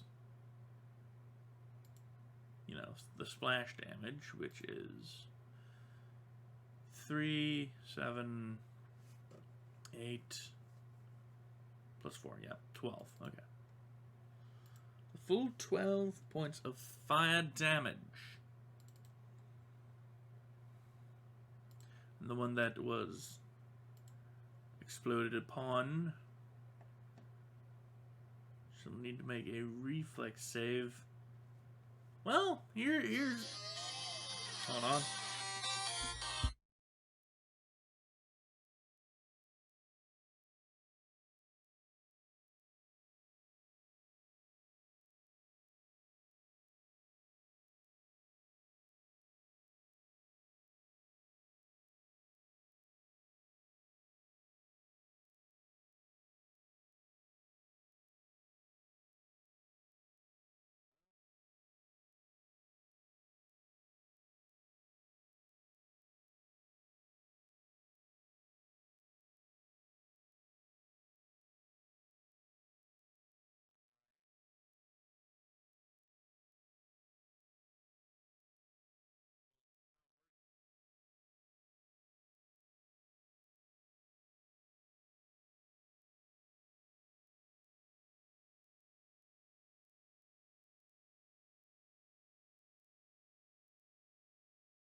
Sorry about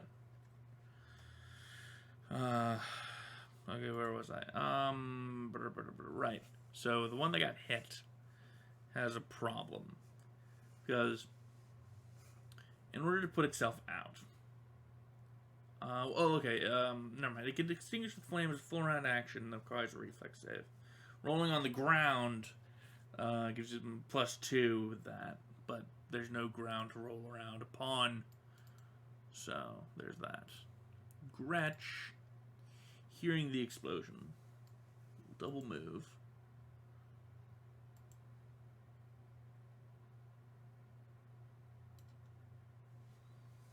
They rolled a 19. will slither up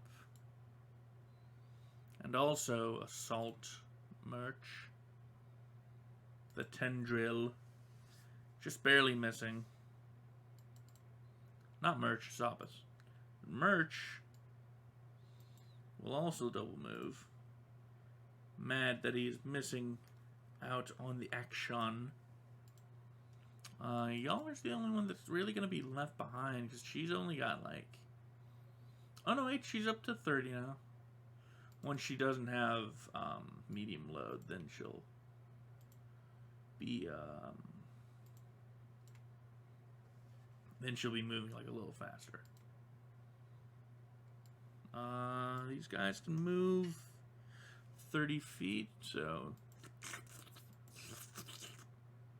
he gets to about here and assaults the Zob man.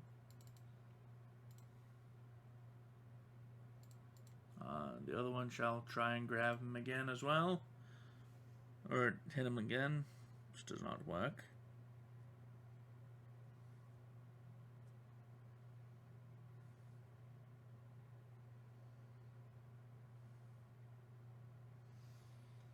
And Zabas, actually no, it doesn't do that. It has to make a reflex save. Get over his, I'm assuming the DC is the same DC of his bomb, which does not make. I shall annotate him with a fire. Here we go. And he spends his action trying to put himself out. Can't. And takes 3 points of damage. But that soon won't matter because Zob is going to do what Zob does again. This time, there's plenty of dudes. But he's going to hit the guy that he hit last time. Another skaboom as the bomb impacts the creature, dealing 18 points of damage. And the other two must reflex and fail, so they both take another 12 points of damage. Man, Zabas is really... he can handle himself.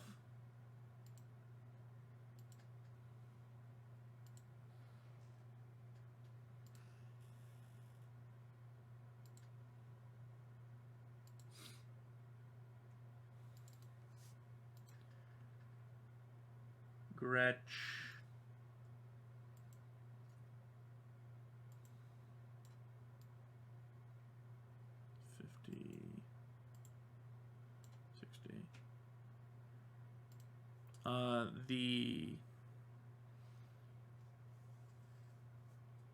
It will continue. Well, it'll actually sort of slink around. It's gonna try an acrobatics to sort of get through its space.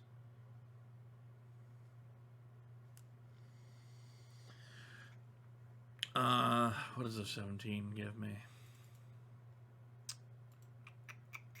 17, 10 to 11, 12 to 13, 14 to 15, 16 to 17.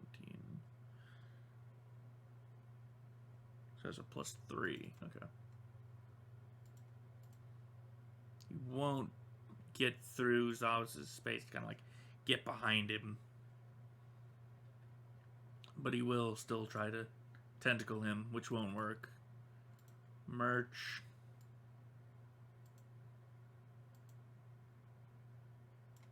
Almost making it. Dollar's just ahead of Gretch.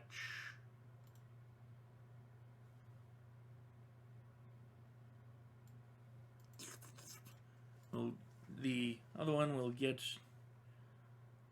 on one side and Tentacle, but not succeed. The other one reflex saves and puts itself out.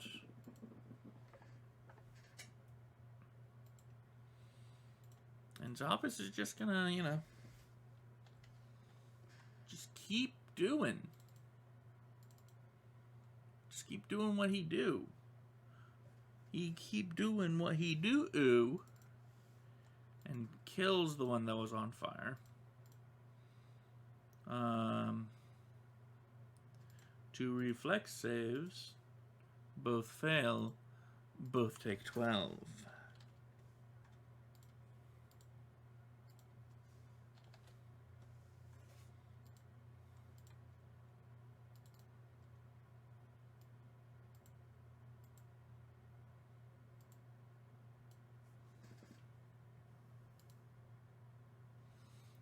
This one's gonna try an acrobatics again to get through his space.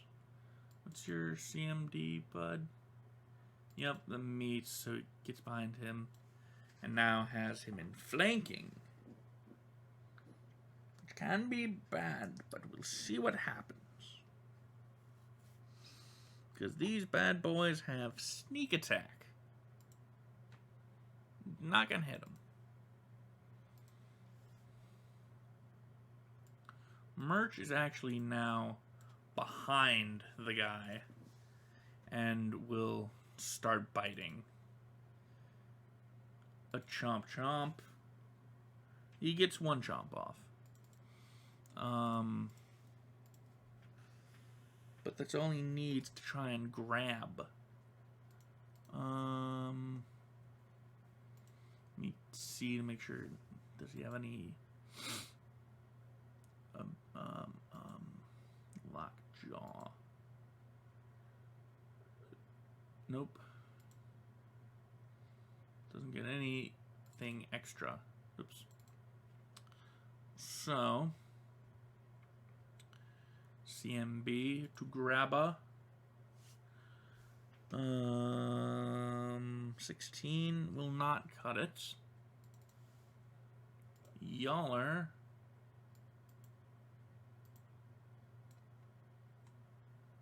Let's see here. That one is really intent on killing the guy who's been throwing fire. But can't do it. That one's dead. And Zabas is just gonna say, fuck it.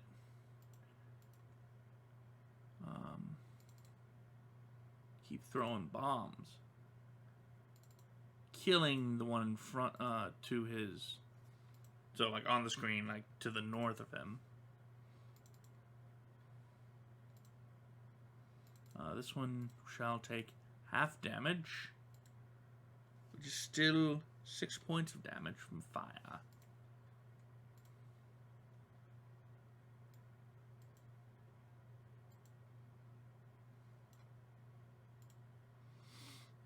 That one's dead as dicks. Merch will continue his biting and kill the creature.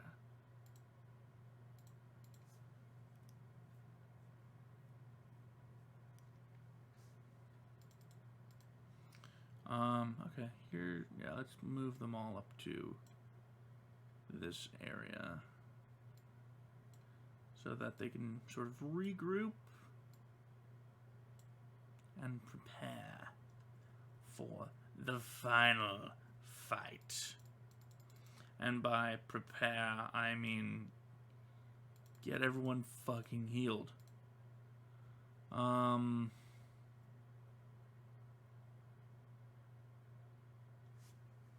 I already forgot. Oh, okay. Gretch used her healing on Zabas, so she's gonna use her healing on Merch, giving him 13.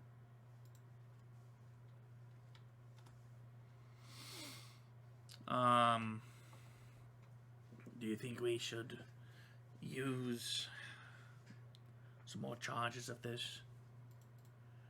I doubt that if they're trying this hard to kill us, that I highly doubt that we will be able to use this in combat.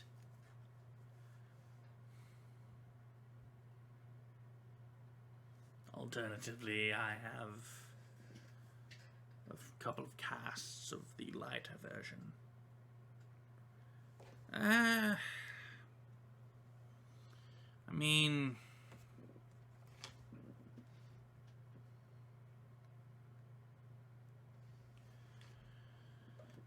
use the lighter version.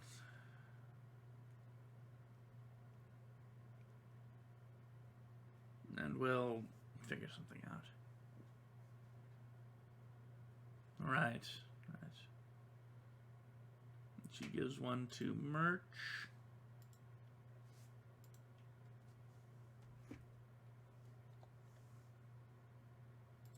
And one to herself.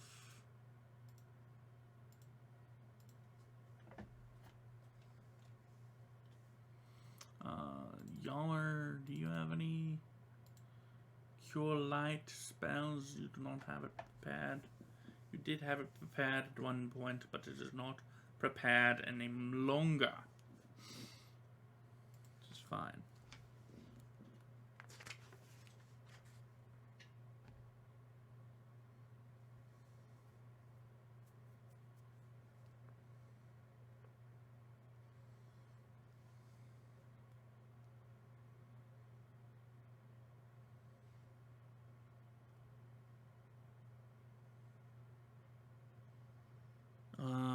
Okay.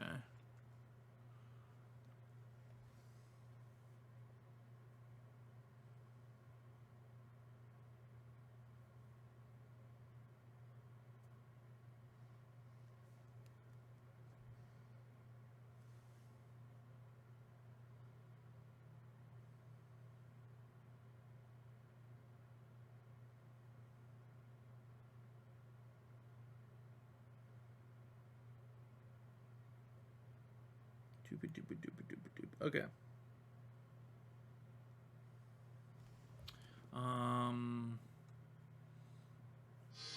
Jesus Christ. Hold on.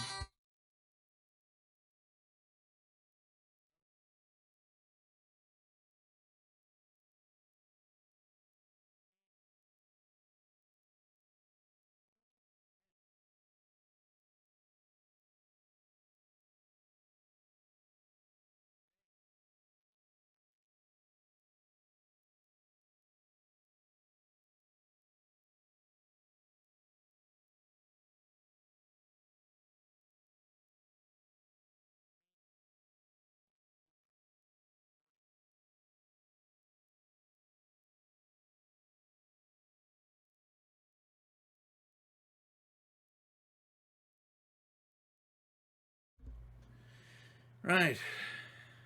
Anyways.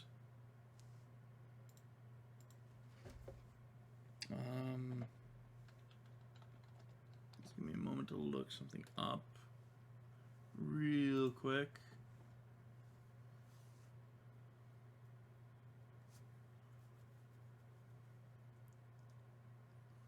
Okay, that would bring into account that yeah.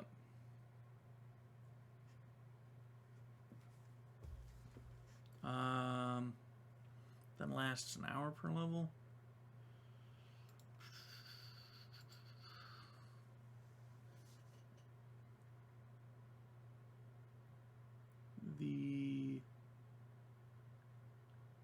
I'm gonna need this up. And the Sahedron medallion.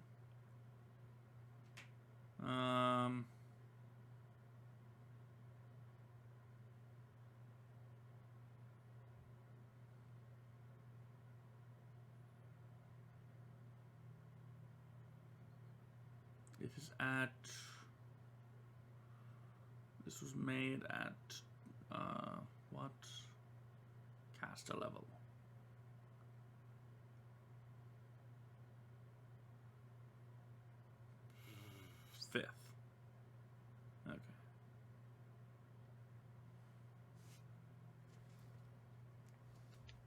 Well, no, that doesn't explain why she has so many hit points.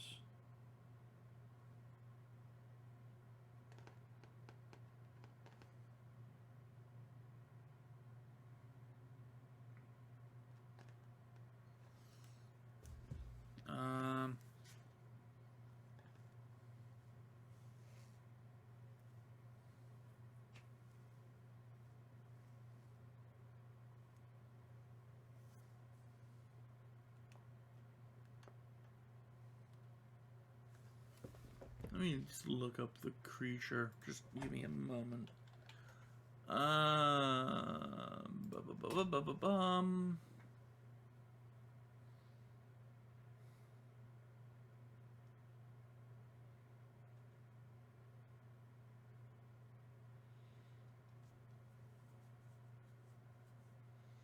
No idea why it has that much hit points. Oh well. Oh well. Anyways,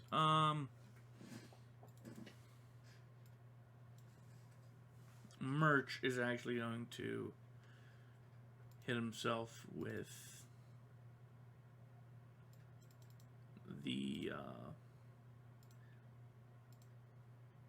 Sahedron medallion, giving himself 8 extra hit points. How do I add? Oh. 8.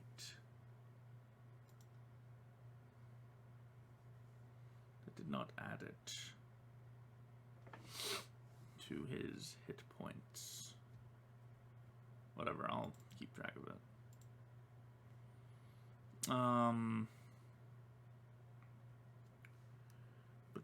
Mirror image.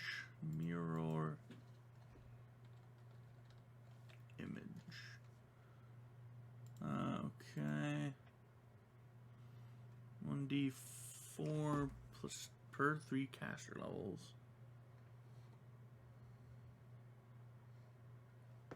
Really? Oh, 1d4 plus 1 per 3.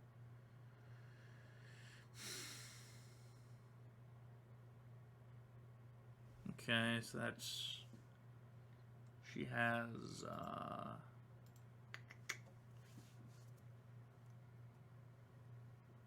4, 12 plus 4. Okay, 5 of those on her.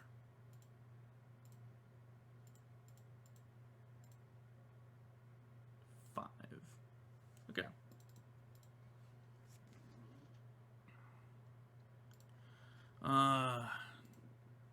Perhaps we should use these potions that we found.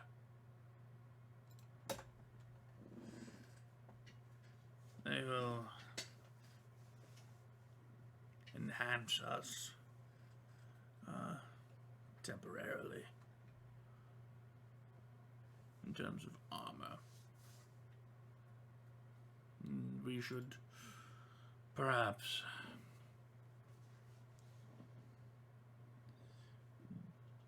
continue with that sort of a logic. Well, I don't have any armor enhancing spells on me. Unfortunate. I do not have any prepared either. I don't know about you guys, but I'm fine. You all can add stuff to your stuff. I'm fine.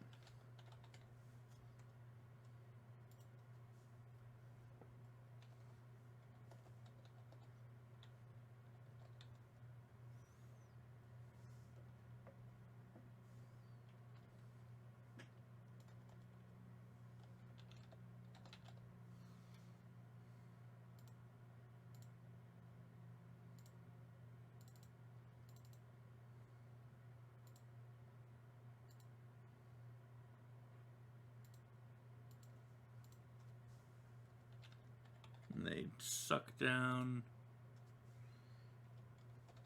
their bark skin potions, even though I said that was bark sin.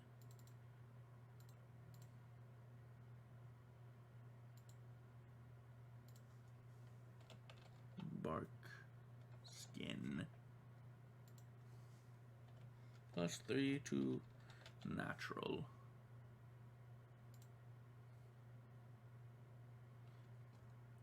And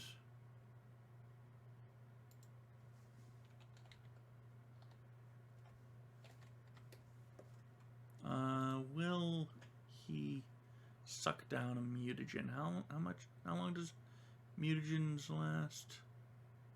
Takes an hour to brew. For 10 minutes per alchemist level.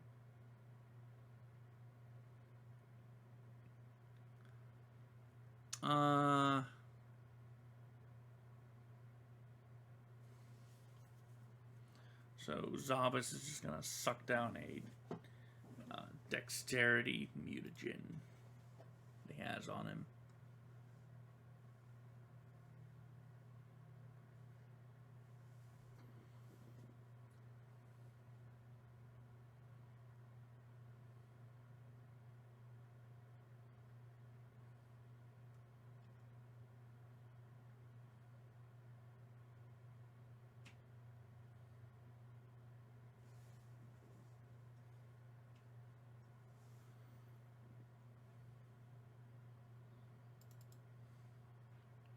Right, let's go up and see what's up there.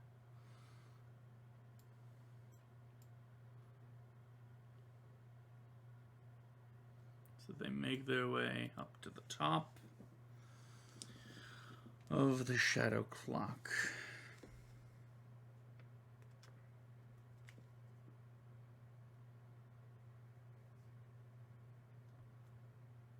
And we'll take a look around. Perceptioning all the while. Let me actually, roll stealth for... what's your stealth? Stealth is... Okay, don't actually have points in it, that's fine. What the fuck does a 25 give me? 25 gives me a +7.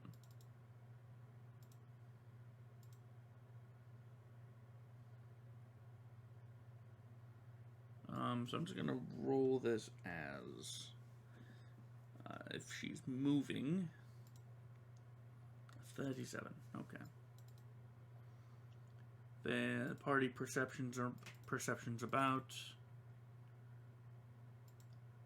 Yaller with a 22, Gretch with a 20, Merch with a 21, and Zabas with a 6. Not that they will see an invisible enemy anyways.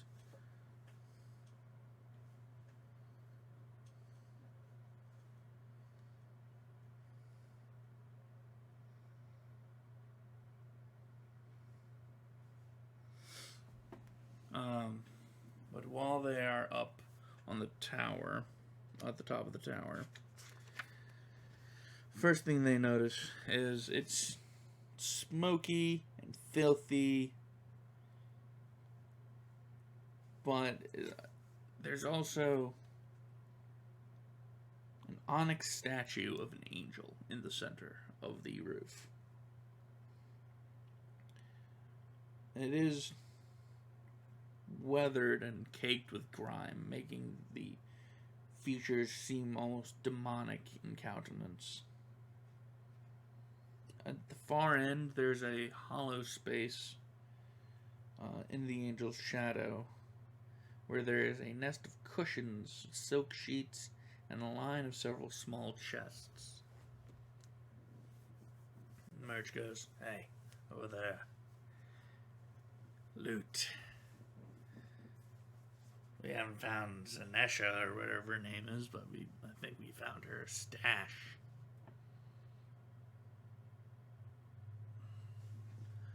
Let's find out. She can't be far. There may be traps. The party begins to creep forward. And as they split,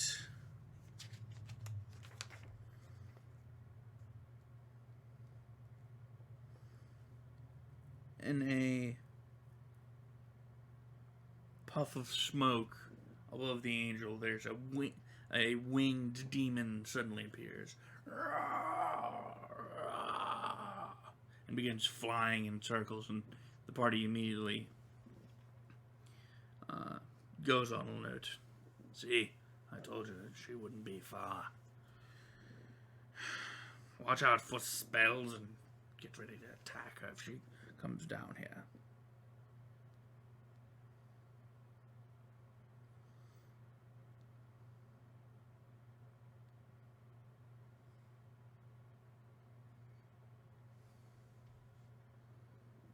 But a few moments after he says that, no wait, can Merch be flat-footed?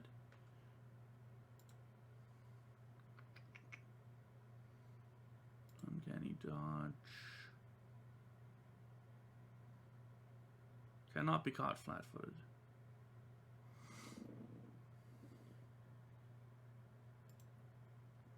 She will break stealth and attempt to stab Merch twice with a wicked-looking, or just try and stab him with a wicked-looking, what is that, a spear? Yeah, it's a spear. So 17, yeah, that'll hit. That won't. Plus 17 for 35 will hit. Plus 12 for 13 will not.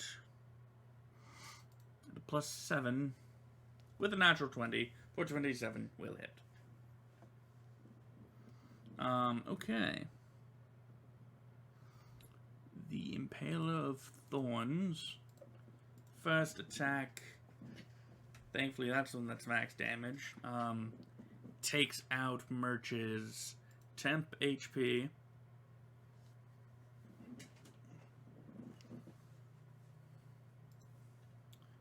I guess I should also roll for her. Oops. Plus 5. How goody.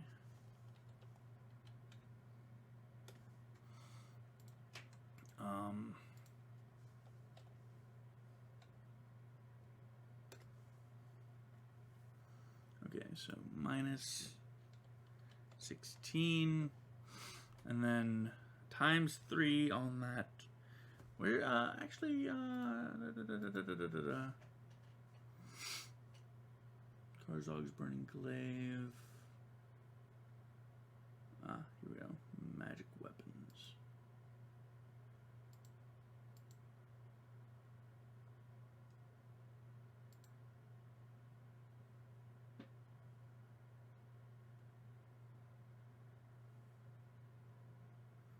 The Impaler of Thorns. It's a long spear. Once per day, it strikes a foe. Okay.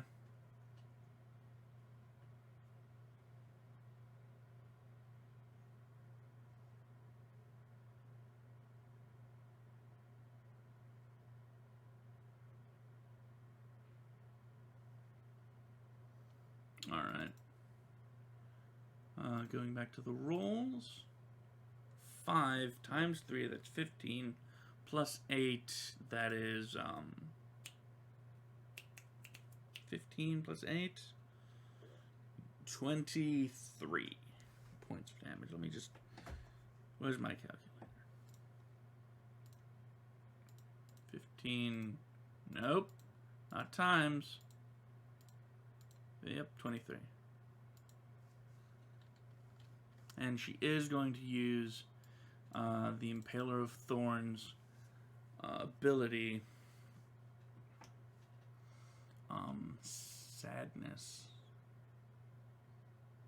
I would assume that this is, yeah, Crushing Despair is a mind-affecting.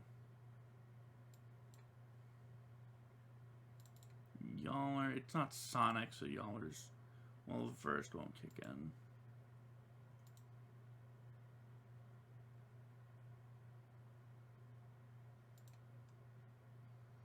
It must make a will save.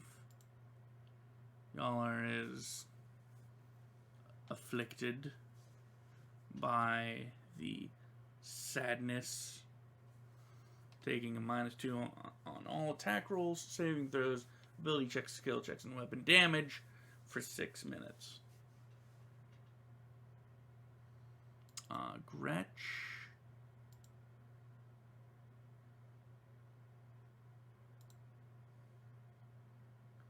Makes a will save. Is also affected. Merch.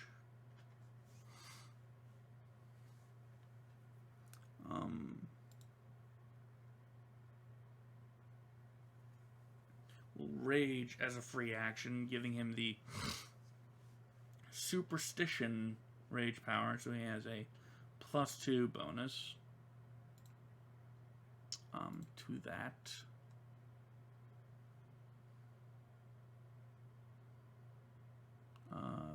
+1 for every 4 levels the barbarian has obtained. Superstition is a level 1 rage power, if I remember correctly, so it's technically a +3.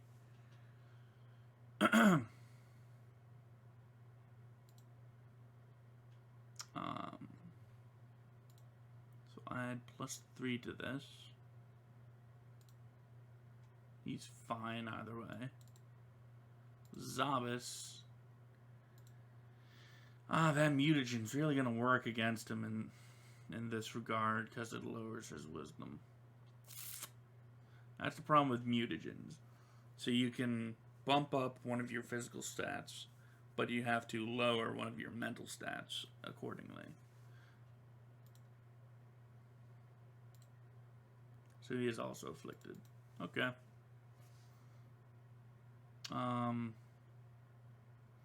Target struck, which was Merch, also needs to make a will save or be nauseated with despair for a round, which he is nauseated for a round. Means he cannot do anything for a round. Let me just make sure. Nauseated.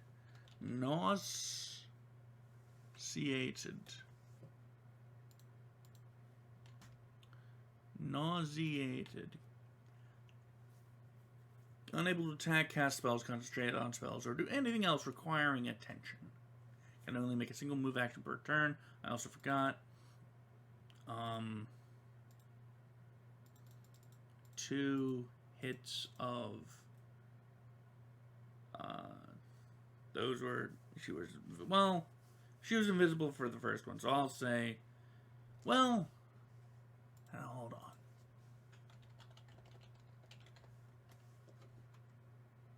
Because he's not flat-footed. He can't be flat-footed.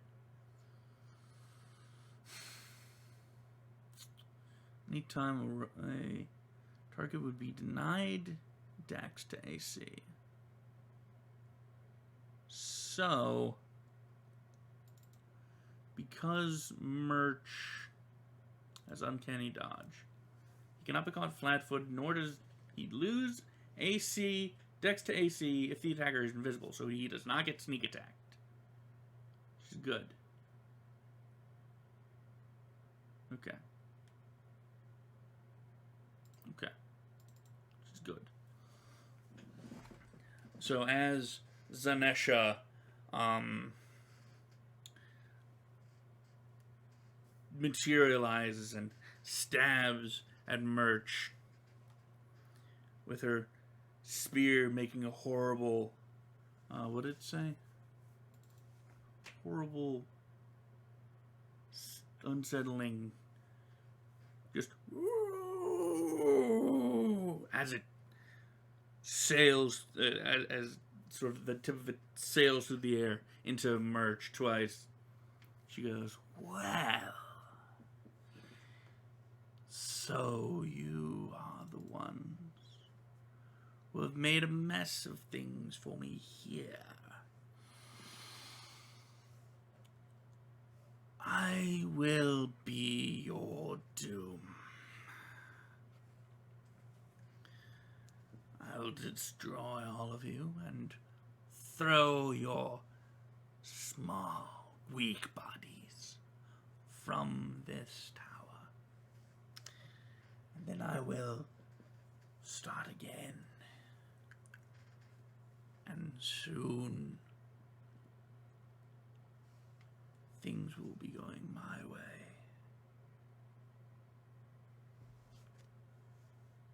And now initiative gets rolled. Unfortunate that she used her ability, because I believe the initiative is a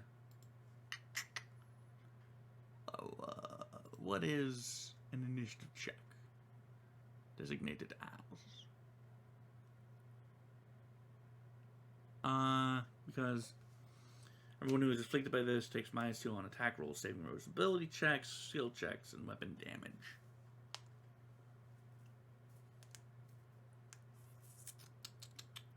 I guess it's technically its own check. Yeah, it's not necessarily an ability. Well, no, it's. I'm gonna rule that it's its own check. Okay, so Yaller rolls. I wish I had music for this. Yaller rolls a 22. Gretch rolls a 9. Murch, who is nauseated, rolls a 23. Zabas rolls a 12.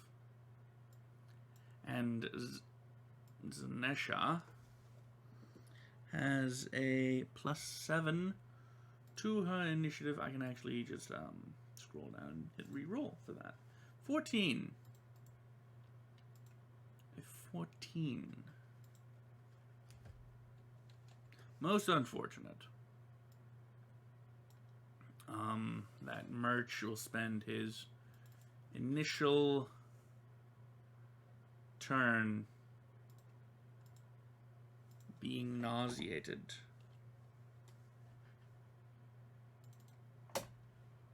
Yaller.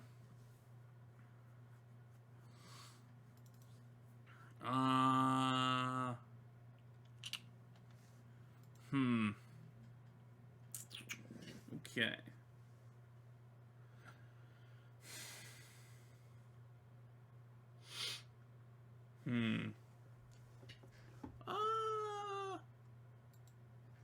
Word strike. And weird words. What? Does that count as magic?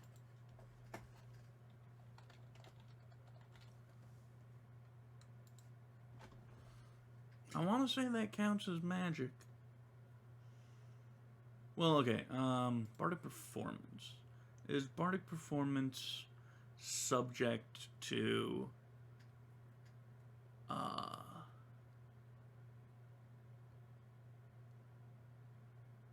spell resistance? If it is subject to spell resistance, then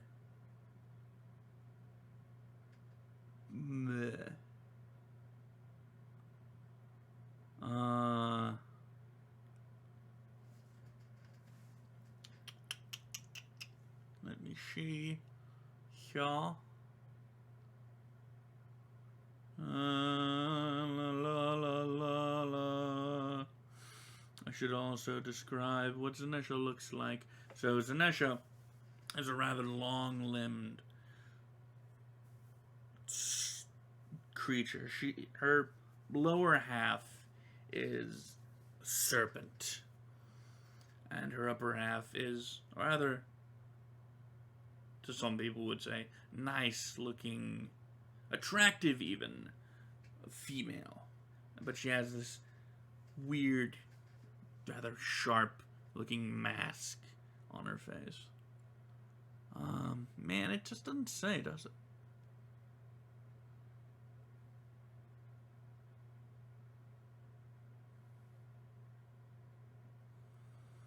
Either way, there's the problem of what does Yaller do? Because here's the thing. She can start up a Blazing Blades performance.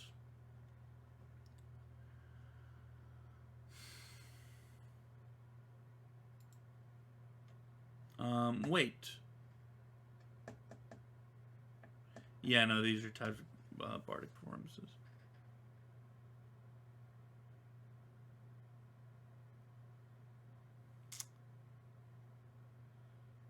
Yeah. Yeah. In order to do another performance, you need to stop the one that you just did. Man.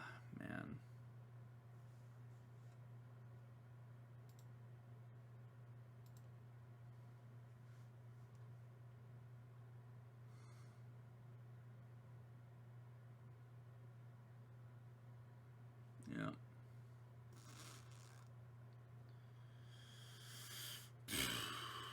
It's a rough decision.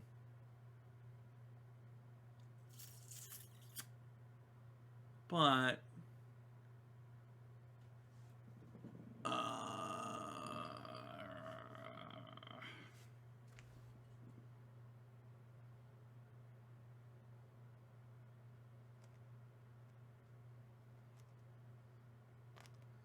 let's...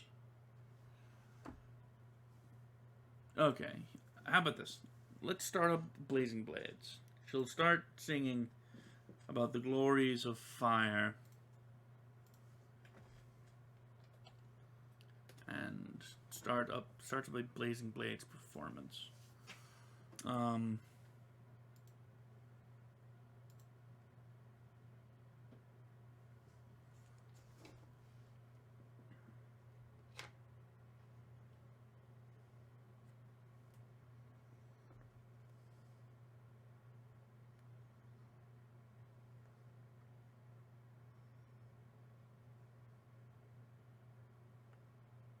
Okay. Zanesha, seeing that merch is out of the picture for now, will actually slither over to the side. And she has a 10-foot reach with the Impaler of Thorns. So she will stab at Yaller. It's one hit, that's 2 hits. That's 3 hits, I believe. Yikes. Okay.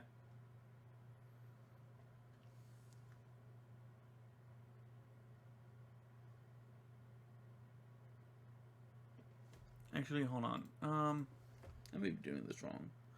Multiple attacks.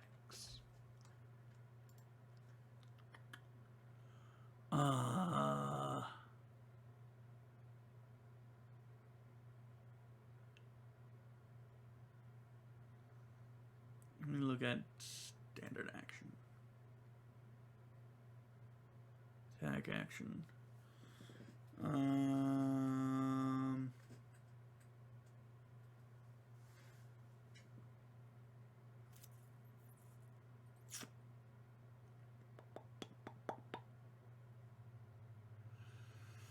Well,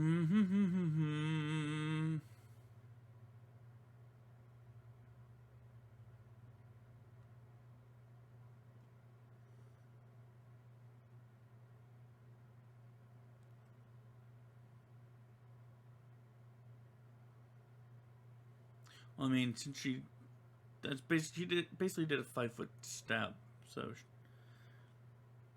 it could be counted as a full round action, which means it would be a full attack.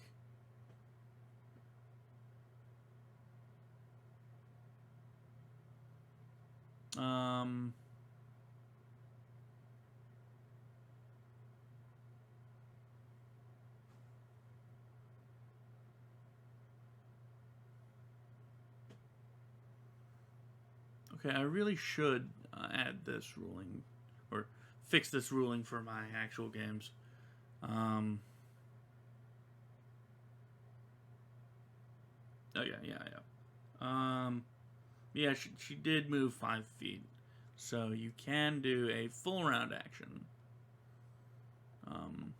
Which means, unfortunately, she does get the full fuckery of pain.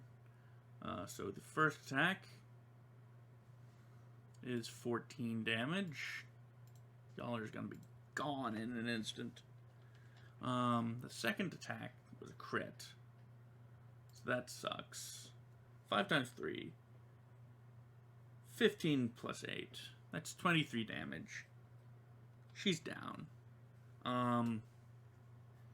She's at -1, so she's actually Zanesha's going to shoot that since she is within 10 feet. She's gonna shoot that +7, which is 25, at Merch for 14 points of damage.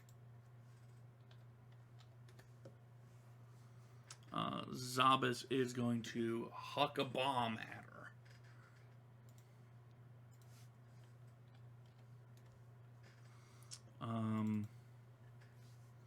-2 on everything.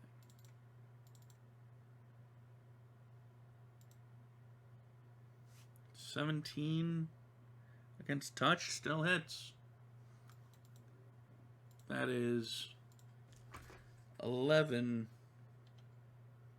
fire damage. Now this went bad real quickly.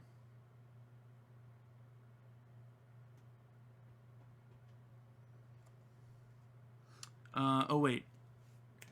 Oh shoot, I forgot. She has mirror image.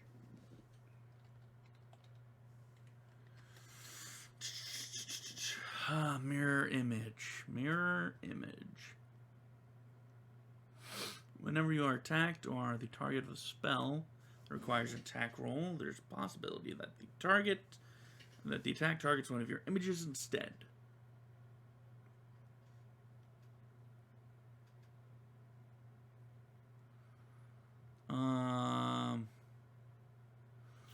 If the attack is a hit, roll randomly to see whether the selected target is real or a figment. If it is a figment, the figment is destroyed. Area spells affect you normally and do not destroy your figments. Okay. I'll say that it's not an area spell. It is an area of effect.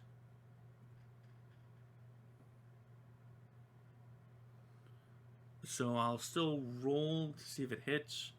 One of the 5 figments, so a D5 or D6. I'll actually roll a D6 because I need to count Zanesha in on that as well. So 1 I'll say a 6 is Zanesha because green is good. 4. So it hits a figment, and she needs to make a reflex save for for splash damage, which I don't doubt she will make. Yeah, she makes it because she got plus 17 to reflex. Yep.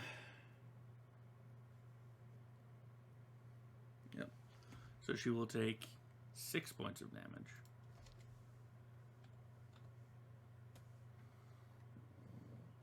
Gretch.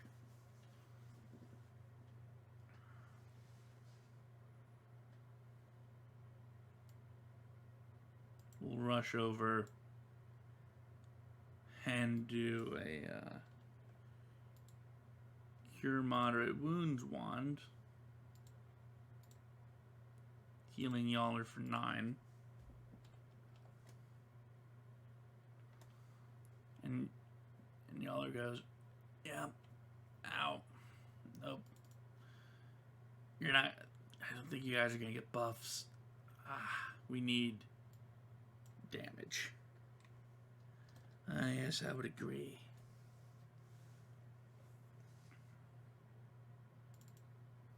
Merch is no longer nauseated and very angry. So he's going to launch himself at Sinesha. Which is a 5-foot step. So he gets his full thing as his claws come out. He's going to bite and claw. But not hit her because she's got a high AC.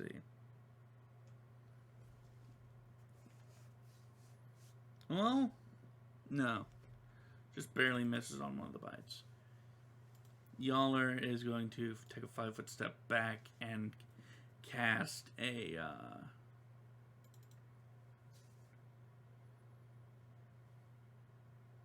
this isn't weapon damage, so she, but it is an attack roll. So -2 on her weird words, and that's a straight up miss. But that would have been so much damage.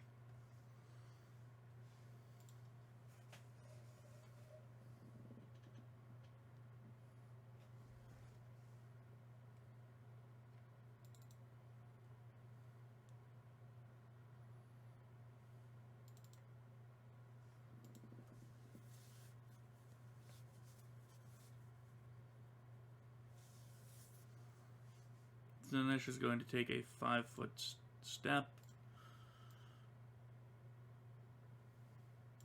and throw 2 attacks at Gretch and 1 at Yaller. That's a miss against Gretch. That's a miss against Gretch. And a miss against Yaller. Wow! Wow! Okay. So she improbably, impossibly, she rolls 3 natural ones in a row, resulting in an 18 for her initial attack, which is a plus 17, a 13 since it's, each iterative attack is -5 from your max BAB, so 17, 12, and 7. So an 18, a 13, and an 8. 3 natural ones in a row. She's absolutely losing grip of her fucking spear. Because you do not roll 3 natural ones in a row and keep your weapon. That is... Okay, so she stabs at Gretch twice, who dodges out of the way. And then goes to stab at...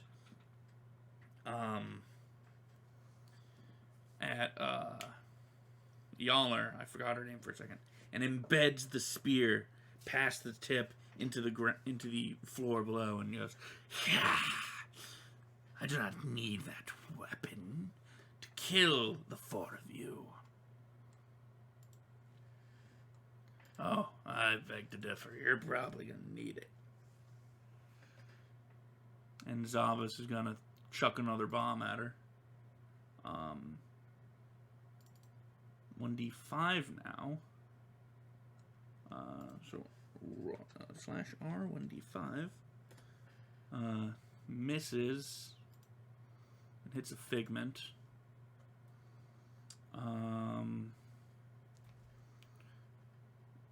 But she'll do a reflex save and take another 6 points of damage. Gretch will... That's Merch's Chi. What am I doing? Okay. Gretch will take out a small piece of... a small straight piece of iron. Well, actually, no. She doesn't need... she can use her witch knife for this. She's going to point her knife at...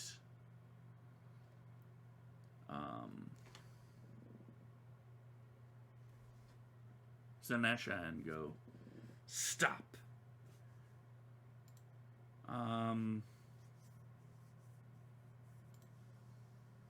But her caster level check. The wave of energy hits Zanesha, but it doesn't seem to work. Oh, great. She's resistant to spells. Wonderful. And Zanesha looks at her and just... Now you see why I am in the position that I am. Merch doesn't care, though. Merch is still very angry, very Merch. And will continue his assault. Only one of them. Nope. -2. No, wait. Was he not... Who was affected? Shit. Hold on. Merch was the only one not affected. So, the one claw attack will hit. For 6 damage.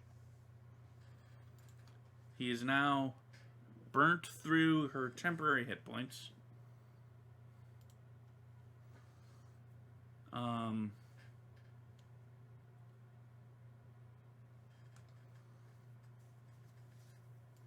Yaller's going to take another step back. And give her a yep. It is a ranged attack, though, so 1d4.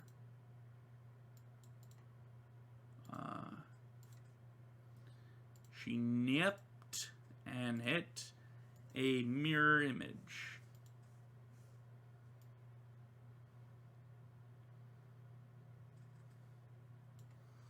Zanesha's going to look at...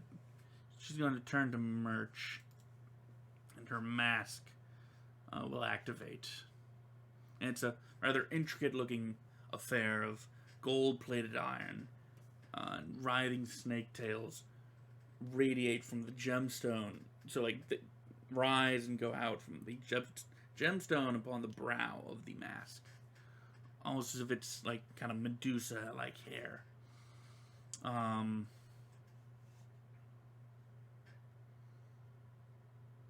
she is going to...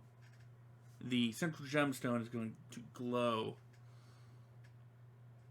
And Merch needs to make a fortitude save. Which he makes. Otherwise, if he didn't make it, he would be under the effects of flesh to stone. So that's her once per day action on that. Zabas is going to fling his last bomb.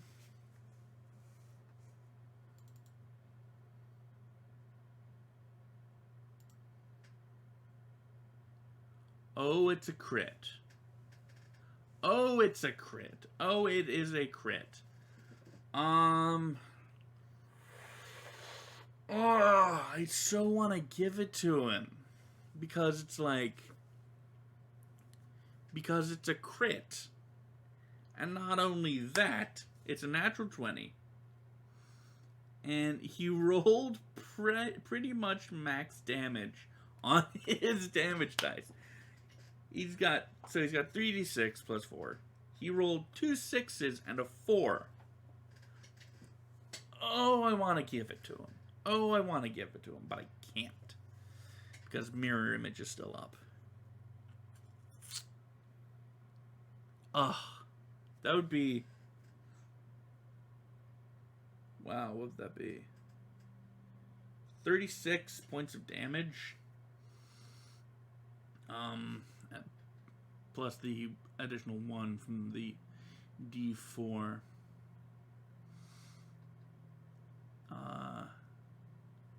Man.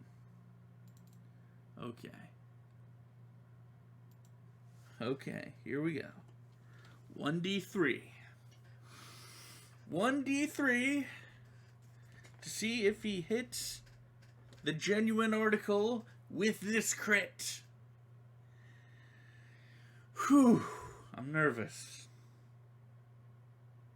If he rolls anything but if anything but a 3 is rolled, he will miss and instead just deal splash damage. Which I believe splash damage does not crit. Right? Is splash damage subject to crit?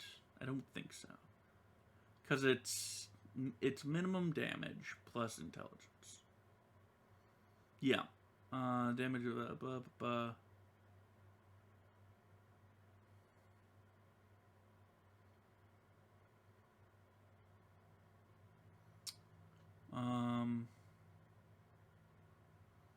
thrown bombs, a range of 20 feet.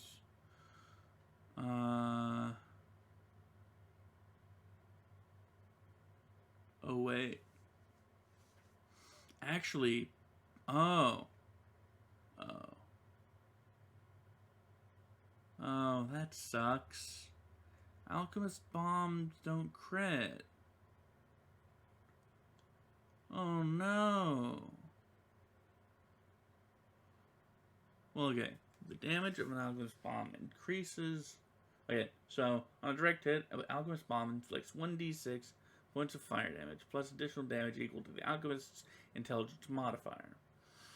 The damage of an alchemist bomb increases by 1d6 points at every odd number alchemist level. And then in parentheses, this bonus damage is not multiplied on a critical hit or by using feats such as Vital Strike.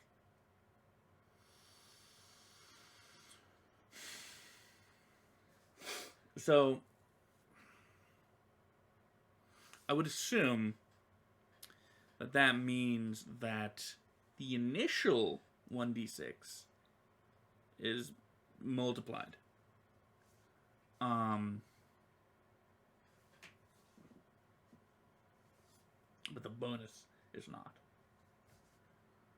Okay. Sure. Anyways. 1d3. He rolled a 2.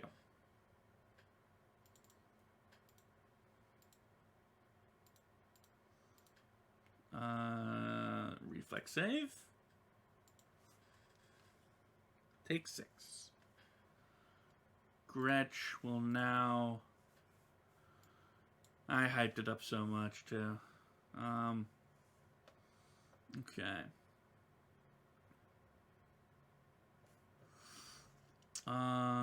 She will now...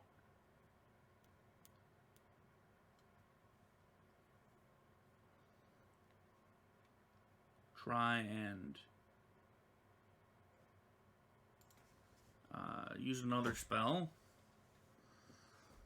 on Zanesha. So she makes a caster level check. Does not make it and burns the spell, but she basically reaches into her component pouch and takes out a fragment of Vorel's destroyed phylactery. Because the spell requires a fragment of a destroyed magical item.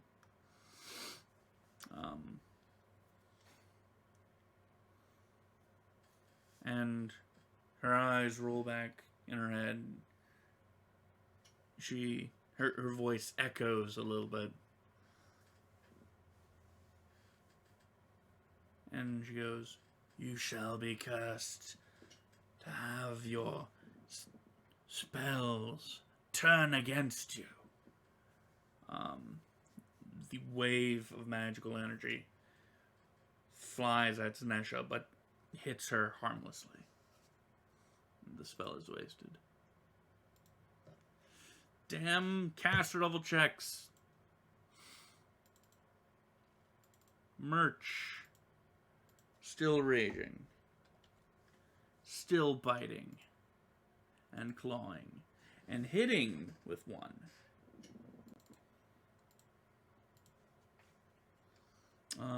He hit with a bite.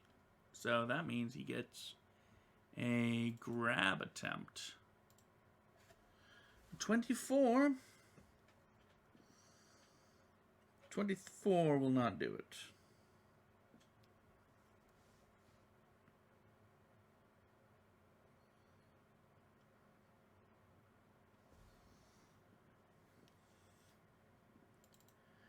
Y'all are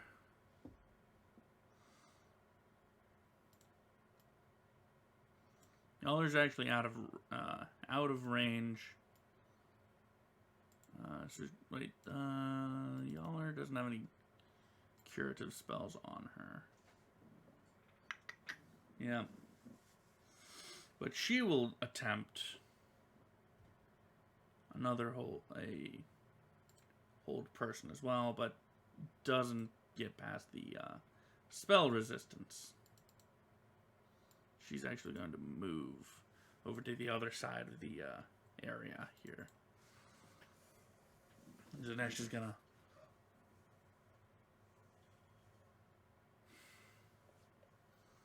gonna move forward and start attacking Gretch and Zabas. 2 for the closest and 1 for Zabas. So, oh no, wait. She's actually going to move since she doesn't have the spear anymore. She's gonna move forward and attempt a touch attack against Gretch.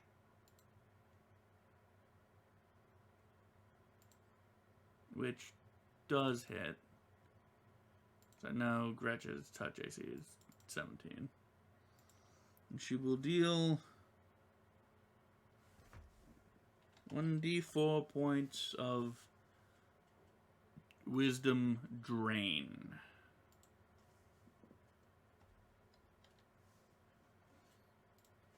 Which sucks because drain is rather shitty. Drain, you need restoration to get rid of.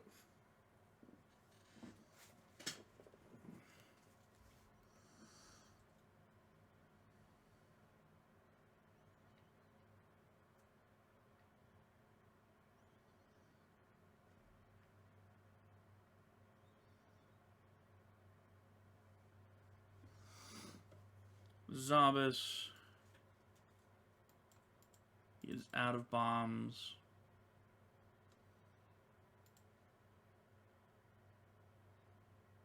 But not out of spells. He cooks up a potion. And sucks it down.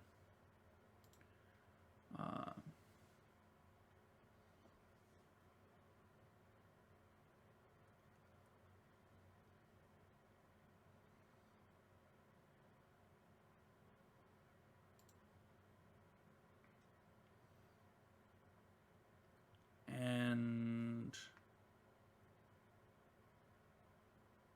since it is during the spell's duration, he's going to move up after sucking down the potion and belch a cone of fire at Zanesha, which will deal 46 unless she does a reflex save against it. Which, I mean, at this point, come on. So she will take half of that, which is Half of 11. 5.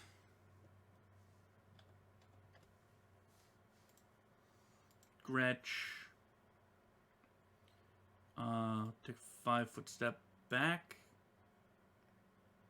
And cast Force Sword. Giving her a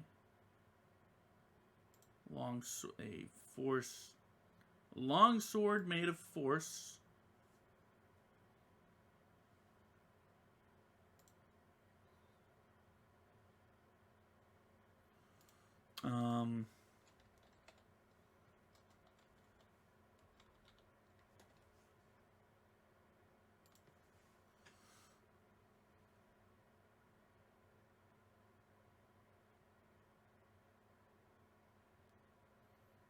Yep.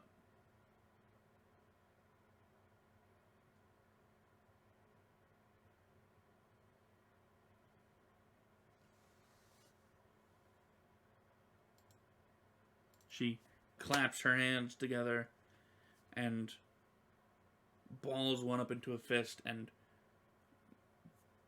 makes a motion of drawing a sword from a scabbard. And as she does, she pulls this appropriately sized longsword of force out from thin air. And Murch does what Murch does.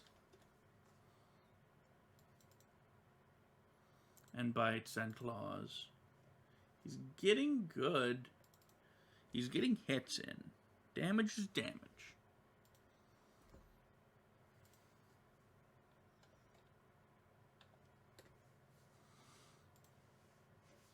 Yaller has some things she can do. She's going to well, first she's going to cast Mirror Image on herself. Just in case, things go bad. It lasts a minute per level.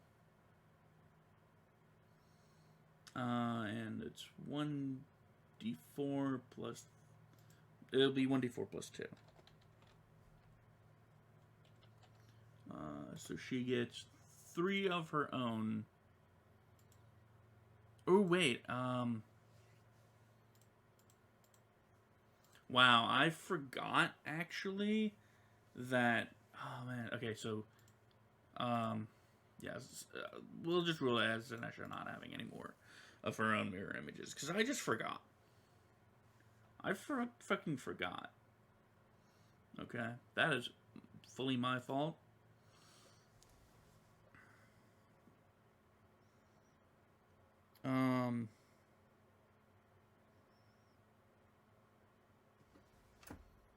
Zanesha's gonna turn on Murch and will provoke 2 attacks of opportunity. One from Murch, one from Zabas. So let's go with this bite. That'll hit. And Zabas' club will not hit.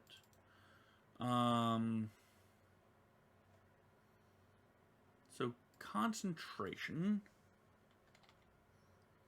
Concentration is, I want to say 15. It's 10 or 15 plus spell level.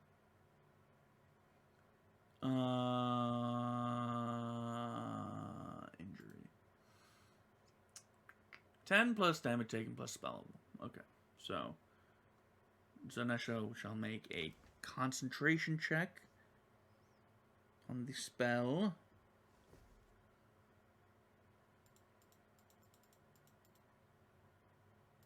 So she has to beat Scorching Rays level 2 spell. She has to beat a 21 with a modifier of plus 19 on her concentration. She crushes it with 26 and fires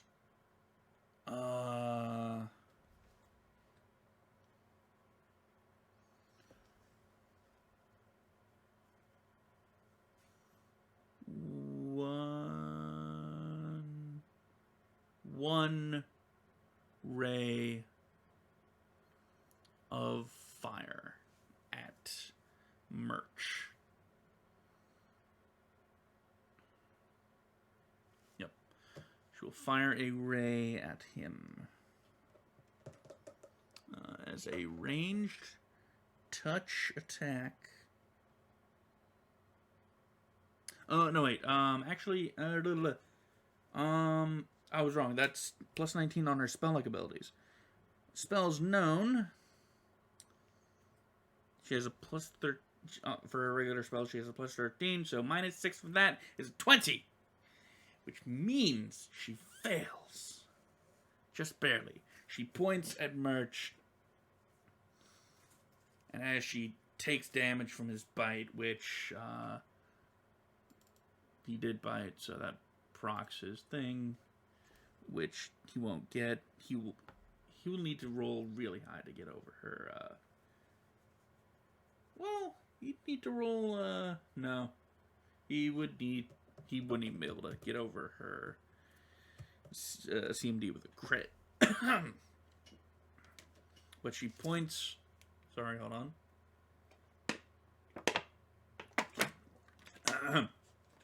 She points a finger at Murch, and a mote of fiery energy appears. And under her mask, she grins, knowing that she's gonna really roast this goblin. But then the bite happens. He actually, lurches up and bites her finger, and the spell fizzles, and she goes, "Ah! Blasted creature!"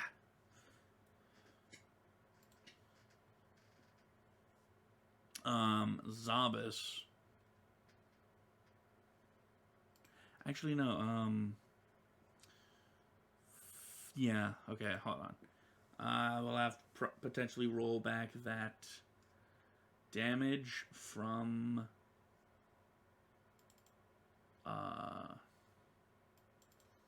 the fire, because it does. It allows for spell resistance, so let's do this retroactively. Nope. Okay, so that was plus 5 health. That's really nothing.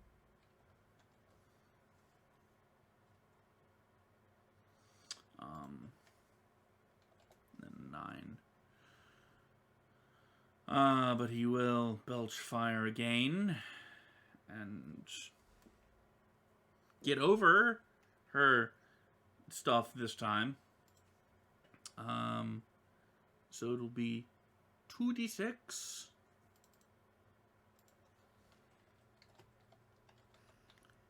Of fire, and she must reflex to take 3 damage.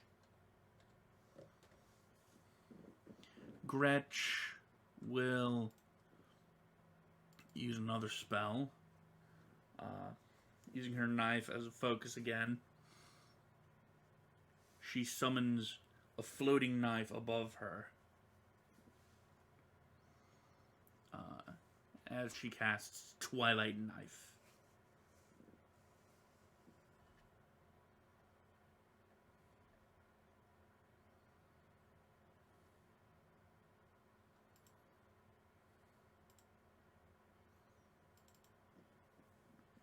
And Murch will continue doing what Murch does best.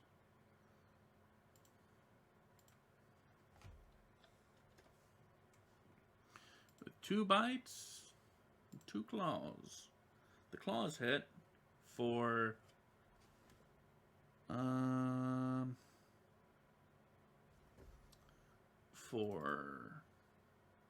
16 damage. Now we're getting somewhere. Things were looking quite perilous, but now we're getting somewhere.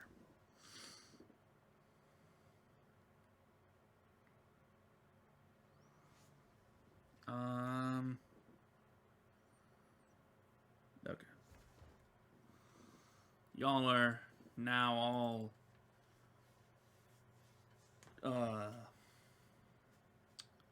not healed up, but buffed up and such.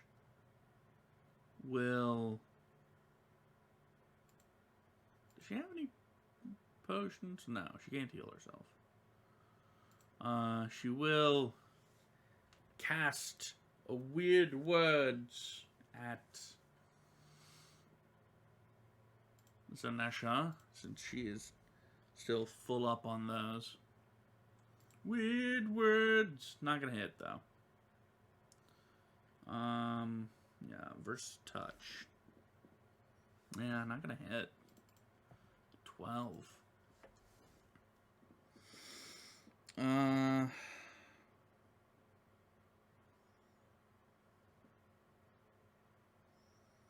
Oh man.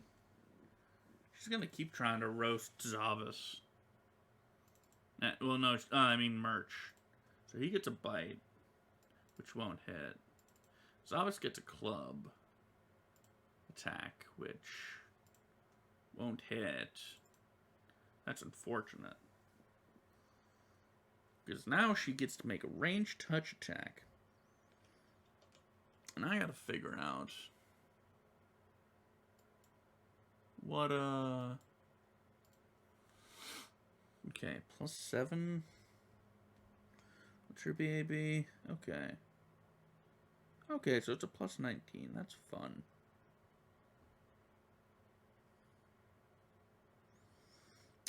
Cool, cool, cool.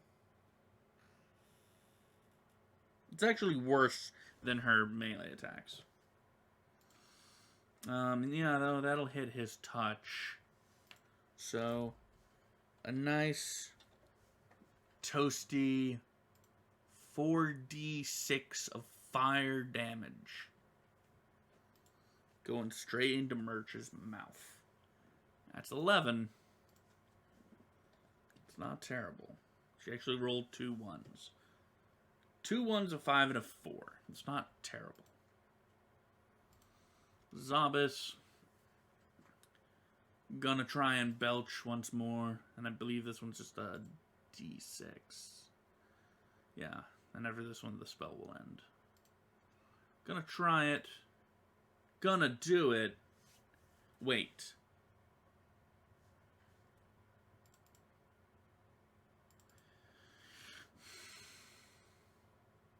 Okay, yeah. Gonna do it. Gonna roll a d6. She's got... Oh, man. She can still reflex, and she's only taking a point of damage. Now all he has is his club. But now Gretch will go in and try and hit with the Force Sword.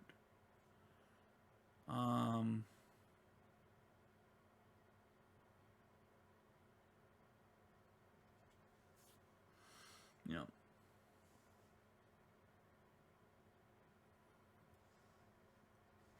Well, okay. So, if a creature you attack with the sword has spell resistance, you must attempt a caster level check against the spell resistance the first time the sword strikes it. So, I'm going to roll to attack. And every time she doesn't every time she doesn't hit Zanesha, I won't roll the spell resistance check. Because basically, if she can't make it over the spell resistance, the sword is dispelled.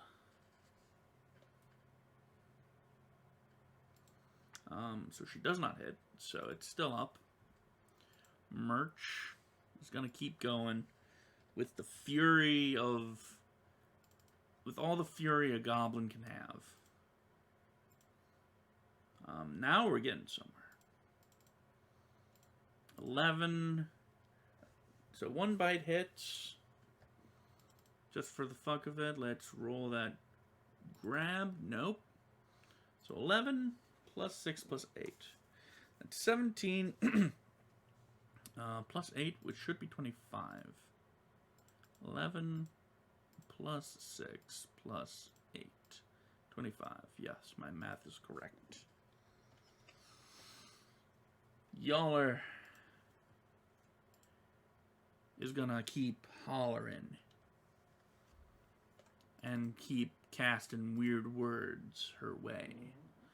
Ranged touch would hit with a 17, but she is still under the effects of... I mean, it's 6 minutes, so the effects of the Impaler of Thorns is going to last until combat ends. So, -2 makes that a 15, which won't hit her touch. Zanesha is now going to acrobat. She's going to jump.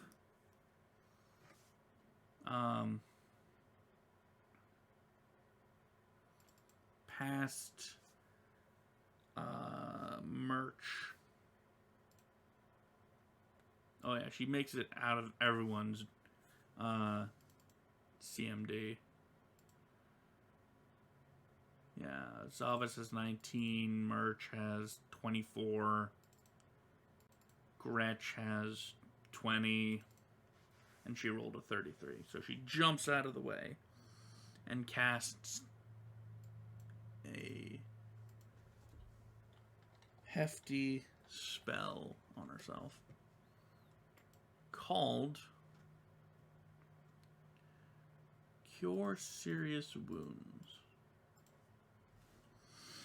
Man. Plus caster level.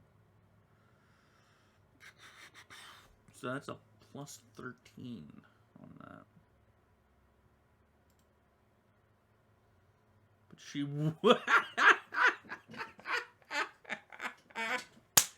It would have been a hefty chunk of change in terms of health, but she rolled... So it's 3d8. She rolled a 1 on each dice for a total of 16. Oh, you fucking love to see it.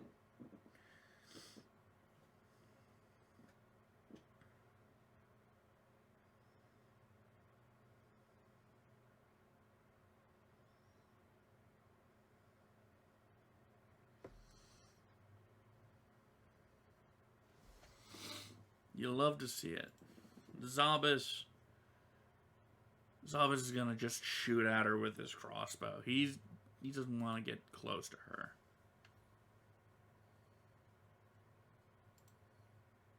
That'll hit. 28 minus 2. That'll hit.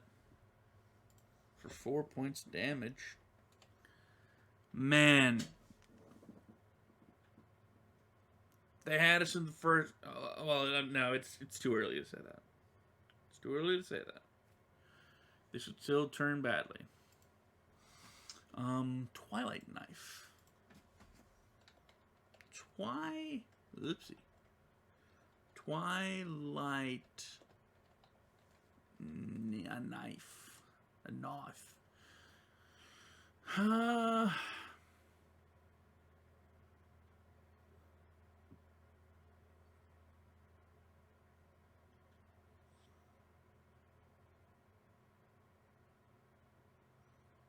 So she can control the knife. No.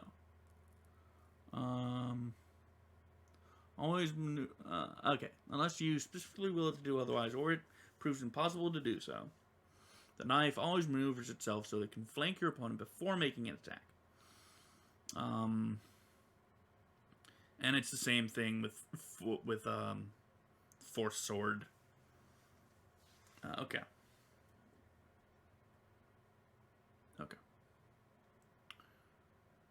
So this is a thing that you conjure and it just goes at people. All right. Let's knife. Let's try and knife. That's not gonna hit.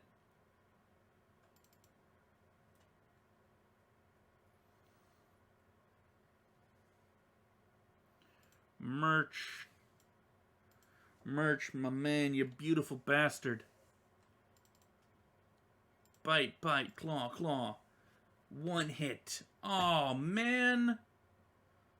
Only 1 hit? That would have been so much damage. Because, and you guys listening can't see this, But I will tell you what happened. He rolled max dice on all of his attacks. I'm not lying. I'm not. I wish I was lying. That would have been, if he had hit with all of his attacks, that would have been, what's 18 plus 18? Like 36? 11 plus 11. Plus 9. Plus 9. No, wait. Really? 40? On 18 times... No! Clear. 18 times 2. Yeah, 36. Wow.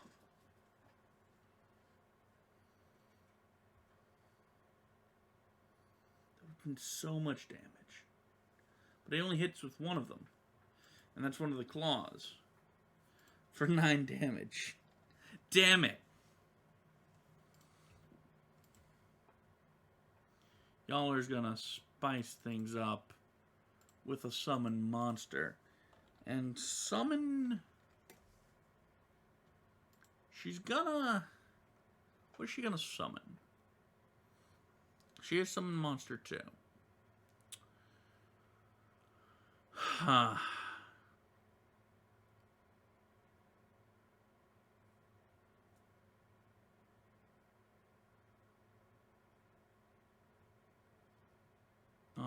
Oh, you know what?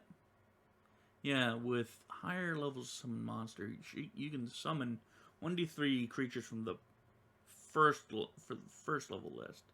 So she's gonna go and summon. Well, let's see how many.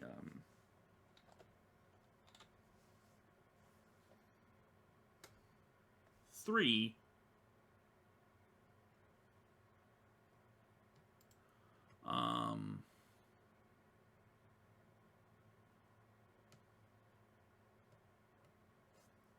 Oh wait, this will actually be really interesting.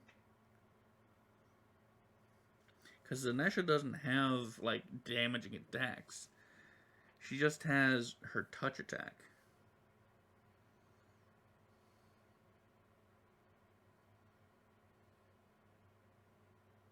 Oh no, wait, yeah, now she has some stuff. Okay, so she's going to summon 3 eagles.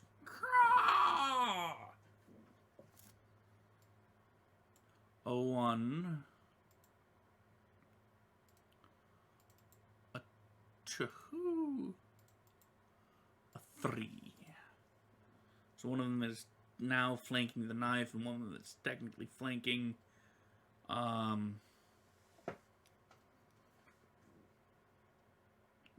merch.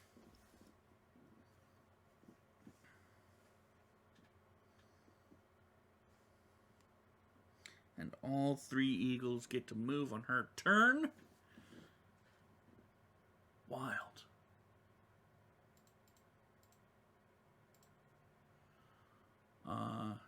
So that is a total of 6 talent attacks. 1, 2, 3, 4, 5, 6. None of them land. 2 of them get 21s, which is close. But in reality, these aren't going to land.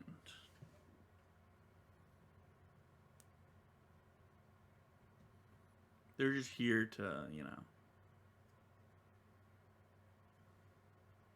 harry. Anyways, well,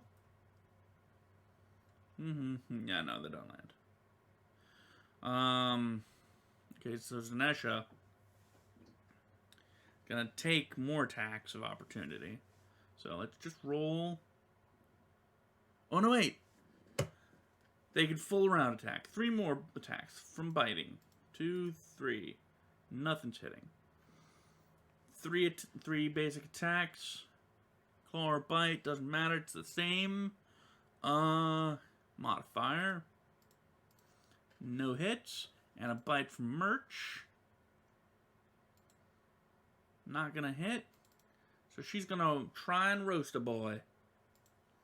Ranged touch attack. Ooh. hits him.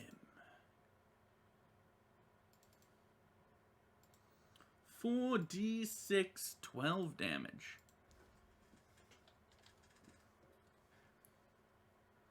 Zabas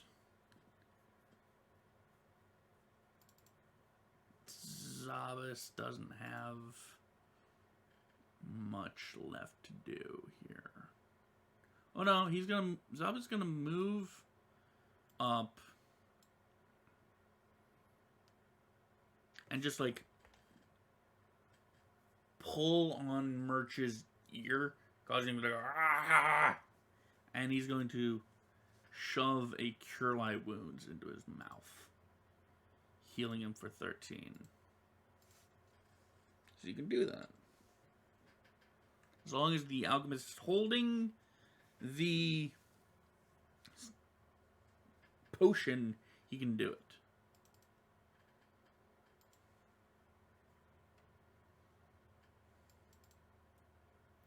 Gretch is going to stand there, but keep doing the dagger attack. Not going to hit even with flanking. Because, well, the despair cancels out the flanking. Murch, he's going to be tired for a while. 2 bites. 2 claws. One of them bites is a critical. Natural 20. So that's a 9. And then 1 claw attack, which is an 8, which is 17 points of damage. Woo! Y'aller's gonna weird words. She can yap you out of existence. Ooh, that one hurts. 27 against touch. 25 technically because of despair. With a max damage. Not max. Rolled high on one of the dice. It's still nasty. It's still 19. And the birds. The birds. 1, 2, 3. 1, 2, 3. 1, 2, 3. Okay.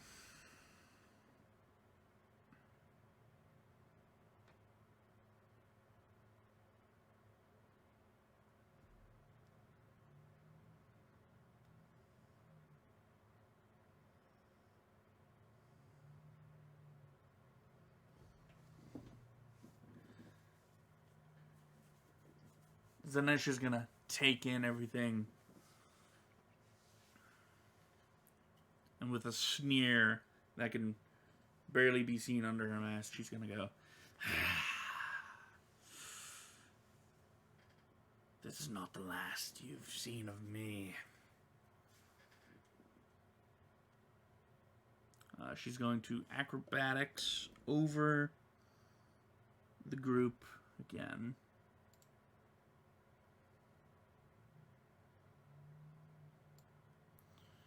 Uh, 27, pretty sure that even gets over Murch, yep. And she's going to make a strength check. So she got 20, so that gives me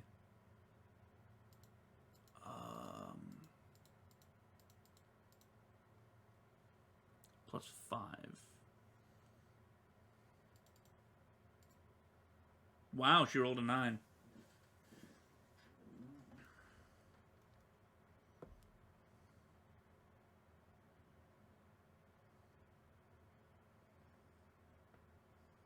Wow, she rolled a 9.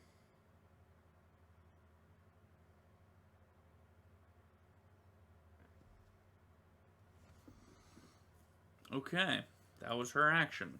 Zabas is going to wheel on her and attempt to club her. Not doing it. Gretch is going to continue knifing. not gonna do it. Merch, not willing to let her go. Bite, bite, claw, claw. Come on, baby. She's got 18 hit points left. And you just did 15. Damn it. Yaller. Yip her to death. Please. I want to see it. I crave the death of this enemy. 21 versus touch. 16 touch for Zanesha.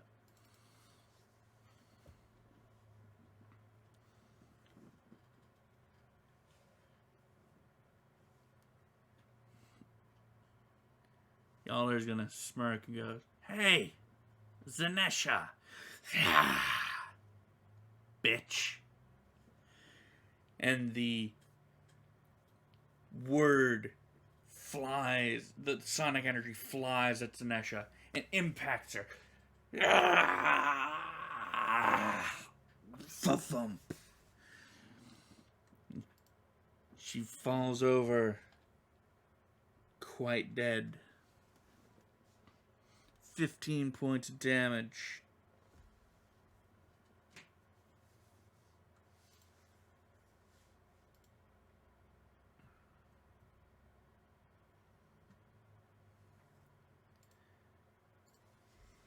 Well, okay. She's unconscious, but I'm gonna say, for the fuck of it,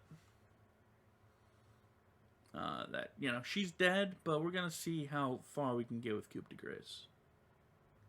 Coup de grace. Let me find coup de grace. Coup de grace. Automatically hit, automatically score a critical hit with the club of Zabas of the Moss Wood.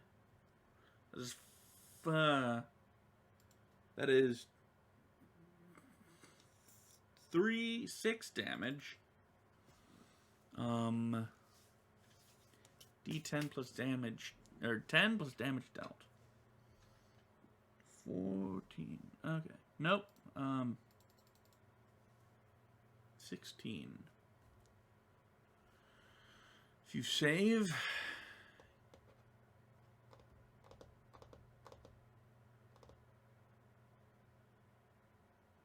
you take the damage. If you do not save, you die. She takes the damage. But it's a crit, so that's still -6. Merch. Oh no, Gretch is gonna try and get her. She automatically hits, but she has to get over the spell resistance. Which she does with a 23. Is Gretch gonna do this? Let's find out. 1 damage. No. Gretch. Not a crit of 2. Damn it. Well, I mean, this kills her anyways. Because now Zanesha is at -20. And her con is 19. So the dagger, the shadowy dagger, plunges down into Zanesha's chest. And Zanesha writhes in the death throes of a snake-like creature before coming to rest finally.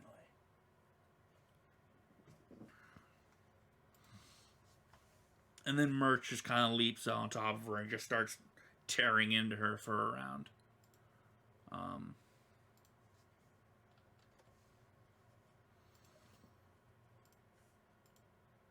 Wow. Holy shit. We did it. Yes. We did.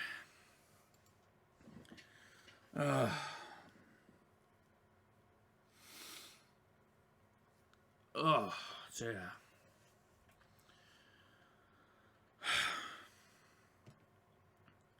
We actually defeated her. I'm surprised.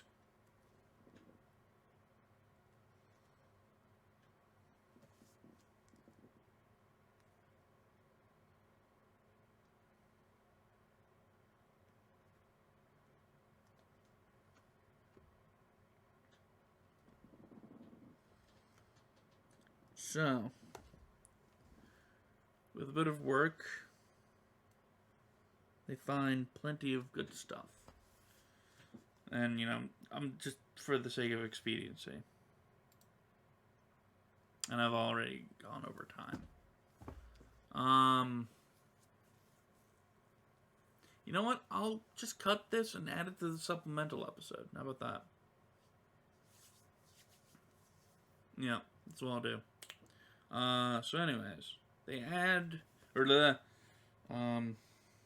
stuff they get off of Zanesha. They get the Impaler of Thorns, which is a long spear, which I don't think anyone can really use. Man, alchemists can't use spears because the long... Wait.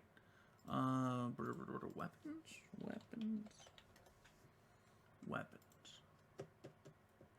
Long spear. Long spear? Everyone can use this.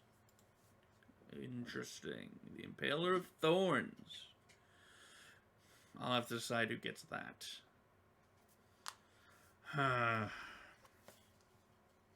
They get the Impaler of Thorns. The Medusa Mask. That's on Zanesha. Another Sahedron Medallion. And a snakeskin tunic. Like, not that it's made out of snakeskin. I mean, it is made out of snakeskin. But it's actually a magical item. As well as rifling through the chests. The first 5 of the 7 chests. Oh, wait. Oh, God. Hold on. I think Merch is unconscious. I just realized. He's at 6. He's looking pretty rough. But that can be taken care of. Okay. So. The first 5 chests contain coins.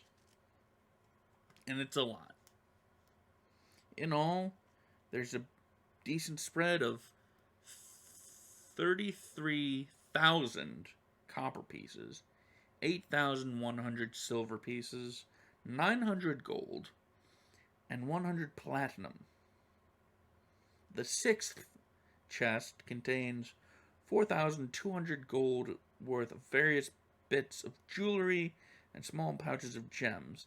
The 7th chest contains 4 potions of cure moderate wounds, a +2 small kukri, a ring of jumping, and a golem bane scarab.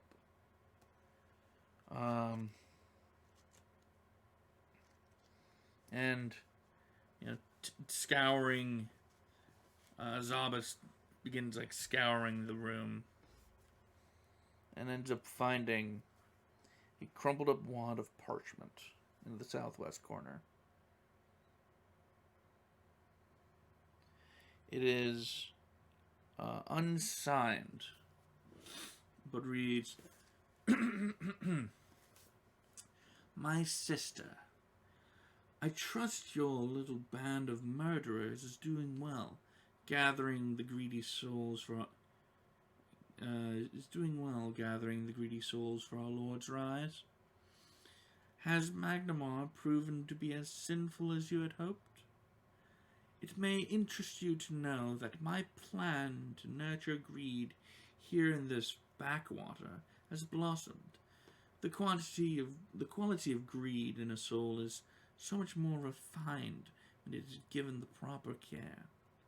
Are you still simply carving the Sahedron into them as they expire? How crude. My method of marking is so much more elegant. In any event, I'm sure that your plans for harvesting greed where and when you can find it in the wild is progressing well enough. I just hope that your raw, ungroomed, and likely inferior victims don't interact poorly when mixed with the purity of my own subjects. If you tire of your little project there, know that you are always welcome to come to Turtleback Ferry and serve as my assistant, little sister. Fort Rannoch should be in our control by the time you receive this letter, in any event, so there will be plenty of room for you if you wish to take me up on my generous offer. Oh, before I forget, have you managed to harvest that Lord Mayor yet? By all accounts, he might just be the cream of the crop in Magnema. His soul might even rival several from my own hand-grown harvest. And upon reading the note, Zabas just sighs.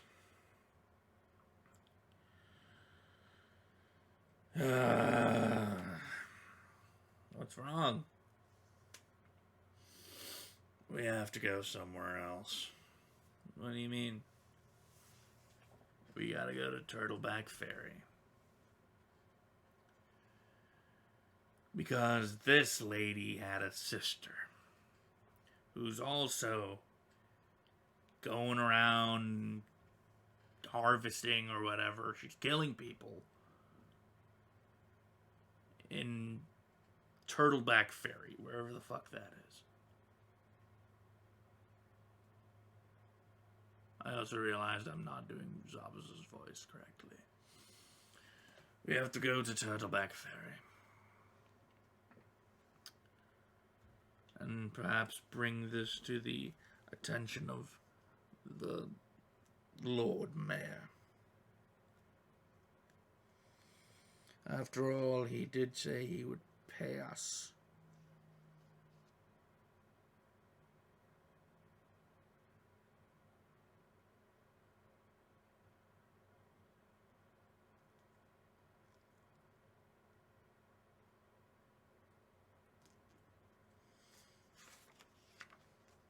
That is true.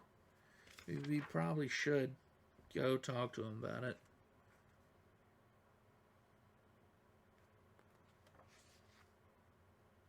And they do go talk to him about it.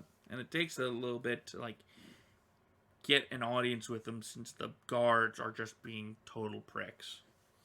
But eventually they do come before Lord Mayor Grobaris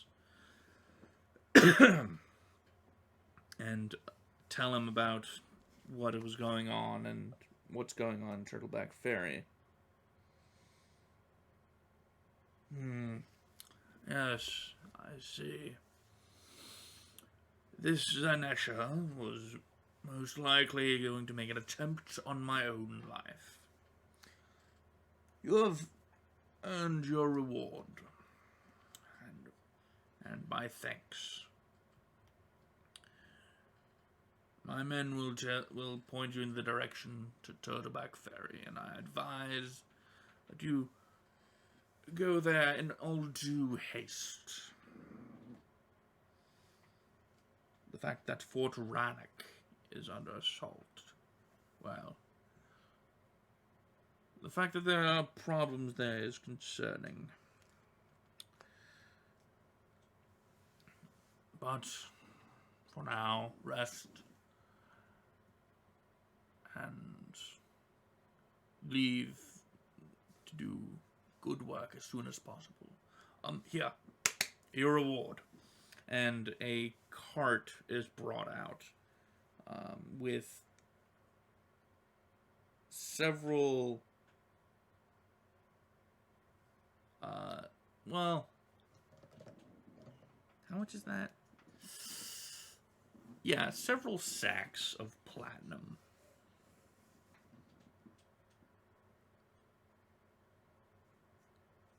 Totaling 6,000 gold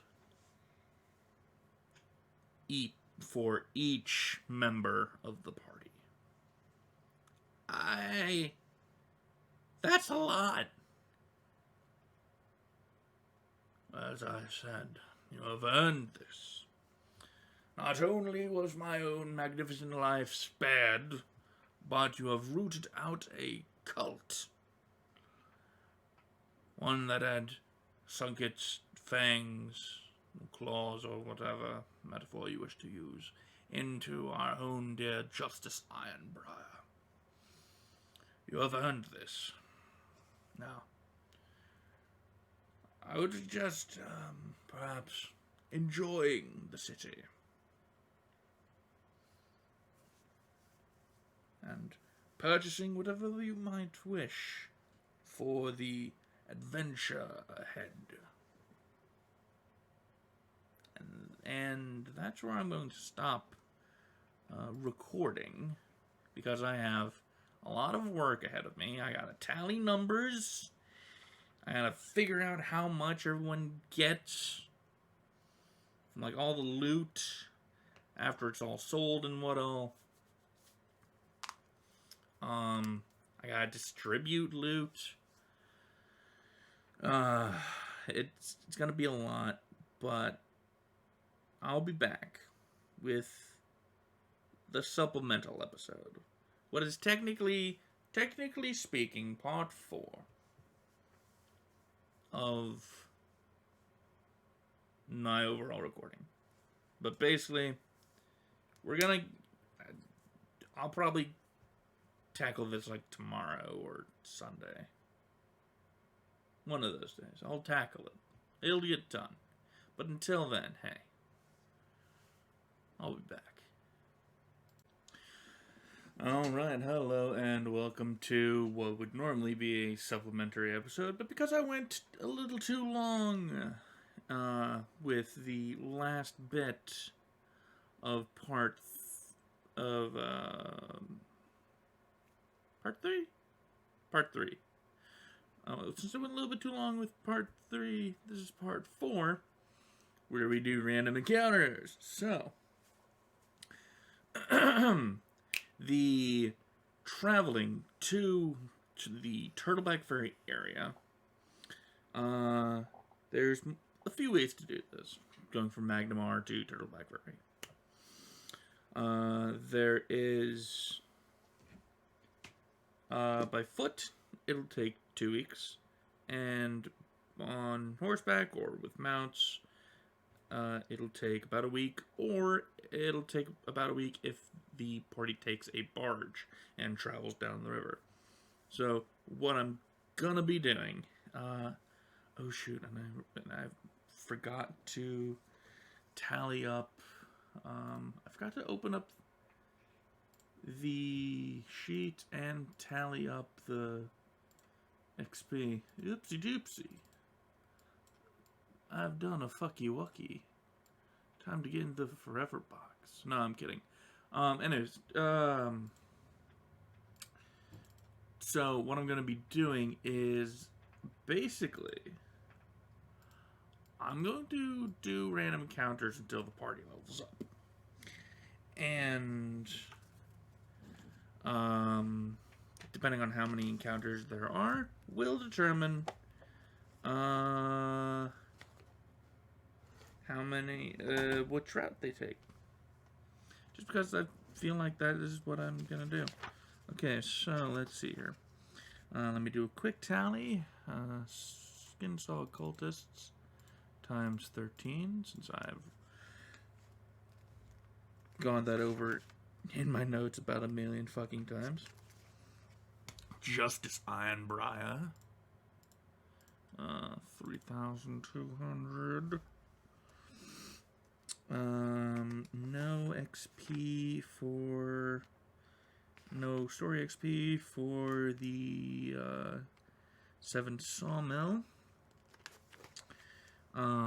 Dealing with Scarecrow, which is the flesh golem. Surviving the Falling Bell trap. Dealing with the Faceless Stalkers. Oh, I should also add in the two faceless stalkers from the townhouse. That's 5 of them at 1,200 each. That's about 6,000. And finally, dealing with Zanesha. That's 6,400. And then story XP for dealing with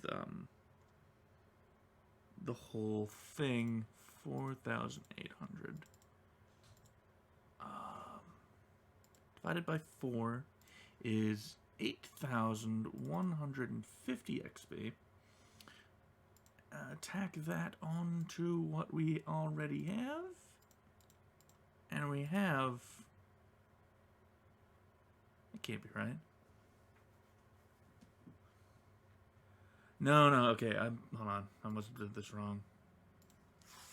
I think I already did the 2 faceless stalkers. Let me do this again. 600 times 13. I really should have done this beforehand.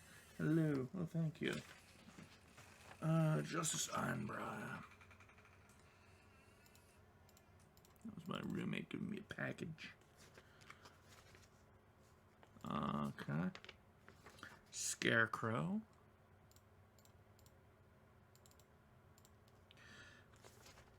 The Bell.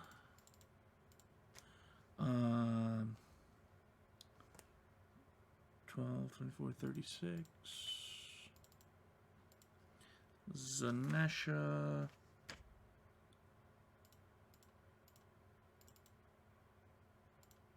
And the story XP.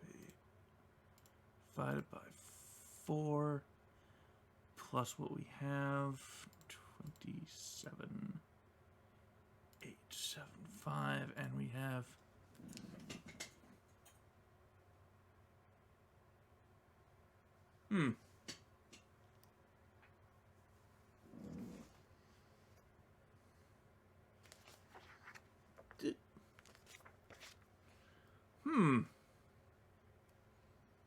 That's interesting.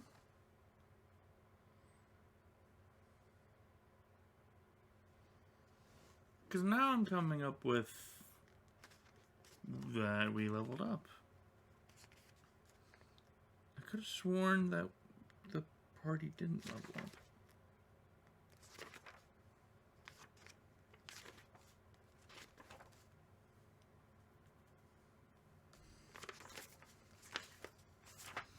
Hold on. I'm gonna go back. This is riveting, I know. But I'm going to go back. I'm going to tally up everything. Except for the stuff that was missed. Because I'm fairly certain the party didn't level up. I was certain that the party didn't level up. Okay.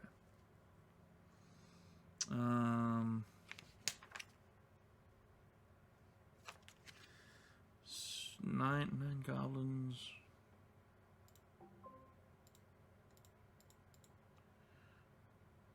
Plus 200.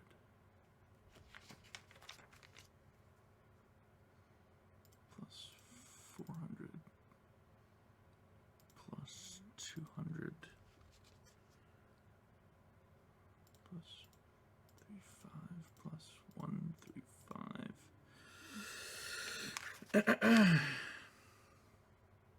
Plus 600.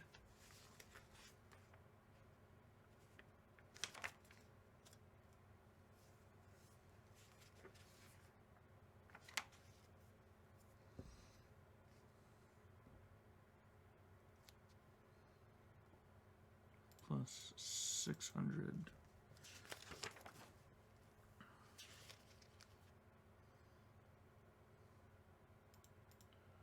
Plus that. Monster in the closet.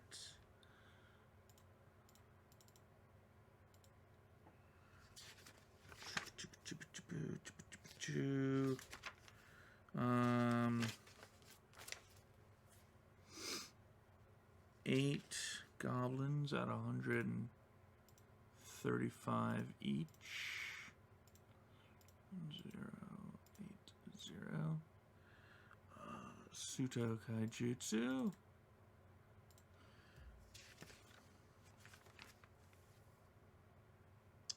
The award for rescuing a Mako.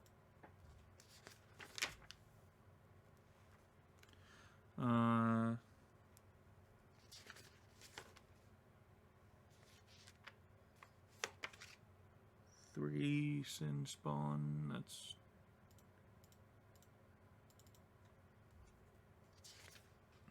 that. 200 XP for the zombies. 800 XP for Korovis.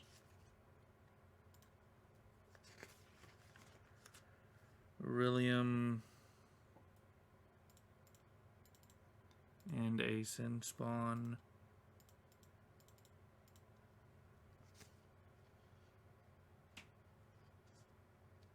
And depleting the Minor Rune Well.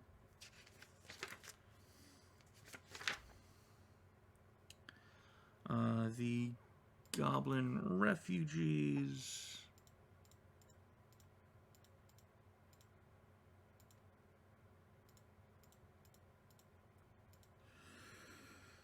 Four Goblin Dogs.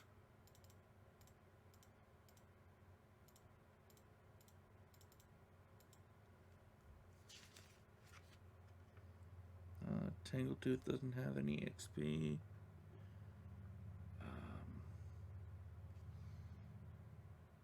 Gogmert, however, does.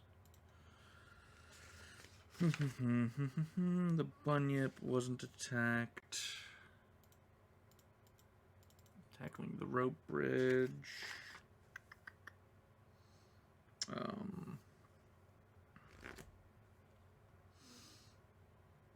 6. This will talk. Nope. 12. This will top goblins.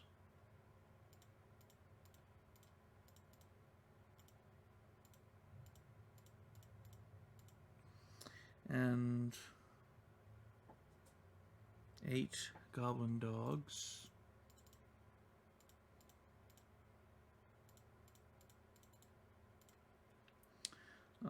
Two commandos.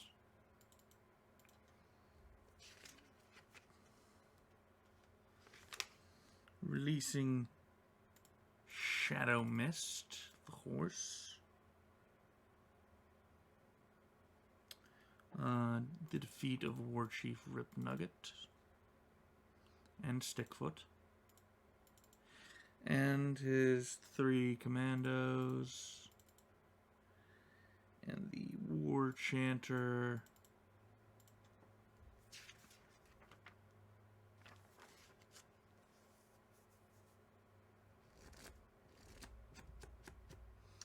Dealing with the Filthy Slasher Trap.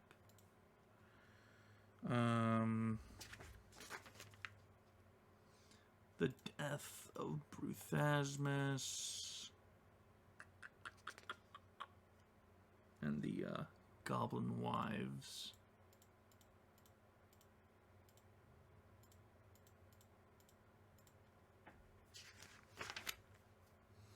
Dealing with Auric Van Kaskerken. Killing the Tentamort.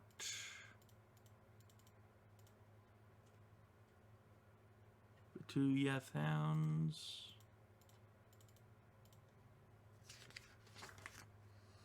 Lyri Akenja.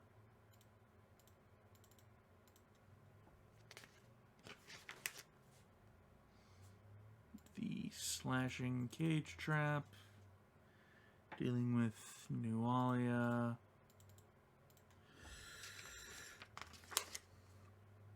And the other Yeth Hound.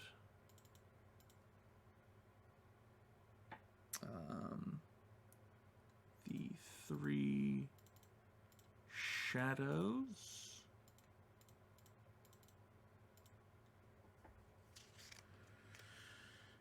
Giant enemy crab.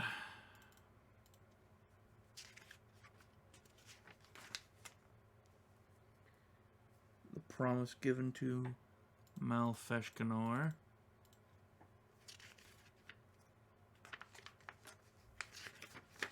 Now we are on to the murders.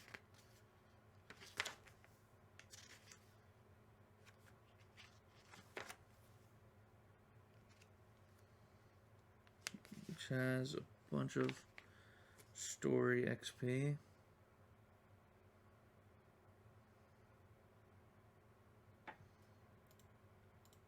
$400, $400, $600. An extra $400 for the embezzling. Finding out that someone was embezzling, not embezzling money. Learning about the Sihedron rune. Didn't do much at the sanatorium. So all they got was the XP for dealing with Graced.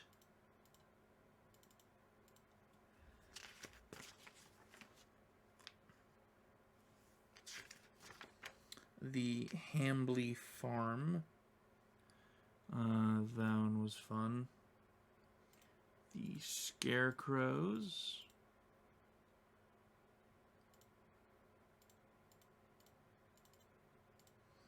The ghouls themselves.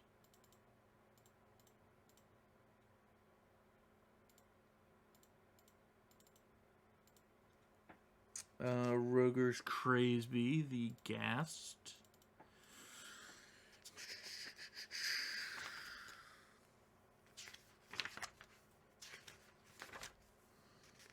Now we're on to the manor, the 4 Carrion Storms.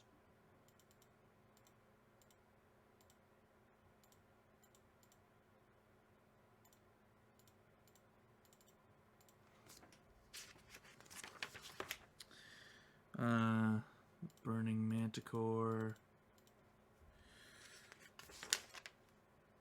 Worried Wife. I'm listing off the haunts now. Even the diseased rat, which wasn't a haunt, has XP. Dance of Death, or Dance of Ruin. Aisha's Vengeance, which is the Scarf.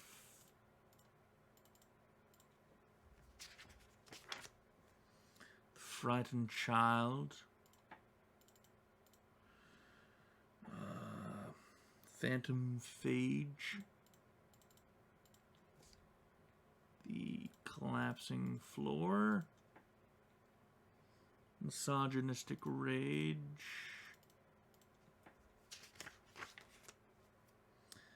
The Stricken Family. Suicide Compulsion. That was the one where Merch tried to stab himself. The Plummeting Inferno, which nearly got Zabas. Unfulfilled Glories.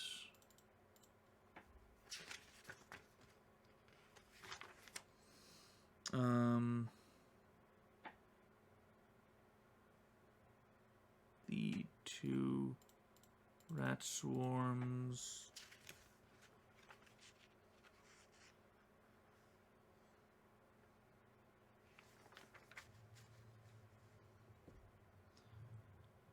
Origins of Lichdom.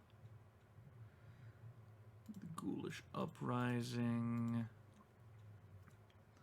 The Scaveling, in which Merch died during that fight. The Yellow Mold. The 7 Ghouls.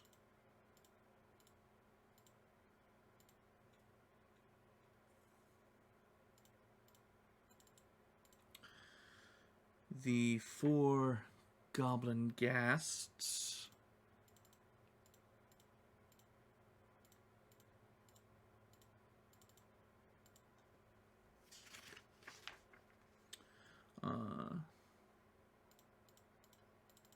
Aldern Foxglove, aka the Skinsaw Man. and Vorel's Legacy. Development. Yes, exercising the spirit.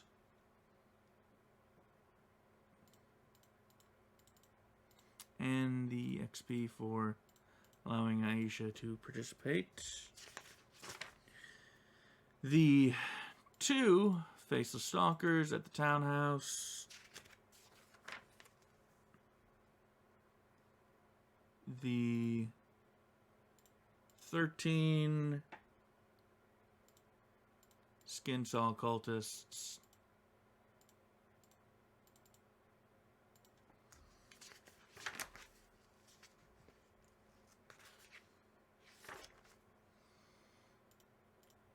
Justice Ironbriar.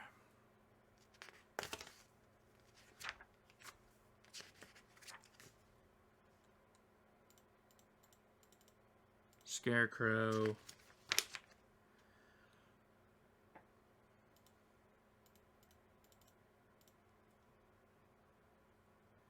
The Bell. The Faceless Stalkers.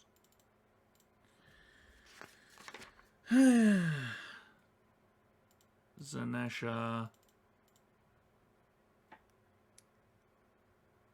And the story XP divided by 4, and we have our actual total.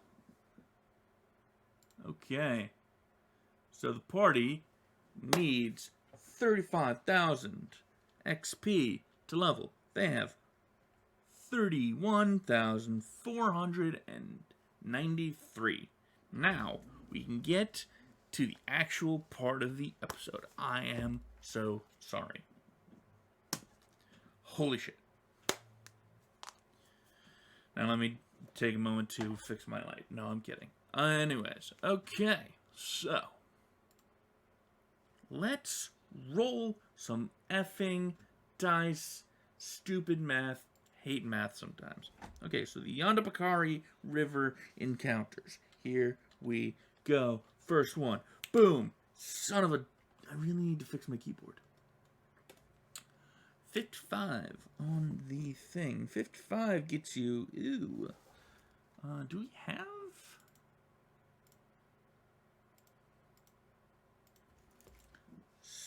Sturge.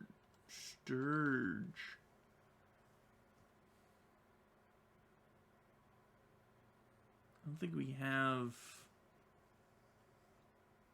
assets for a Sturge. Oh, yeah, we do. Okay. 2 D8 Sturges. 13? Yeah, alright. Where's my first bestiary? So, Sturge is a nasty creature. It's technically a magical creature. And what it is a big, gross, magical mosquito. And let's see here. There's 13 of them, which makes this a very interesting encounter.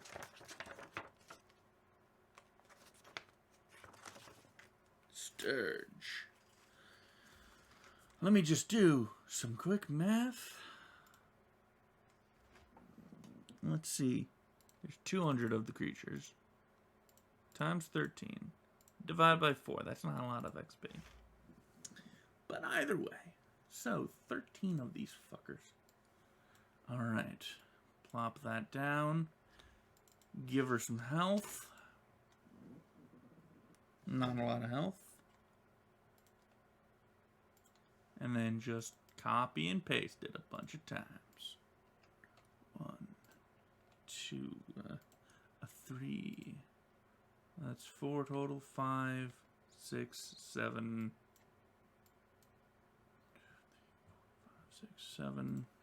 8, 9, 10, 11, 12, 13. Just gotta grab them all real quick, make them snap to the grid.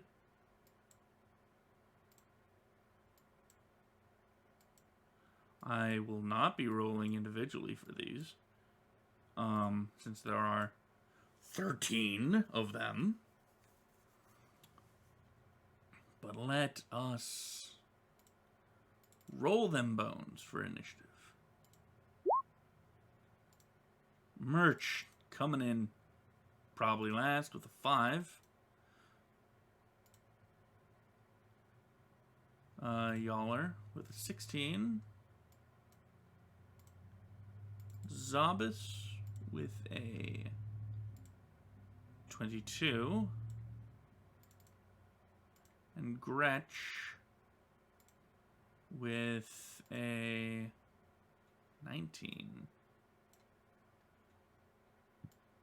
And the literal swarm of mosquitoes has a +4 to initiative. And they're going first. They rolled a natural 20. For a total of 24. Fun for the whole family. Okay. So, these things have a fly speed of 40 feet. So, everyone's going to get a number of Sturges. You know, I'll actually spread the party out just a little bit more so I can really get the Sturges in there.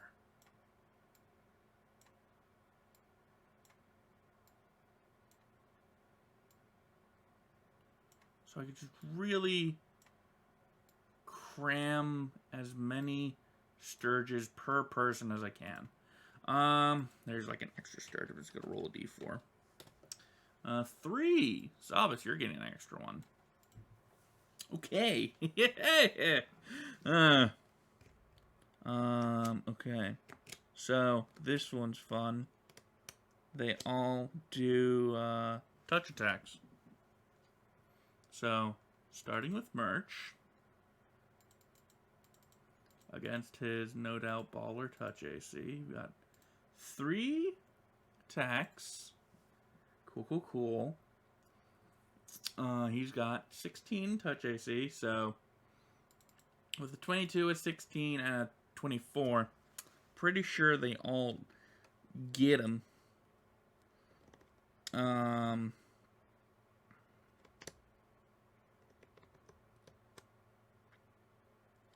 So,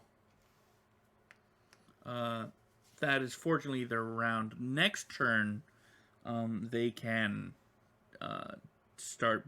So basically, they do a ranged touch attack to get on you and insert their proboscis. Then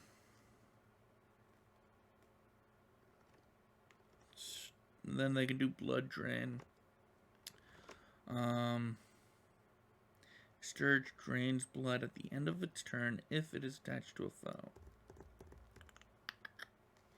Yeah. Each inflicting a point of constitution damage. Alright.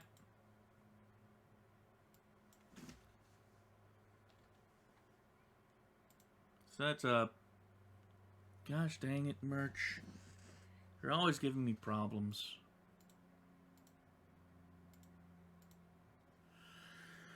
So, Merch has 14 con currently. And since they are diseased, there's a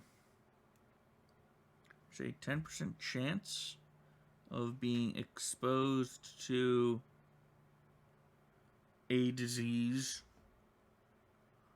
It's gonna go with filth fever.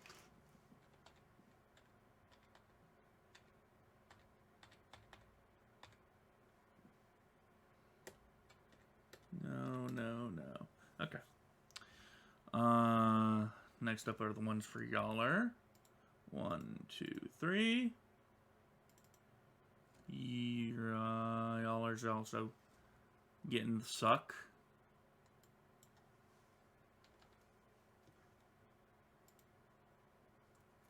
One,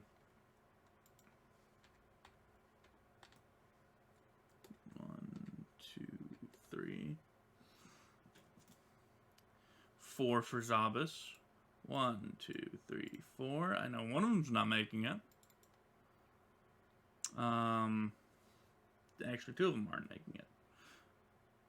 He's getting the suck. Zabas, you're giving me problems too. Fuck you.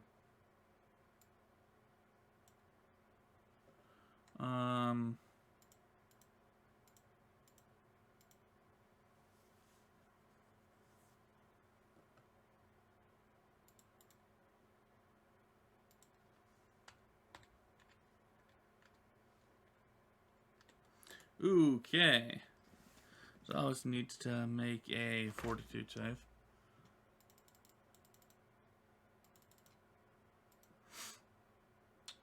Let me look up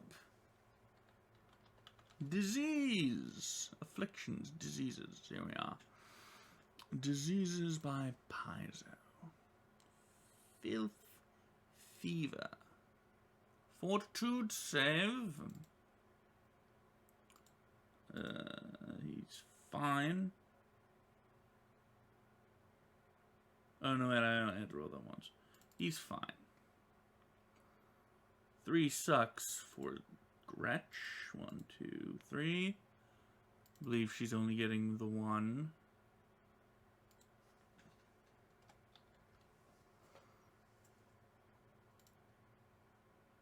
And is she being afflicted? No. Okay, so it's Zabas' turn. Seeing as these are small, weak creatures, he's just going to spike a bomb just right at his feet. They all need to make reflex saves. 1, 2, 3, 4. His DC is technically higher now. DC is half alchemist level plus 10 plus intelligence mod, thanks to his headband of mental perfection. His DC is now 18. They all fail. So they all die. Well, since I have them spaced, since the way I have them spaced, I'm gonna roll 2 extra. Okay, well, either way, just gonna throw them into street over here, and by that I mean I'm just going to move all the ones that have died and delete them. Because, you know, it's like, oh man.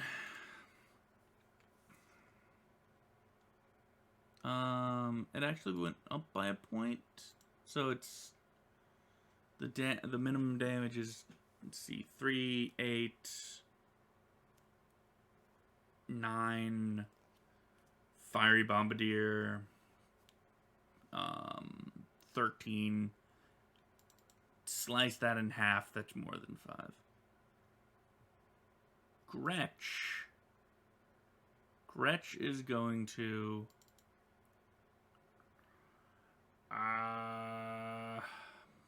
what spells you got?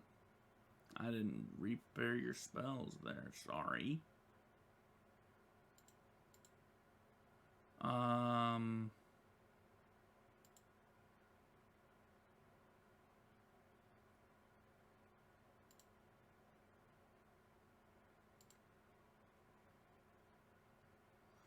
You know, she's just gonna, like, stab one with the dagger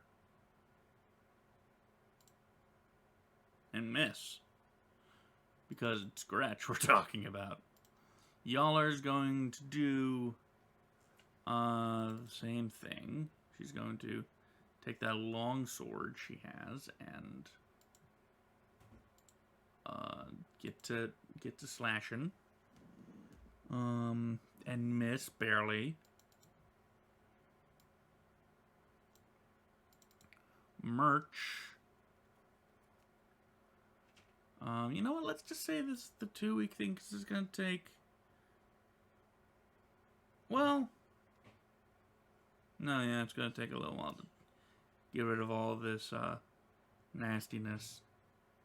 He's not gonna bite these things. He's gonna club them. So he's gonna attack like 2 of them. Throw those out into the street. Oh yeah. Well, don't worry. I may have accidentally removed them from the counter, but I know. So merch. You take an extra point of damage.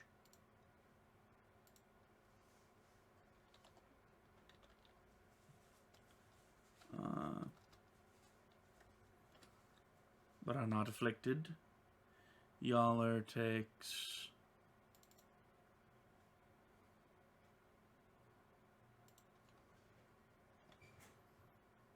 2 extra points and is not afflicted. Gretch takes 2 points and is not afflicted. Or I'm putting the cart before the horse, but you know, not afflicted anyways. Zabas gonna chuck a bomb at Yaller's feet. I mean, they all passed for half, but I mean, really. So they got 5 HP each. Let's be reasonable here. Gretch gonna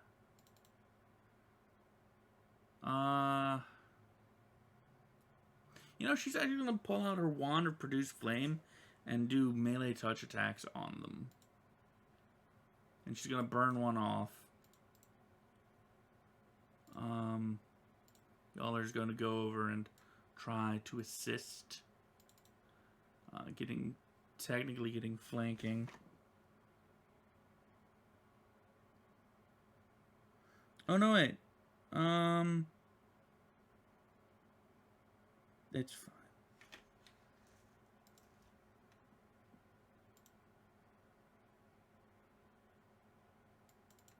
Really, Yaller? You didn't kill it?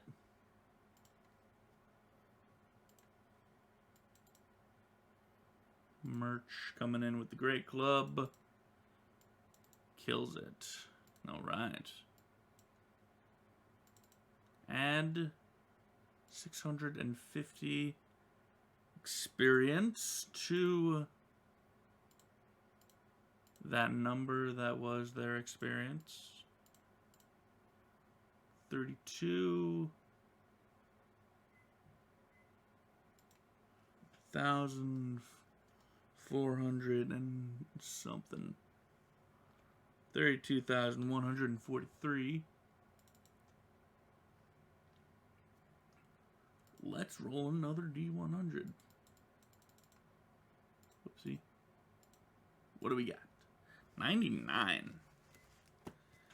Yikes. 99. That is one giant snapping turtle. Page 273 of the second bestiary. Giant snapping turtle. Woo! Whoo! Ooh, baby. 6,400 XP divided by 4. that's gonna get them fairly close, I'd imagine. Not close enough, but okay, so that was one. No, Zavas didn't get afflicted. Yaller does not have lesser restoration.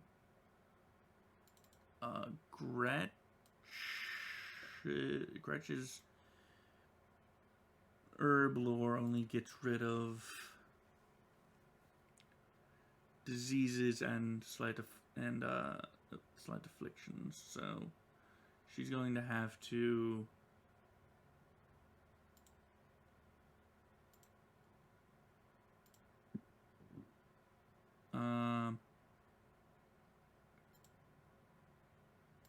okay, hold on.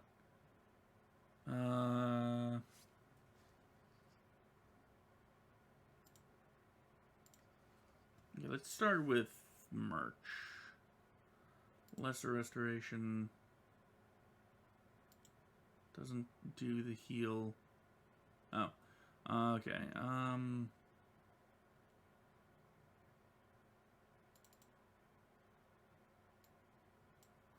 Two.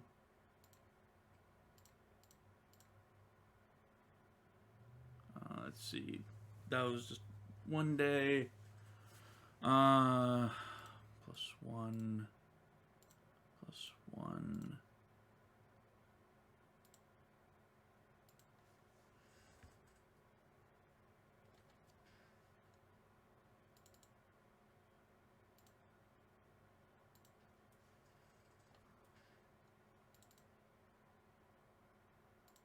Okay, so forecasts, 1 on merch. He is no longer afflicted by that. On Zavis, whose con is 13. He's fine now. Cast on herself. She needs a 2. She's fine.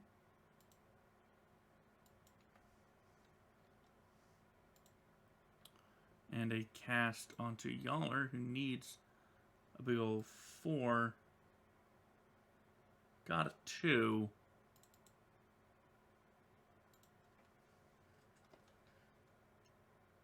But with a day of rest and another cast, she'll be fine.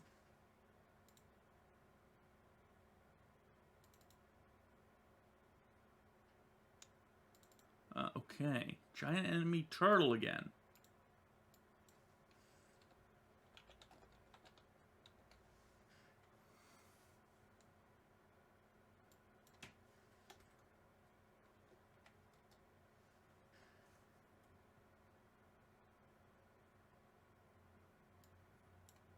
Giant turtle. Giant snapping turtle. That's a gargantuan animal. Ha. Size. I need size category. Size categories. Space reach on threatened areas. Boy. Now, is this a big boy or, like, is this a tall boy or a long boy? Let's do both. You know? Let's just do... How many squares? I'm looking for squares. Oh, space, 30 feet. Oh, it says right here, space 20 feet. Okay, so that's 5, 10 by 10, 20 by 20, right? Nope.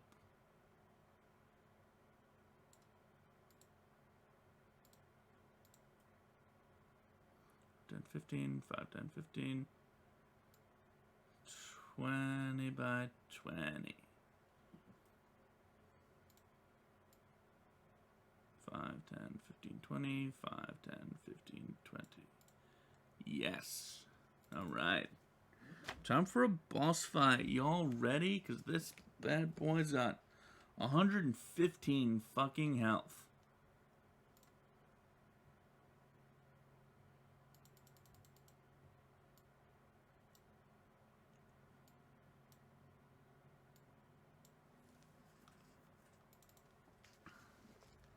Alright. Cool, cool, cool.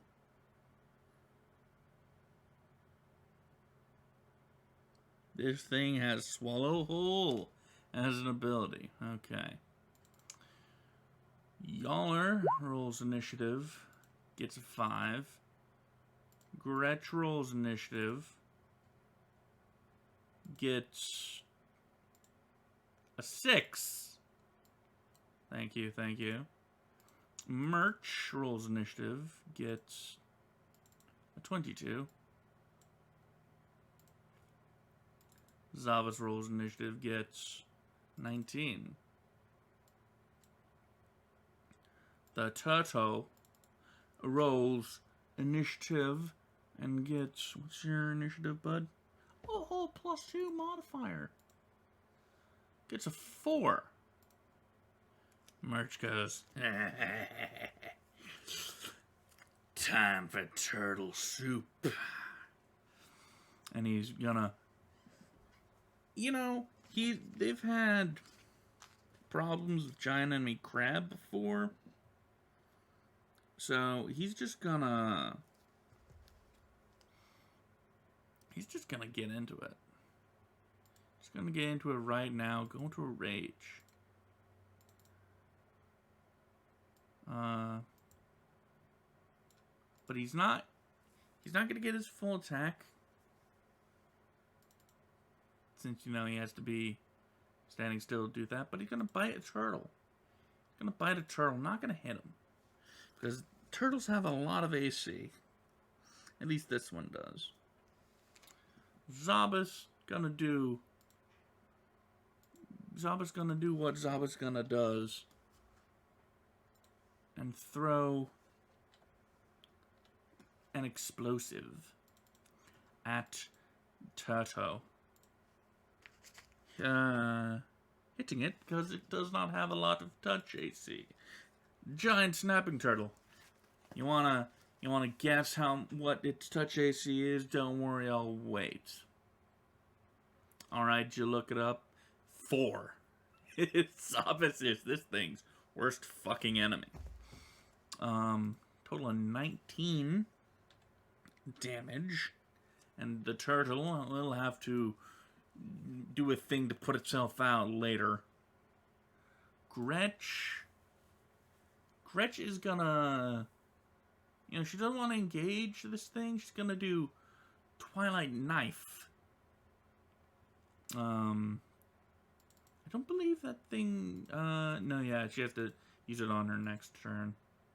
Yaller's gonna just do weird words at the turtle because, again, you know, not wanting to get close to a giant turtle. Weird words. The words are weird. Good God. I need to look something up. Because I don't know if these things can crit. I mean...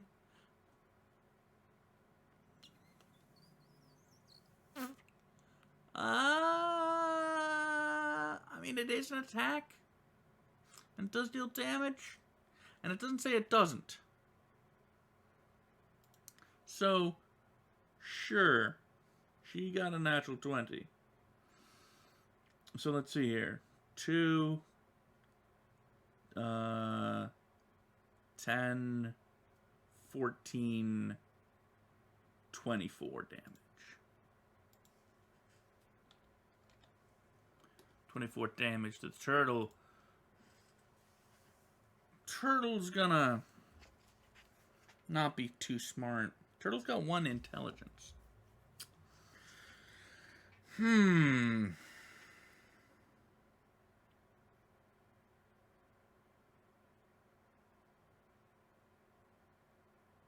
Turtle don't really know how to stop, drop, and roll.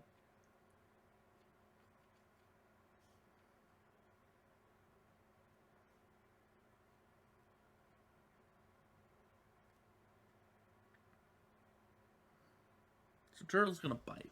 Turtle's gonna bite. Turtle's gonna take 1d6 damage. But he's gonna bite Merch.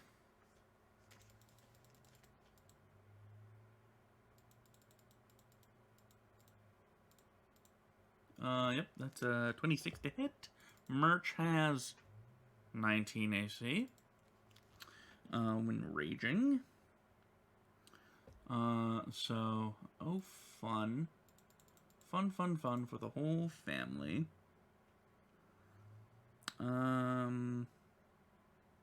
Yeah, 46 plus 16. Let's see how that hurts. Ow. 34 damage. Ow. And a grab attempt shall be made. Let me tell you, these boys are good at grabbing. You want to know how good? How about a 23 CMB good? I gotta check the rules for swallow whole. See if that's a thing that can be done on, you know, the same turn as a successful grab.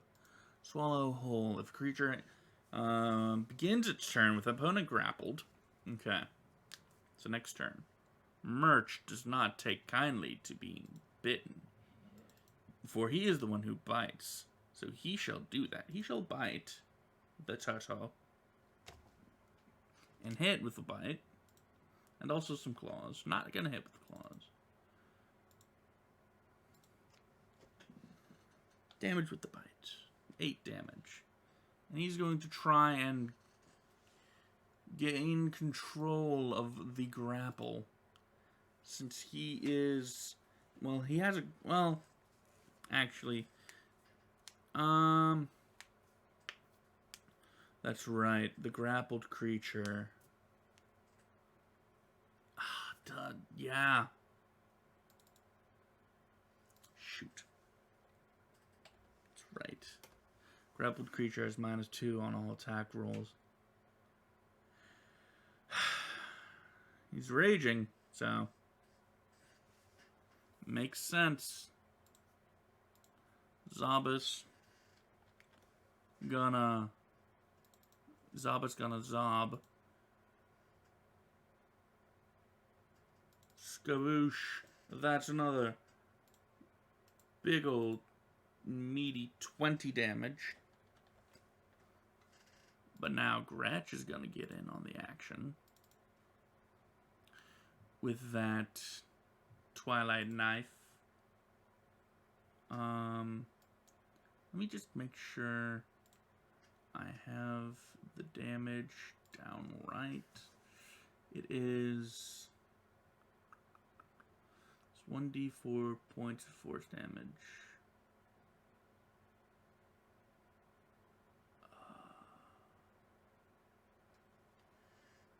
If the target is denied a dexterity bonus,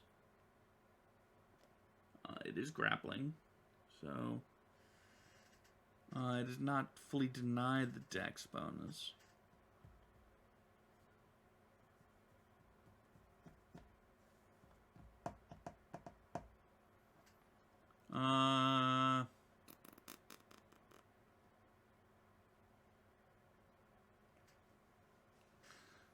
So it is I would say it can flank the turtle. So I'll tack on a d6 of damage for a total of 5 to turtle. Y'all are gonna y'all.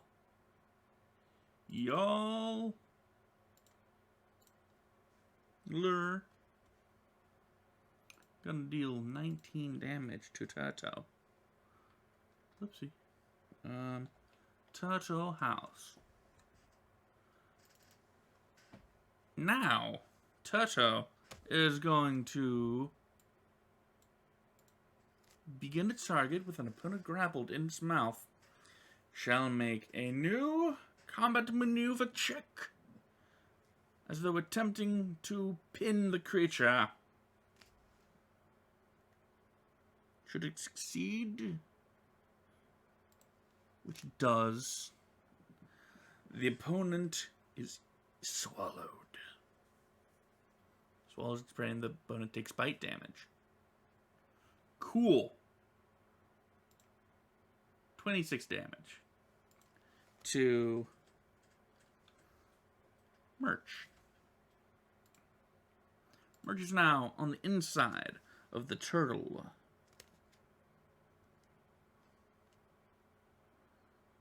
And is very angry.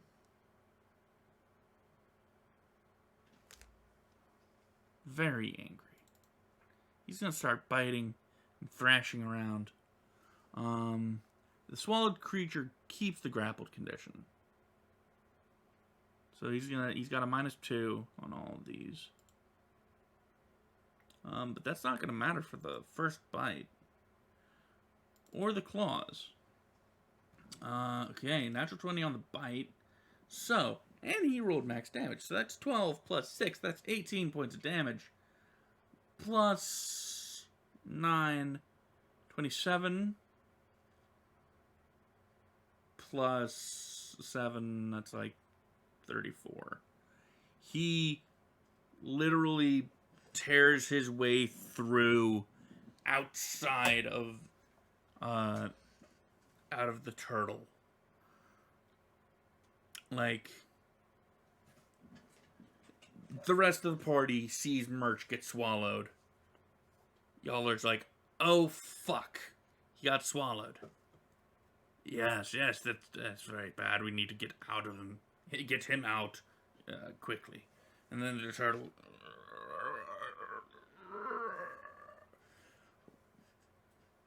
suddenly rears up slightly, and they see like a fucking chest burster. Merch just tears its way out of the turtle's stomach. And just, the turtle falls over dead. And Merch stops raging after about a round. And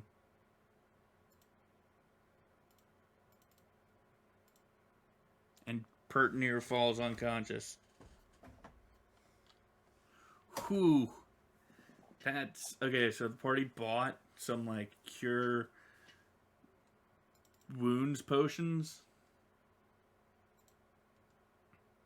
And that, yeah, we're using those. We're using them. Cure serious wounds. Let's get it. 1 cure serious wounds potion. Cure serious wounds.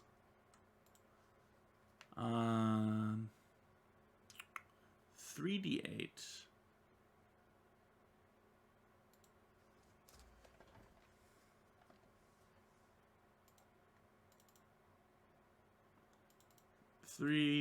D8 plus 3 gives him a whole 17 hit points back. Let's do it again. Let's just burn that potion again. 23 hit points.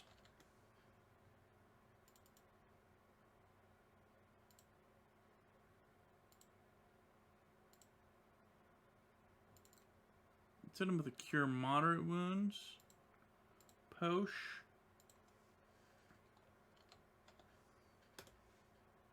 And then he should heal the rest overnight. Oops.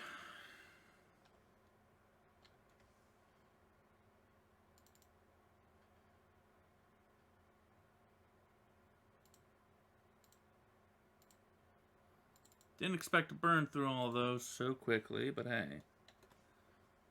Okay. Unfortunately, guess what? The party's not leveled up yet. Unfortunate though it may be, the turtle only gave them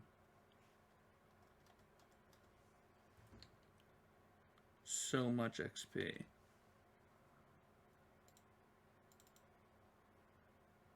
So, we're rolling again. They get another fucking turtle. Okay, 34. 34 gets them goblin snakes. 1d6 goblin snakes. 3 goblin snakes. Bestiary 3? What? I gotta grab Bestiary 3 for this?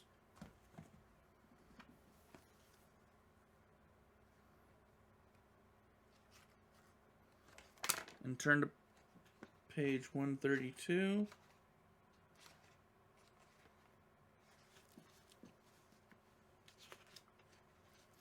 Let's see. 400. 400 per snake. It's not a lot.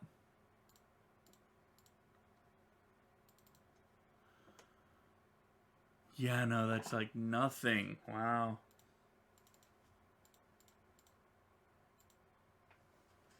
Man.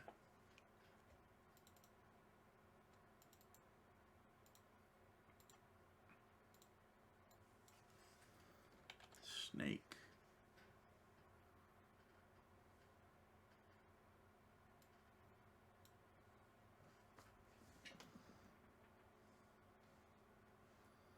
Yeah, these things got like 13 health.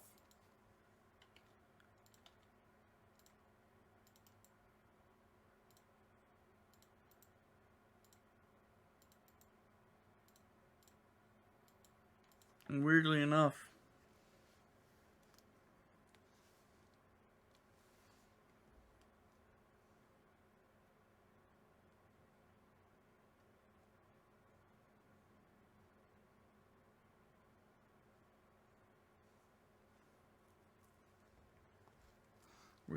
this can turn into a RP encounter.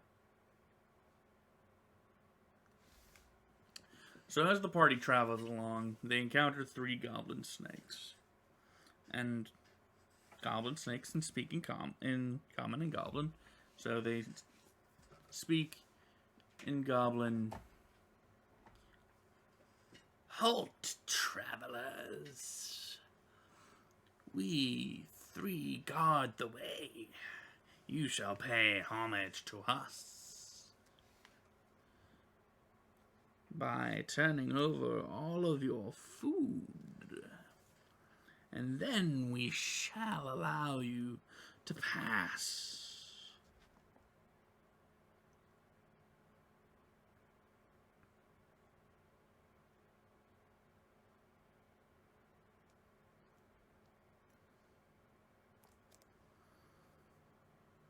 And if you do not adhere to our wishes, we shall eat you, for we are mighty Naga.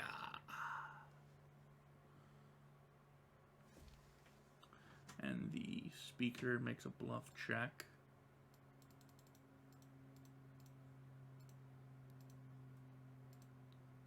A 19.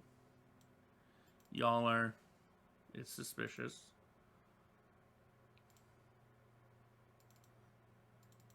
But believes the tale.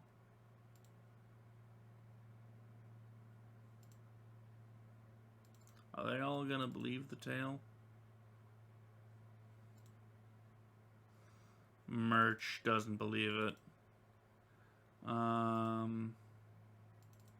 Zabas is suspicious. Merch gonna roll for an intimidate check.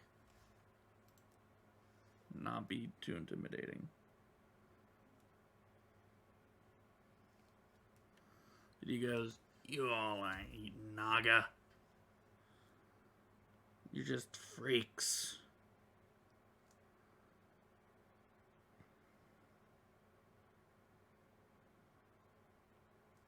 And we ain't giving you any of our food.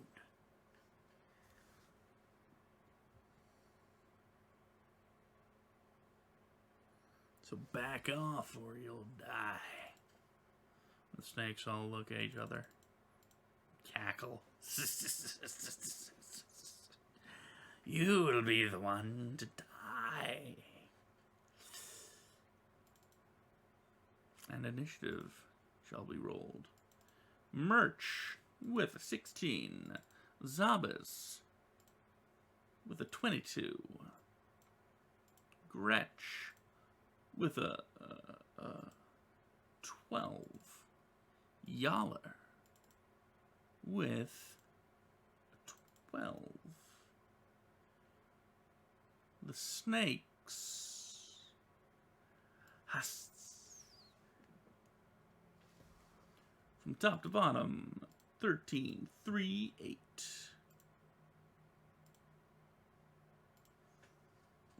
13. Actually, I can do this. Do it this way. 8, 3.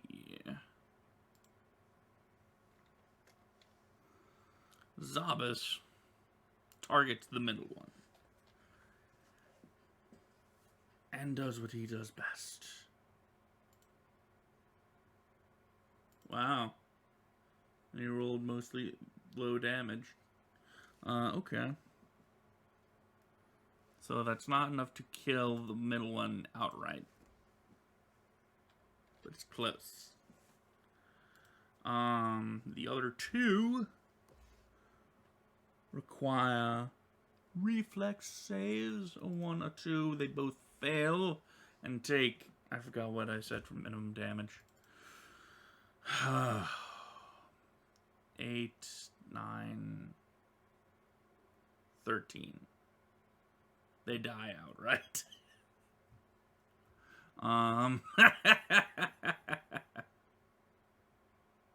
Yeah.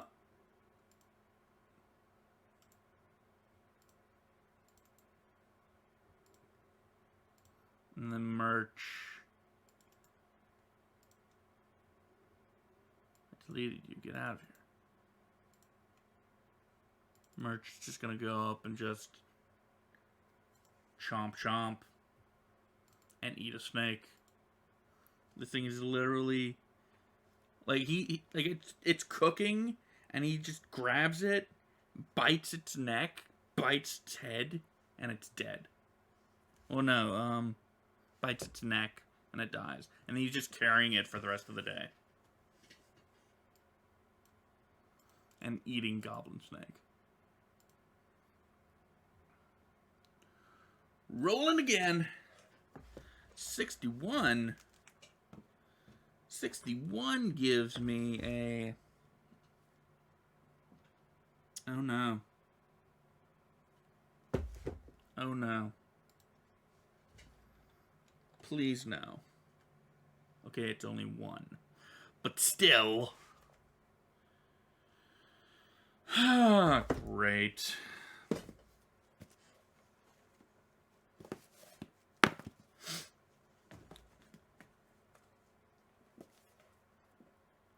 Keeping with the snaky theme. Page 178 of the first bestiary gets ya.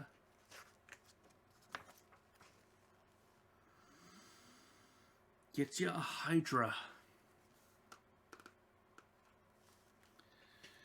How many fucking heads does this thing have? 5. Okay. Cool. Cool. Cool. Great. Good and fun.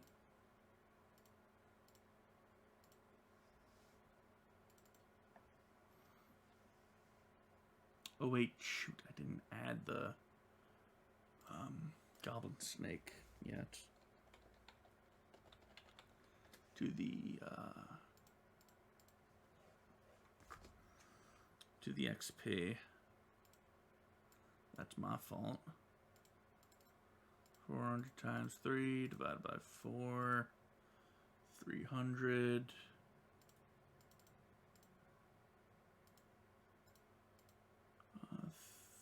4.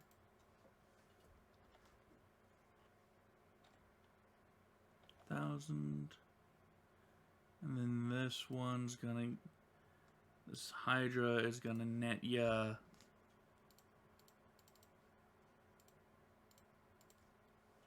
Another 300. Man! Gonna have to roll again!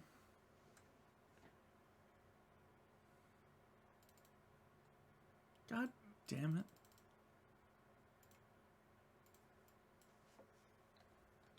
Hydra. Ow.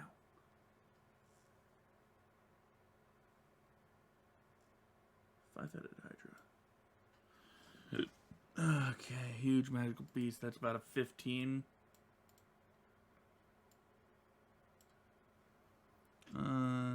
20 feet. Sorry.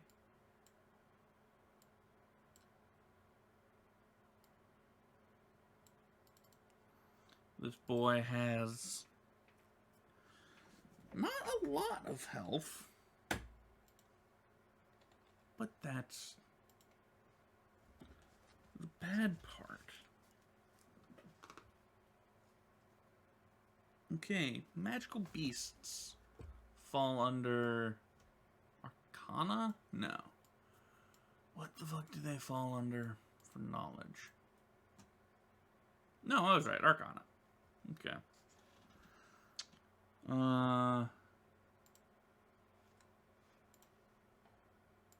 Okay. Merch rolls a 5. That doesn't bode well. Zabas rolls a 7.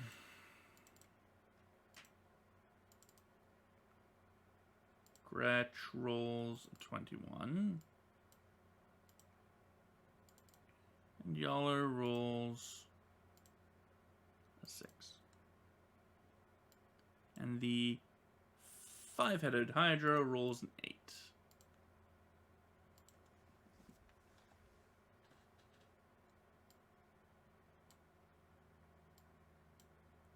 Gretch is gonna Arcana the fuck out of this.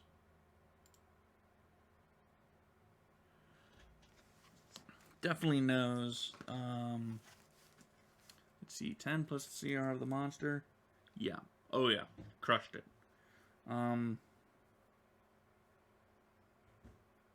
She's confident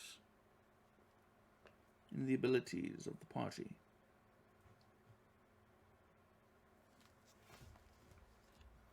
And oh wait, I've got to mark this down. I'll mark it down again for the wand to produce flame. Just gonna stand back and produce some flame. Hit that bad boy with 7. The Hydra goes next. Unfortunately. It's not too happy.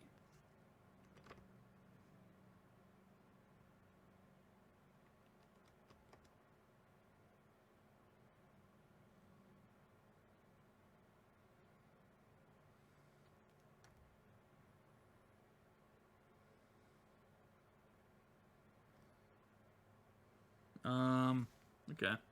It's not too happy with Gretch. And has enough range to do a pounce.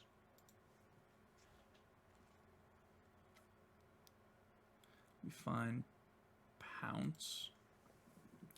Makes a charge. I can do a full attack.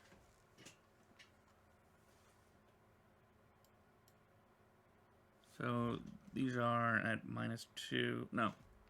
Charge. +2, -2 AC.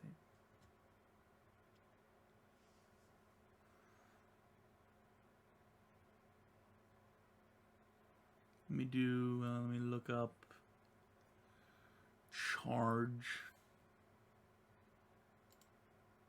Just to be sure.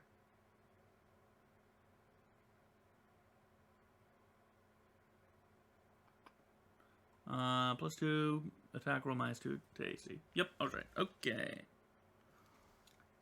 5 attacks. It has enough range to where it can give her 2, Zabas 2, and y'all are 1. So let's just go with Zabas first. Chomp chomp, 1 hits.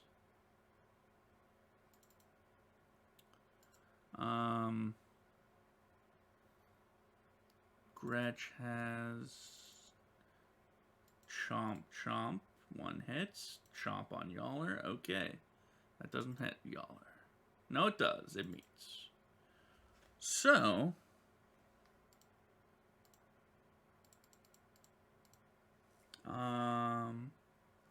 one hit on Zabas for 11 damage. 1 hit on Gretch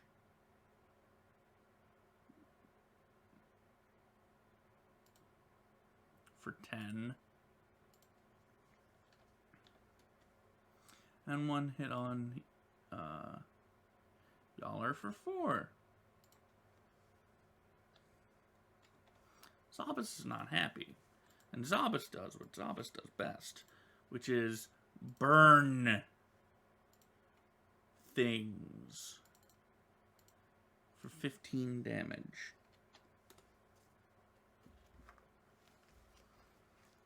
Try not to lop off any of its heads, otherwise they'll just grow back.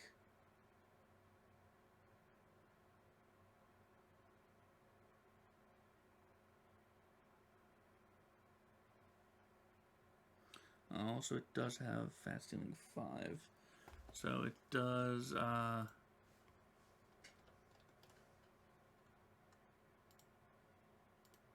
do that. Yaller's like, okay, I won't lop off any of its heads, and instead nip it. Nip it in the bud, they say. 16 damage for a nice nip. Merch goes, okay, I won't get, well, yeah, he can't get flanking, but I won't bite it. I'll just bludgeon it to death. How much AC you got, boy? Ooh, that's dead. 13 plus 14, that's dead. That's pretty dead. Alright.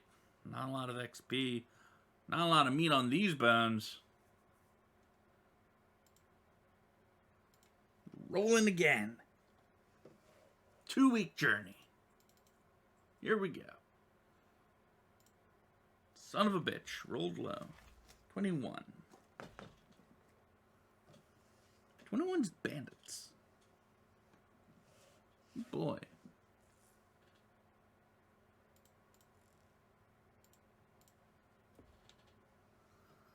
21's 2d6 bandits. I don't know the I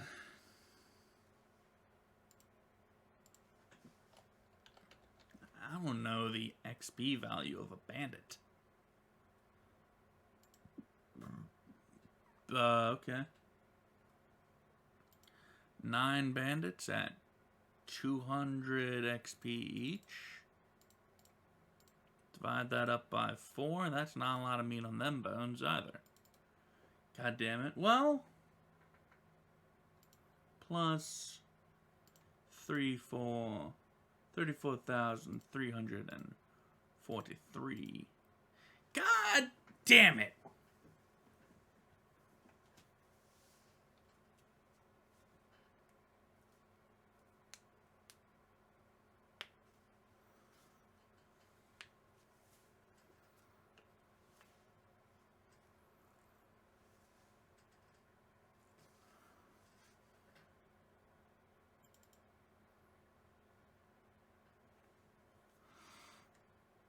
Let's turn to this into an RP encounter. One of the bandits goes, "Your money or your life."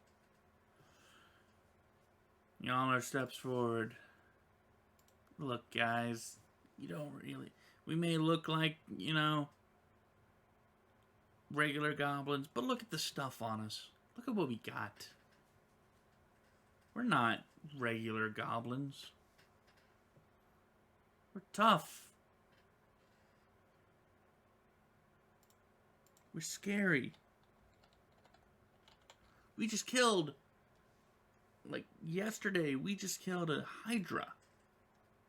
You don't want to fight us.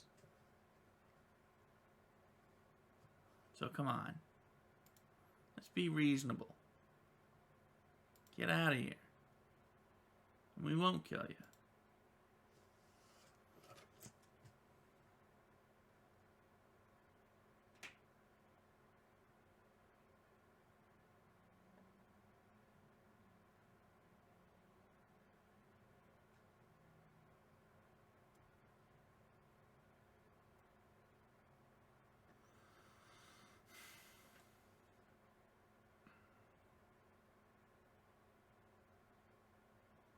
The bandits look at each other. What else you killed? A bunch of ghouls? Killed a bunch of ghouls. Killed a snake lady. I think she was like a lamia or something. I don't know. Fuck was she? Magical humanoid. She was a lamia. Killed a whole bunch of things. We survived a haunted house with deadly hauntings. No, that's knowledge of nature. Terrible, deadly hauntings and a lamia with a crazy spear. This spear that shrunk because it's so powerful that it's magic. I think we should let them pass. We're gonna get goofed up if we we're gonna get real dead real quick. I believe him. Look at that one. That one's twitching. He's ready for a fight. Yeah, alright. Fine. We'll let you pass.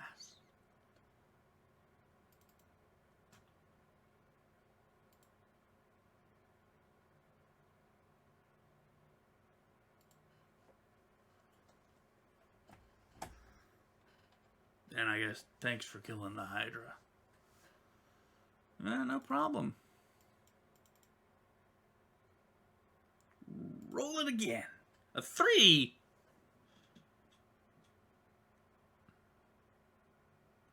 A mosquito swarm? God damn it. I refuse. Give me... How much...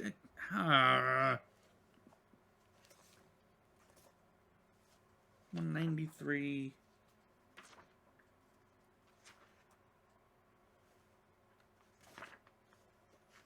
No, I refuse. Give me something good.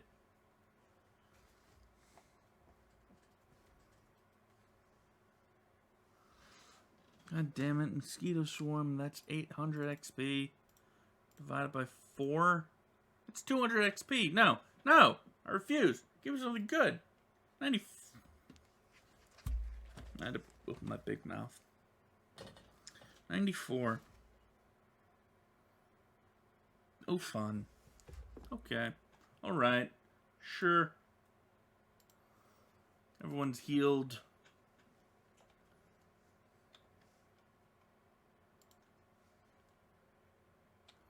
Because Gretch is good at her job.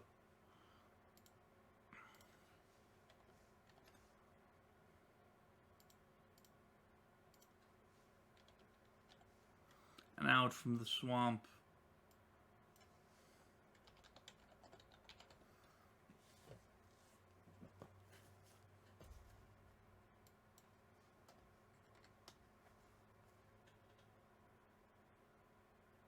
I don't have this as a token.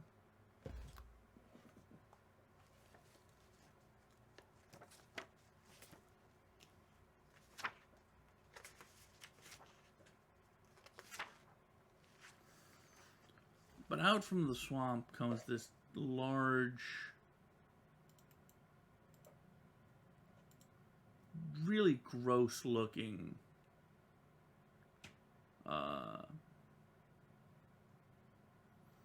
looking giant. Like his skin is, I don't have a token for it, so I'll just use this one. The skin is rather sallow, and he almost looks fishy in nature.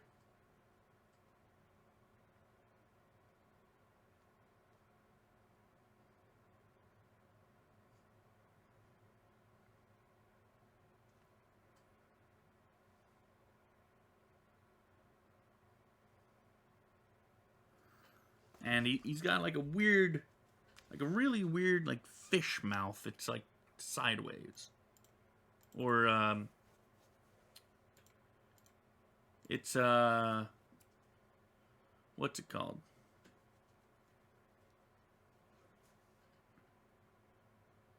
It's vertical, not horizontal. And he looks at the party and goes, Me eat tiny goblins.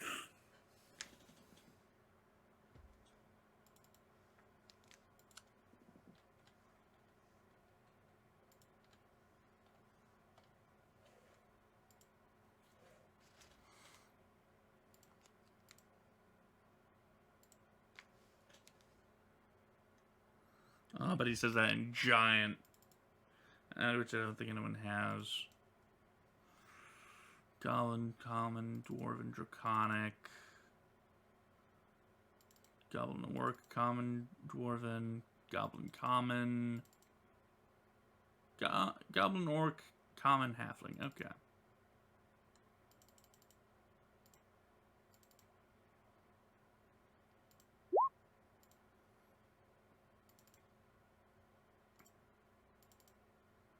So what they hear is Globasti Castalacha.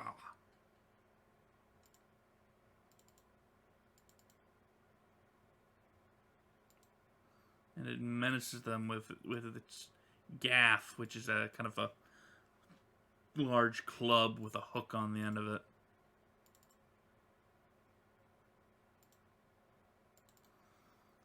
Alright, y'all are bringing up the top of the round, provided this big boy does not roll high. He did not, he rolled a 5, so big boy is going last. Y'all are gonna holler with some weird words and deal 13 damage to him. Merch is gonna rage. He's like, finally, a challenge. He's gonna rage. Run up and bite him on the ankle. Which is pretty high up. For 8 damage.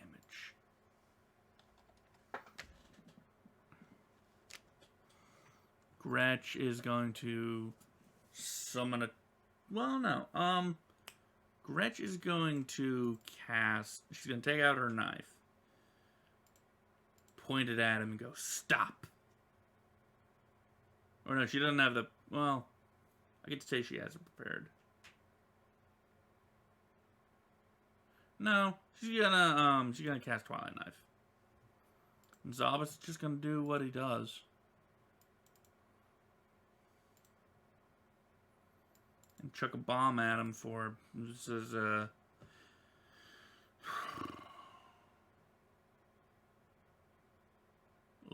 21 damage.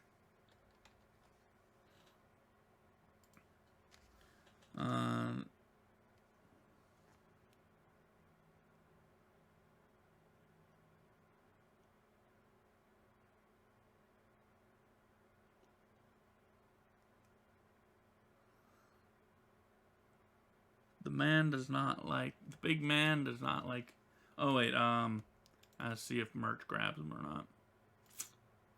14, not gonna do it. well, not terribly intelligent.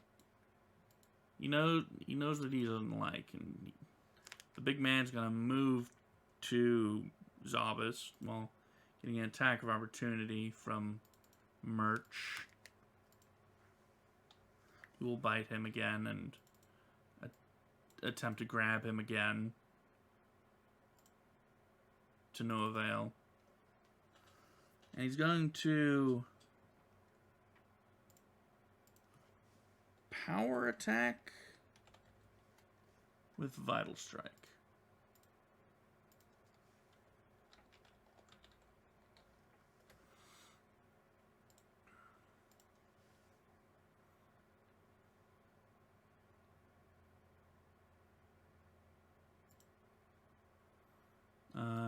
So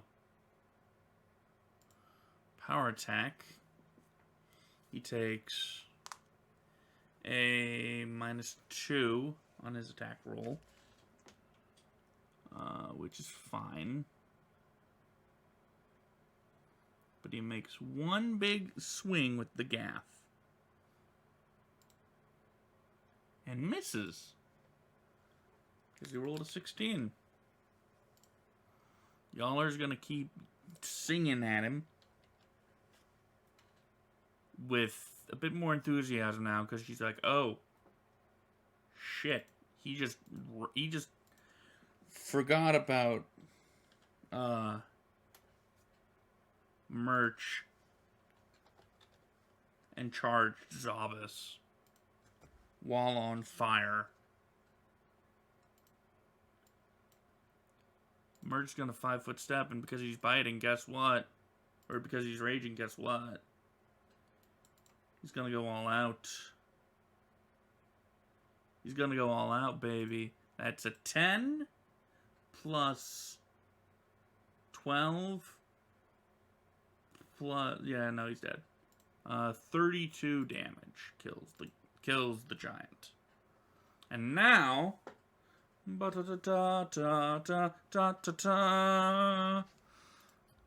party has leveled up because a marsh giant, when divided by 4, gives you 1,200 XP. That's 35,993 XP, baby. So guess what I'm gonna do? I'm gonna end the episode right here and get to leveling up later. But hey, thanks to y'all for hanging out.